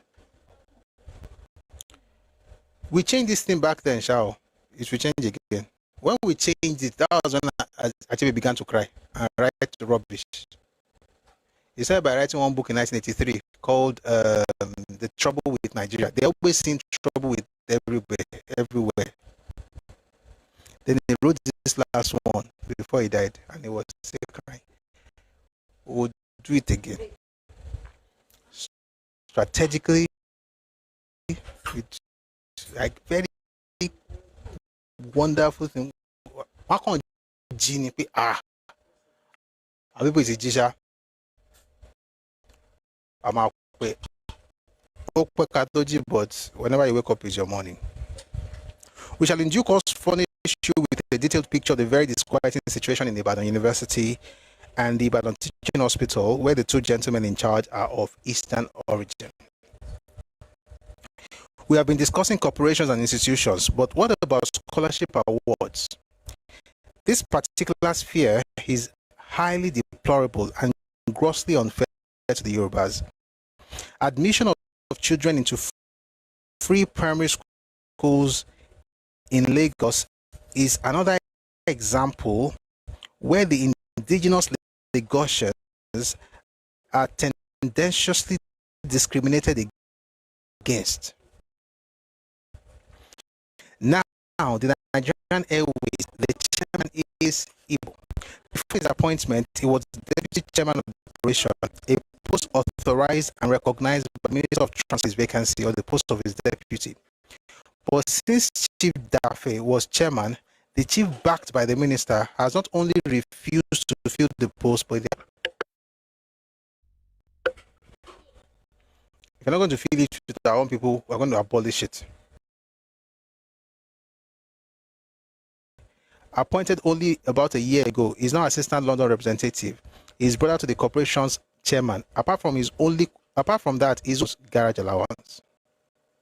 There are 2 officers responsible for processing applications for employment in the airways. They are both 2 officers responsible for processing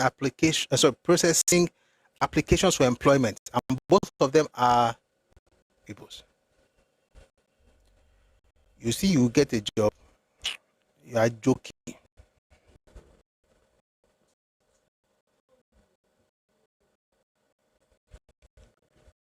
Get job where?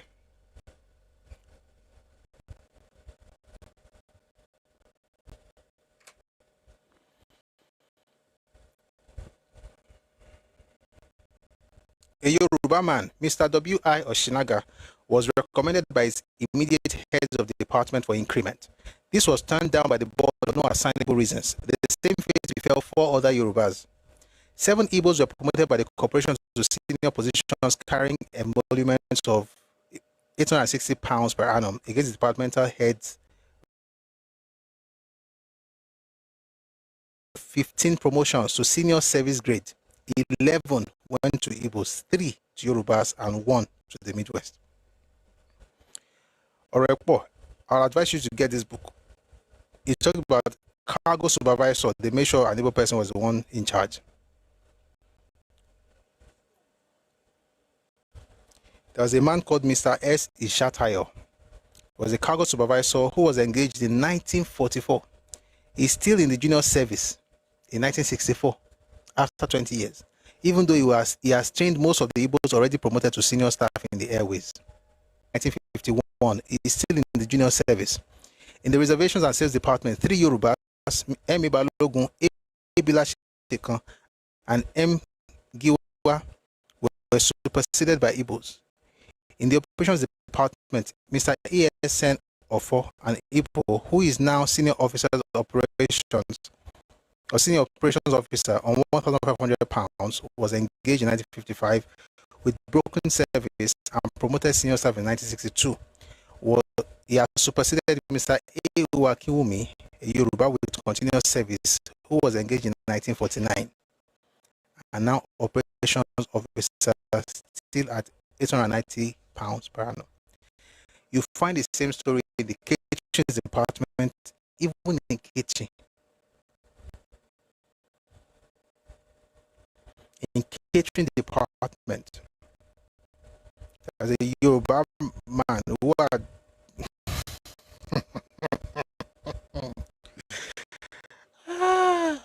who had gone to school in England.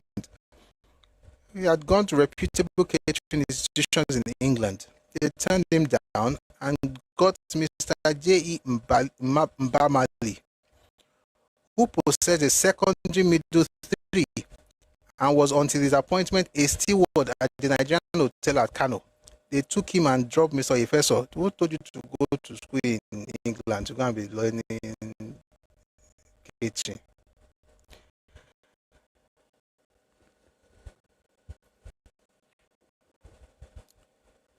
The Swiss Air wrote concerning Mr. Mbamali when being sponsored for training as follows. This is what they wrote, the sponsors.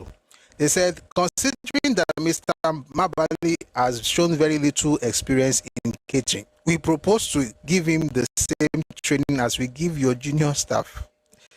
But Mr. Mbamali was appointed to senior staff on £1,315 per annum straight. Even if we do junior staff work, they make a senior. The person will go to England and go study something. They go see that somewhere waiting concern catering for England. Say you go to school. Who asked you make you go? In the engineering department, Mrs. FIC Akpapuna and MEJ were both Igbos. Sorry, in the engineering department, Mrs. FIC Akpapuna, both Yoruba, still on junior services with ARB approved license on F27, while both Akpanunam and EJ have no such qualifications. They have qualifications, so they were able now. Accounts department, the same thing, right?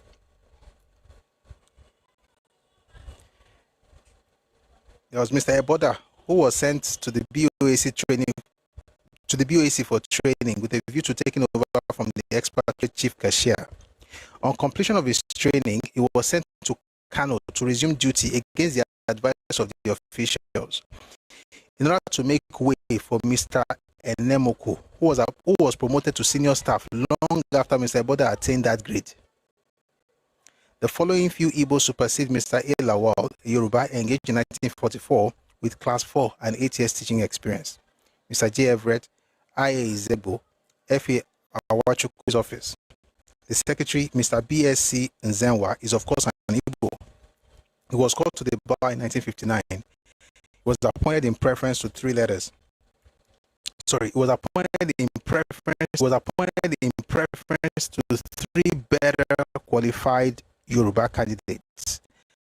Mr. Shita Bey, who holds the LLM degree and qualified in 1959, Mr. C. Shonukon, who was called to the bar in 1955, and Mr. F. O. Blaze, who qualified in 1943.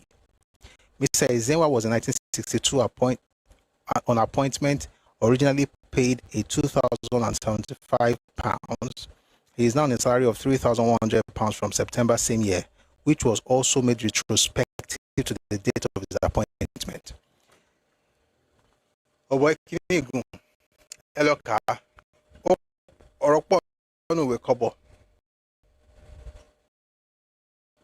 In catering, even in ordinary pools company, like a betting company that Nigeria had at the time, we called it Nigeria Pools Company. Even that one, they made sure that the board of directors, of the 7 board of directors, 4 are Easterners, including Mr. Ugochukwu, who was the chairman, 2 Northerners and 1 Midwesterners. When it came to ambassadorial appointment, Yorubas have not been fairly dealt with. Igbo ambassadors posted to countries in Africa, Asia, Europe, and America. Then you have 3 Yorubas, 4 Northerners.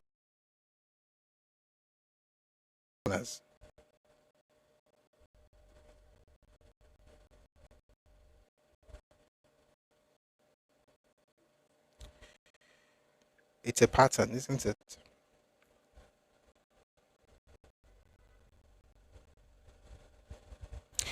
We Yorubas, I'm going to go to the. Let me read some of the things they said. What the demands were, and the conclusion, and then I'll tell you what we should do. We therefore demand that those people, irrespective of group of origin, who have been unjustifiably made to supersede their seniors, should be downgraded to their right place in the service hierarchy. Number 2, that those who, irrespective of group of origin, have been unjustifiably superseded by their juniors, should be raised to their right place in the service hierarchy. Number 3, that Dr. Ikejani and Chief Dafe should be removed forthwith from the chairmanships of the Nigerian Railway Corporation and the Nigerian Airways is discovered. Who will be promoted to fill the higher office should be promoted immediately to fill such offices. In other words, you have Yoruba person who enter, say no, we go wait till you get under Iboma. So put that Yoruba up fast. We Yorubas of the NCNC, again, this is from their own group. We Yorubas of the NCNC refuse to stand by and see our people in the services and corporations unjustly and unreasonably superseded by persons less qualified, either educationally or by length of service and experience. We refuse to allow arch-tribalists within the party to bring the party into shame and disrepute and throw our people out of the scheme of Nigerian progress by denying them of offices for which they are better qualified than those appointed. We shall fail in our duty to the party if we construction of the very tenets that have made the NCNC what it is. We shall be condemned by history and our descendants if we look on whilst their future is being destroyed. Our very memory shall be hated if we fail to stand up by the principles of our party and rise up to destroy this tribalist cankerworm which is fast destroying the party and the unity of the party. How this one take concern you as Yoruba in 2026? Thank you for asking. Live in Yorubaland and thrive as we've been used to that for more than 1,000 years. We welcome people. We have cosmopolitan spaces. We are very cosmopolitan people. We are city people. We have many cities that were built before the British arrived. So we always had different people from different ethnicities join us. What we do not determine how Yorubaland should be run because of one Nigeria. That is not going to work. Even if there are more and there is none, it should not be determining how ancestral spaces are run.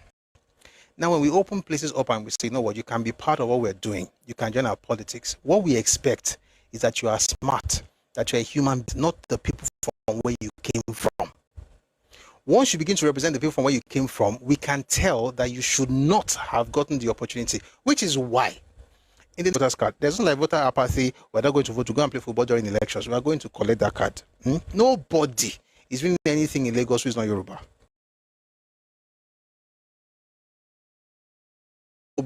Anybody, all those open the door, let all of us do Nigeria, we're all good. It's not going to happen again.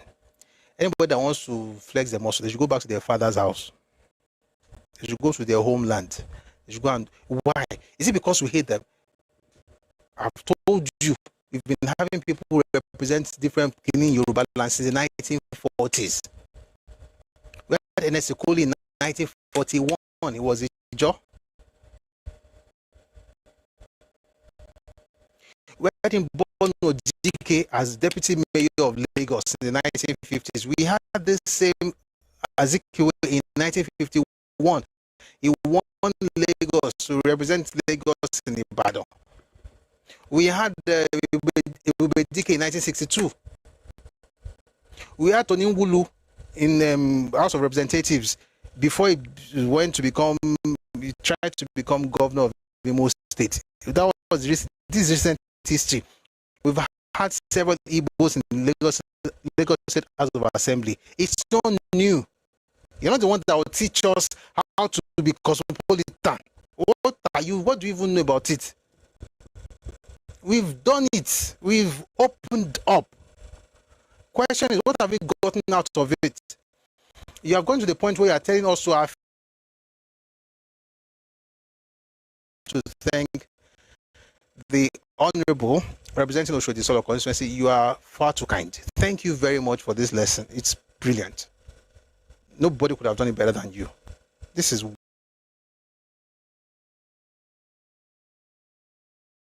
already. In fact, we paid more than tuition fees. So thank you very much. But we've learned the lesson. So what's the lesson now? Number one, we come actually and say we are all Libra. It's rubbish though. If you could have that knowledge, you better quick ATB Ishanoki is Ogun.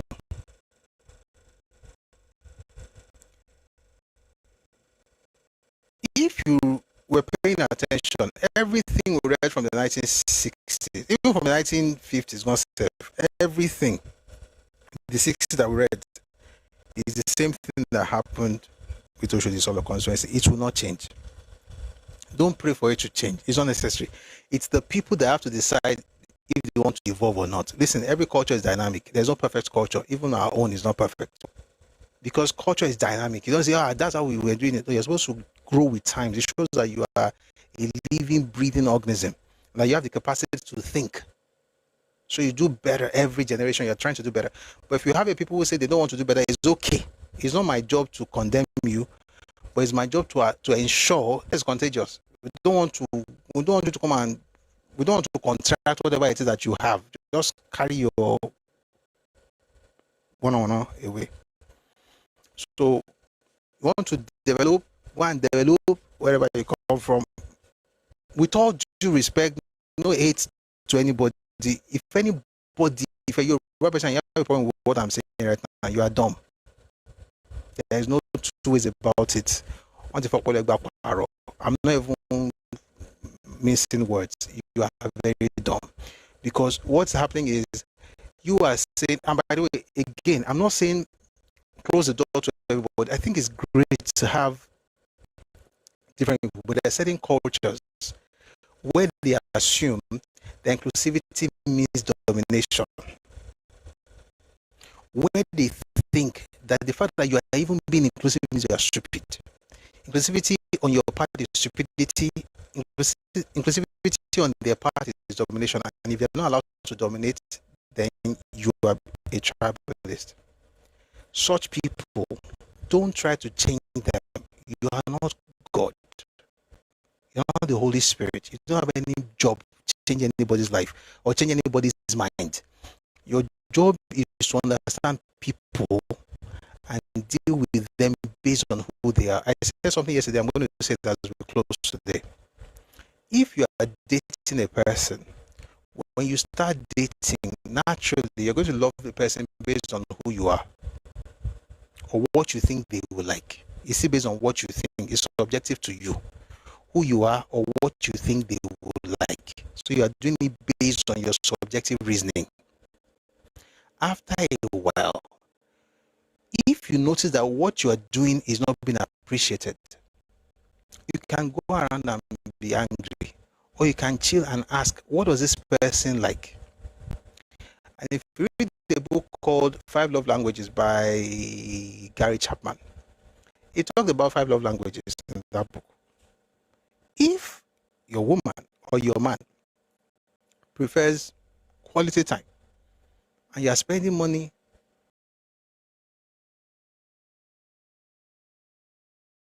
in gifts, they will say thank you, but they will not appreciate it like they will appreciate you spending time with them. What I means basically is that you learn from them how they want to be loved, then you love them that way. There are certain people in Nigeria that the way you are playing your politics as Yoruba people is not how they want to play it, how they think it should be played. As far as they are concerned, as a matter of fact, you are very foolish. Because as far as they are concerned, politics should be guarded. They guard it with metals. And that's why you have videos where an Igbo person will say somebody from another part of Igbo land can never become anything in their land. And he said that even God will forbid it. I'll play you that video as we wrap up. Now take a listen. No. You're going to listen to this, please. Hold on, please.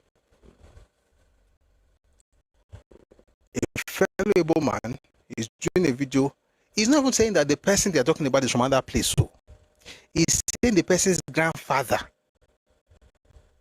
Haba, how many generations does it take in the land? The person's grandfather or something came into their space and he said God will not agree. Take a listen to this.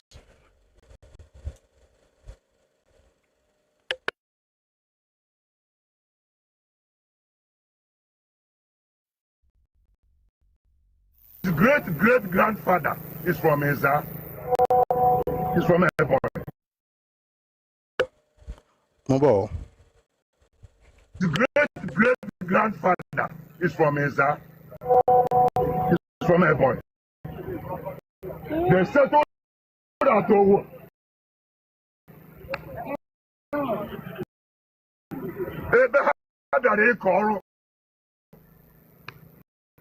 And today somebody will tell me, when you bring somebody from Ebonyi to come and meet the governor of Enugu State, God will not allow.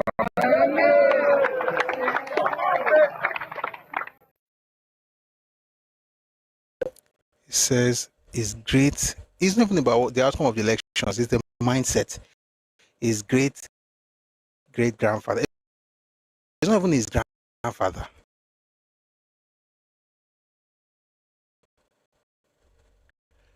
Great-great-grandfather tells me something. That will be before Nigeria now. Himself, his father, his grandfather, his great-grandfather.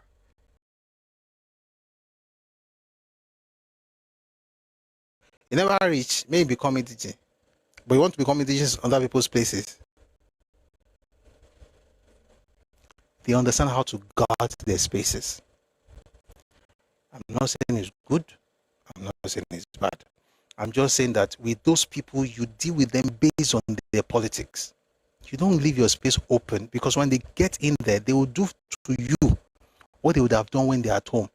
And you will be cry. By the way, the proper response to what's happening on Twitter with the honorable from Oshodi Isolo, the proper way to react is that number one, people now advertising, especially in that constituency, a lot of Yoruba folks in ABC, they're now advertising, they are putting themselves out. That's beautiful. That's very good. I'm not going to share the names. I'm not paid for that.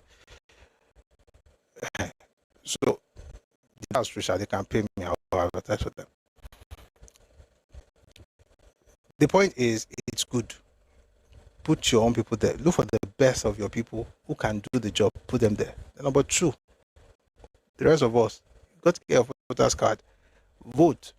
And don't go and play ball on elections day. Go out on election day. Don't go and play ball. Go and vote. Talk to your family members in different parts of Yorubaland, Nigeria. They've got to vote. They've got to be part of the process, okay? And this should never happen again in Yorubaland. We've got to do everything to make sure it never happens again.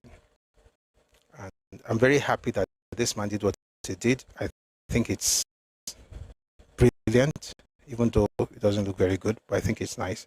And if you're a Yoruba person, if your people are doing something you don't like, your politicians are doing something you, but don't cut your nose to spite your face. Don't put people that are now disempower. I mean, what was the word now? It was not disempower. It's just disempower. That will now take everything away from you. You are giving them the power because you hate, oh, I don't like the guts. Look for another party or somebody that has sense to vote. By the way, APC is winning Lagos and Federal Capital Territory. And then Nigeria presidency by the grace of God, because we need that blueprint to continue. We don't want anybody else. Thank you for the word, franchise. That's what I was looking for. We don't want anybody that will come and scatter the plan. We already have a blueprint you're working with, all right? But the point is, even if you don't like something, look for someone else that you think is better. But it has to be somebody who actually cares for the land. That's my goal. If you notice, it's not so much about the ethnicity of the person, even though that's important, it's actually because you know that these people don't care about the land. If you imagine that we actually won top to bottom, and GRV was in Alasa.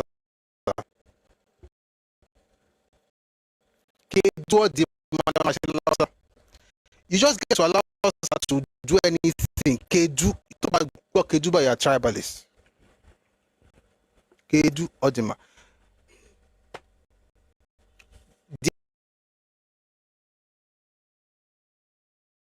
It really means to be in a quote-unquote cosmopolitan space. Let's be wise, protect your space, and self-preservation is not hate. You don't have to hate anybody. It's not a hate. It's just like being a soldier in the army. The soldier who carries a gun goes to war to fight. He doesn't hate his enemies. He doesn't hate his opponents. It's the country that's the enemy. But because those soldiers are carrying guns to come and kill him or take his own territory, he has to kill them. And he's not killing them. He's not murder. He's not murder. But it's not murder. As a matter of fact, a chaplain will go there with him, carry gun, pray for them in the name of Jesus, and still kill the other people. It's war.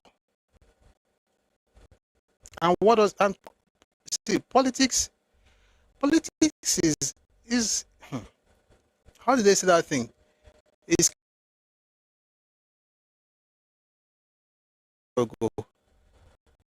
something without, who knows that saying?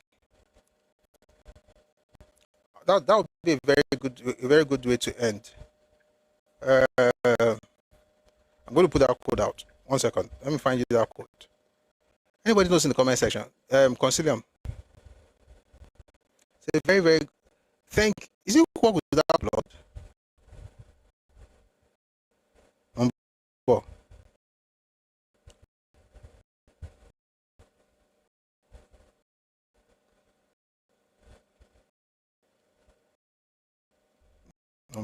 No, no. There's a particular quote. I'll find it. Politics is war without bloodshed, while war is politics with bloodshed. Politics is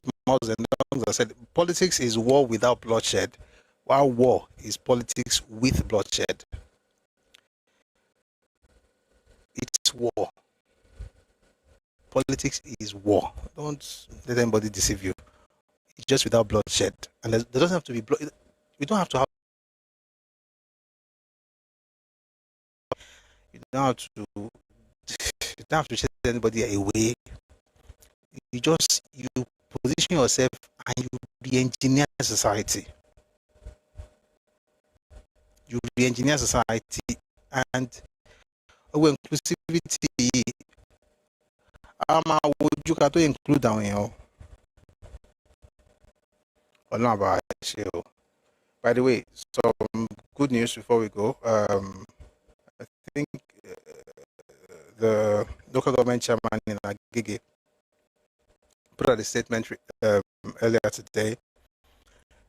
He released a statement about young people that they have sponsored, right? He did something only for us to discover now that it was actually Lagos State Public Works Corporation that fixed the roads that is taking credit for. The same honorable from Oshodi, Isolo.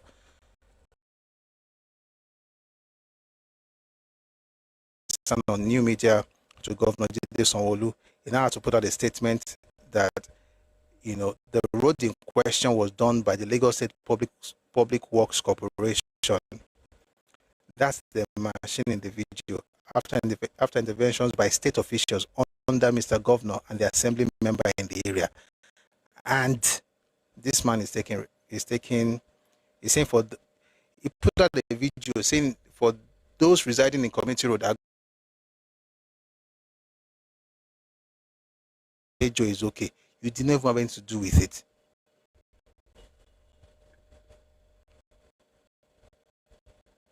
Meanwhile, I'll read something before we talk about the Agege and then we close.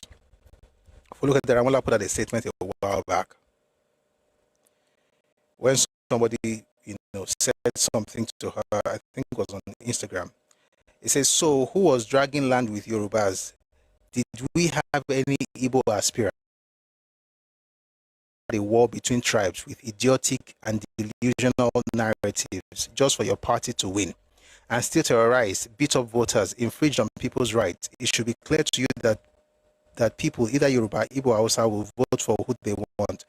You forget you have children. You don't know where they will end up. May God reward you according to the works of your hand." Look at our respond that. Take a listen to this. It says, "Molak, take your time, don't insult me on my page. And I say a big amen to your prayers. God will reward me according to the work of my hands. I know Gbadebo very well. My husband gave him that ticket. And what did he do? What did he do next? He removed my husband." Talking about GRV. "He removed my husband and the Labour Party chairman because he's not Igbo. And all the Yoruba House of Assembly, he took their tickets to put Igbo there. And you dare come to my page to insult me? Let's be guided, I beg." You give some people a foot, they take a yard. If you're not careful, it's a mile. And good news from Agege, the chairman of the local government says, "We are proud to sponsor 18 young residents of Agege for skill acquisition programs at the Lagos State Cooperative College as part of our commitment to youth empowerment, vocational and trade and technical fields, including electrical installation, plumbing and pipe fitting, welding and fabrication, computer science, and cooperative economics and management. So you put out a statement, put out their names, right? And then people start talking about the names. So people say, oh, that's really good. They're all Yoruba. And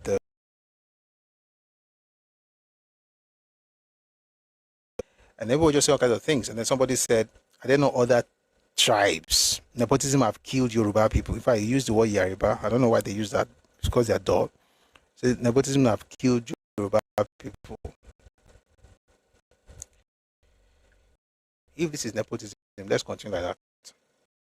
Protect your space. Okay? You take care of yours. Even Bible says that you should help everybody, particularly, especially those of the household of faith. You are committed first. Don't open your house fully. Now I show out. I have to run now, but it's been a wonderful time hanging out with you. I'm going to have the two people in the comment section come up. Just those two, please, because they've been there.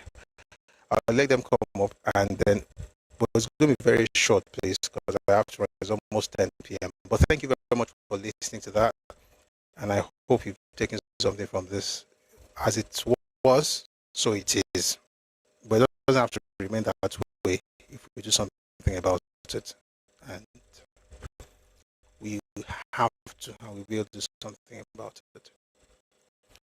Someone says, have you heard of the girl who said Enugu is smelling? Yes, they've insulted that girl. They've insulted her a lot. So the two people, I'll just bring you up. We'll make it very quick, and then we'll call it a day. Thank you. If you'd like to support us, I'm going to put up our account details. Please use the account details to support what we do. We do have these sessions. Please mute when you get up. We do have these sessions every weekday. Please mute. Please mute.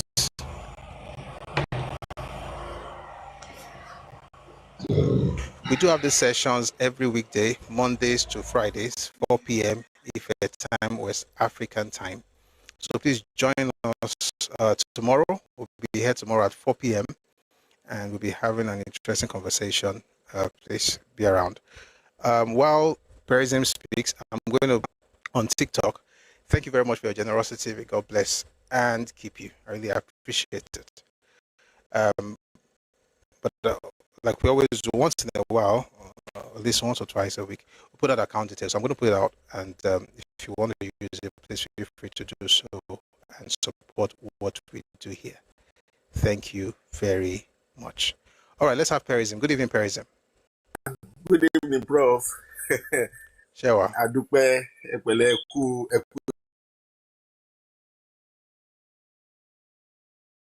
or let me say collectively, because we appreciate all your efforts and what you've been doing so far. And the awareness is spreading like wildfire. And I pray it gets to where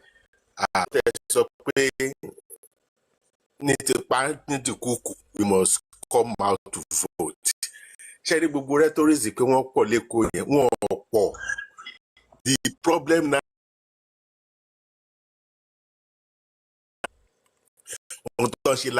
yes, only block vote. I mean, in Lagos, I'm telling you, but when I was on a space today, this same constituency also only by election, I want boys to play ball. I want the they know the power of political, they know the essence of political power. But I want to one more where to some extent I won't fuck those guys too. I will know one number to one bed, they don't do much for their people. So I want to take anything election that which is not supposed to be. So me more, in fact, Timba ni bi owo kan to po ni. I don't mind calling that guy. Pé báwo ló ṣe lè sensitize àwọn èèyàn ẹ̀ níbẹ̀ yẹn. We should not allow this. Word of origin. Now, that same year, that last year, 884 Ebonyi students in the governor send the law for scholarship. Kò sí Fúlàní tàbí kò sáwúsá l'Ebonyi state tán lè ràn lọ. That same year, Ọ̀yọ́ náà send àwọn èèyàn lọ fún scholarship, and we see, I saw personally numbers of Igbos in the famous region. Now I'm talking about Igbos to want full scholarship. So I don't know ilẹ̀ Yorùbá ni àwọn Nigeria, but when it gets to others, they don't want to know. My own play now is I don't know how we can sensitize our people to come out and vote. We have the numbers, but people are not voting. Wọ́n sọ nínú space yẹn lónìí ní òní wọ́n ti sọ pé tán bá count the number of votes àwọn tó ní voters card compare sáwọn tó wá ń dìbò wá vote is very very minute, very very minute, which is not supposed to be. So Prof, Momo, like I said earlier, we appreciate your work. I don't mind if I can be part. I was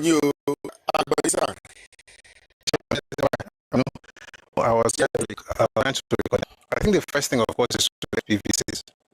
People have to go out, and we don't have to wait till next year. So I think so by now, and we have a platform to talk about it, and we're going to use the platform. As I'm talking right now, we're live on YouTube, we're live on Facebook, we're live on Twitter, we're live on Twitch, and we're on TikTok. So we're using multiple platforms at the same time, and I'm saying that we all should go out there and get our PVCs, get registered. You don't have to wait for election caller. Everybody should register. And someone says it ends in August. This is May, right? So please go out there, get your PVC. We're going to be playing football. We'll keep talking about this until election time. And political parties, and if you belong to any political party and are listening to me, please, it's not just enough to say, you know, it doesn't really matter. We have certain parts of Lagos that I want to focus on. Excuse me. We have certain parts of Lagos we want to focus on. Every part is important, and the Yoruba people in every part of Lagos. We are the dominant group in every part. All right. The point is, who are we working with? And even places where you have certain people who may not be, the question is, are they even integrated enough to be representing the space? These are people who don't care for the space. It's only how to get that power in order to favor their own. It's a clannish thing, and it's cultural, and you've got to be very careful and protect your space. All right, so to the rest of us, let's make sure we get our PVCs, and let's also talk to our friends, our family members for that purpose. Thank you very much, President, for that submission. The final speaker will be Erobodo, and we're going to make it very quick. Erobodo, please, 2 minutes, max 3. I have to go. Good evening.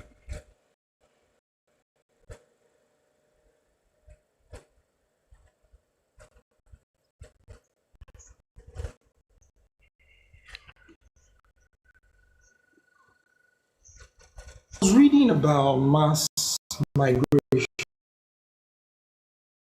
I saw an important point that mass migration has effects on the destination where people are mass migrating to. It has effects on everything: housing, infrastructure, security, everything. So, for example, when these folks, when they complain about Lagos, oh, Lagos is smelling.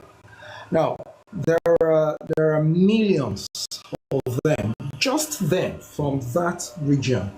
There are millions of them in Lagos. So one can imagine how much waste they generate in one single day that the government then has to take care of. If they were not here, that waste would not be an issue for the government. Okay, talk about housing. We're all familiar with the rising cost of housing. The rents are going through the roof and all that. So it's all because you have this, so many people, cramming into this, coming over to this place. So I think that in as much as we welcome people, I think it's important in our best interest to have so many people keep coming in. Look, in a proper, I guess maybe in a restructured Nigeria, there should probably be every region can limit the how many people come from outside the region into that into money to take care of them. Everything they would need, infrastructure, they put pressure on everything. And this is what we're talking about. For me, when one looks at everything, they're economically negative. They're not economically positive. So I think that we need to probably change our, maybe rhetoric about we welcome people. Yes, we welcome people, but the place is getting too overcrowded right now. We need to start saying, people, please go back to your place if you can, or stay back. Everybody doesn't have to come. All right, I think we get the point. Get out of that place. Yeah, I think I get your point. Yeah, see, some of those things we can't really do much about it. These are governmental. These are policy issues. All right, these are policy issues. We can't really do much about that here. We can only perhaps maybe call on. And the funny thing is, someone called me the other day and said, we've got to pull out of Nigeria because people are moving into our space. And I said, Ghana is not part of Nigeria. People are moving to Ghana. All right. It's still going to have them as West African neighbors. The real point is you can exclude people using people become the primary group. And it's not something immoral.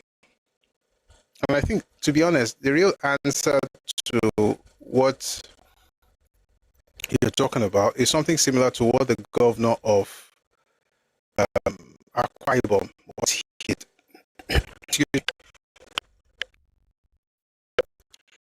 He talked about how folks are quota. So essentially, the point is the goal is to have his people gainfully employed in his land, and therefore, when you have that kind of policy, it may actually discourage certain people who would like to come and take advantage of certain things in your land. I'm trying to see if I can find you that video, right? But again, like I said, it's a policy issue. There's not much. And I'm also very intentional about the things that we talk about, because there are things that we'll talk about it. If I find you that video, I'm going to play it. Or maybe I'll just play when I put out this video. I'll play when I put out the video.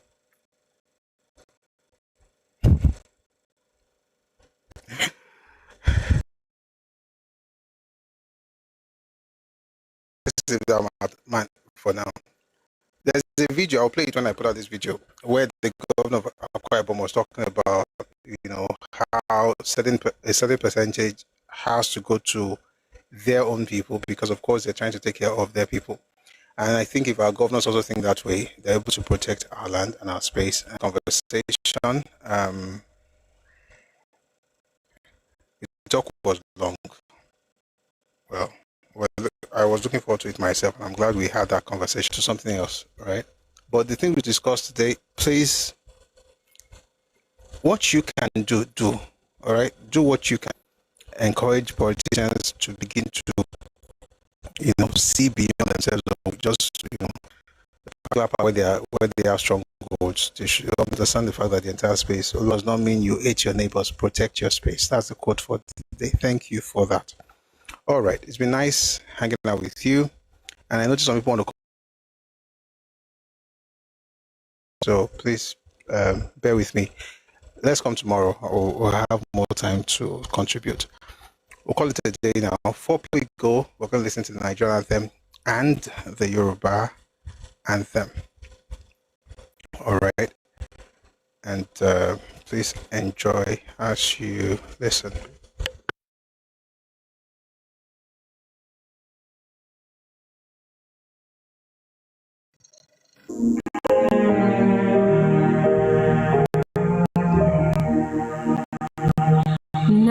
Nigeria, we hail thee, our own dear native land.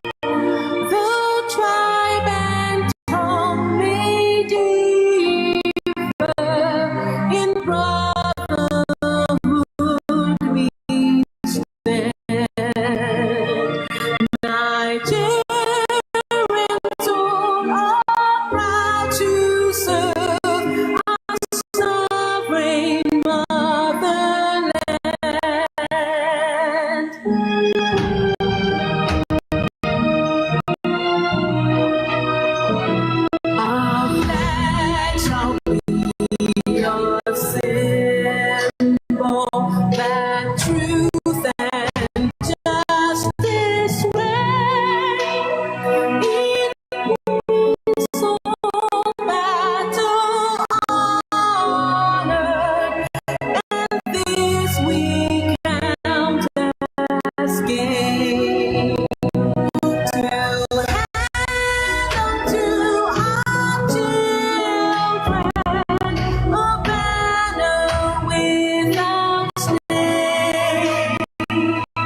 Àwa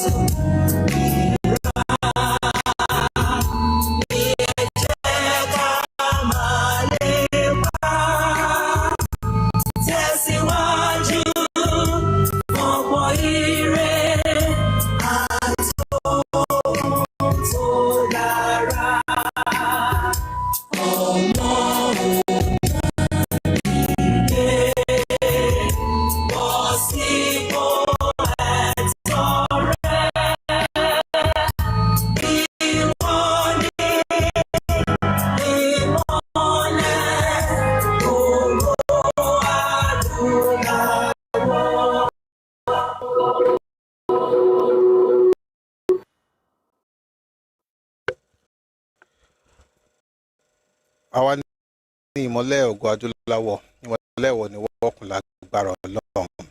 Ilẹ̀ Yorùbá ò ní bàjẹ́ o, Nàìjíríà náà ò ní bàjẹ́, ilé wa ọ̀nà wo ní bàjẹ́. Màríbá ti ṣe máa rọ́nà gbégbà. Thank you very much for being part of this session. I saw something in the comment section earlier.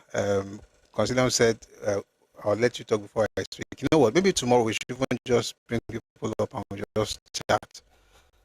Perhaps we could do that so that we actually, have the kind of engagement that I would have loved. I mean, we may not even change the topic if it depends. All right, let's come tomorrow. We might just have a different format because only 2 people could speak today because of the time. We spent a lot of time on because already all serious gone, and I wanted to make sure we cover as much ground as possible. I'm glad we did. And we're going to have the videos out later. You're going to like it as well. So tomorrow when we come, we could actually have the time. We just talk. We'll bring people up. We all engage, and I think that will also be good to have other people share thoughts as well. All I just ask is that let's not talk about the things that we cannot do. Okay, we're sensitizing ourselves. We can ask the government to do something, but we cannot use the opportunity to vent and Carlos or jam. Okay, it's social media. There's certain things you cannot afford to say because you are Omoni Lolono. You are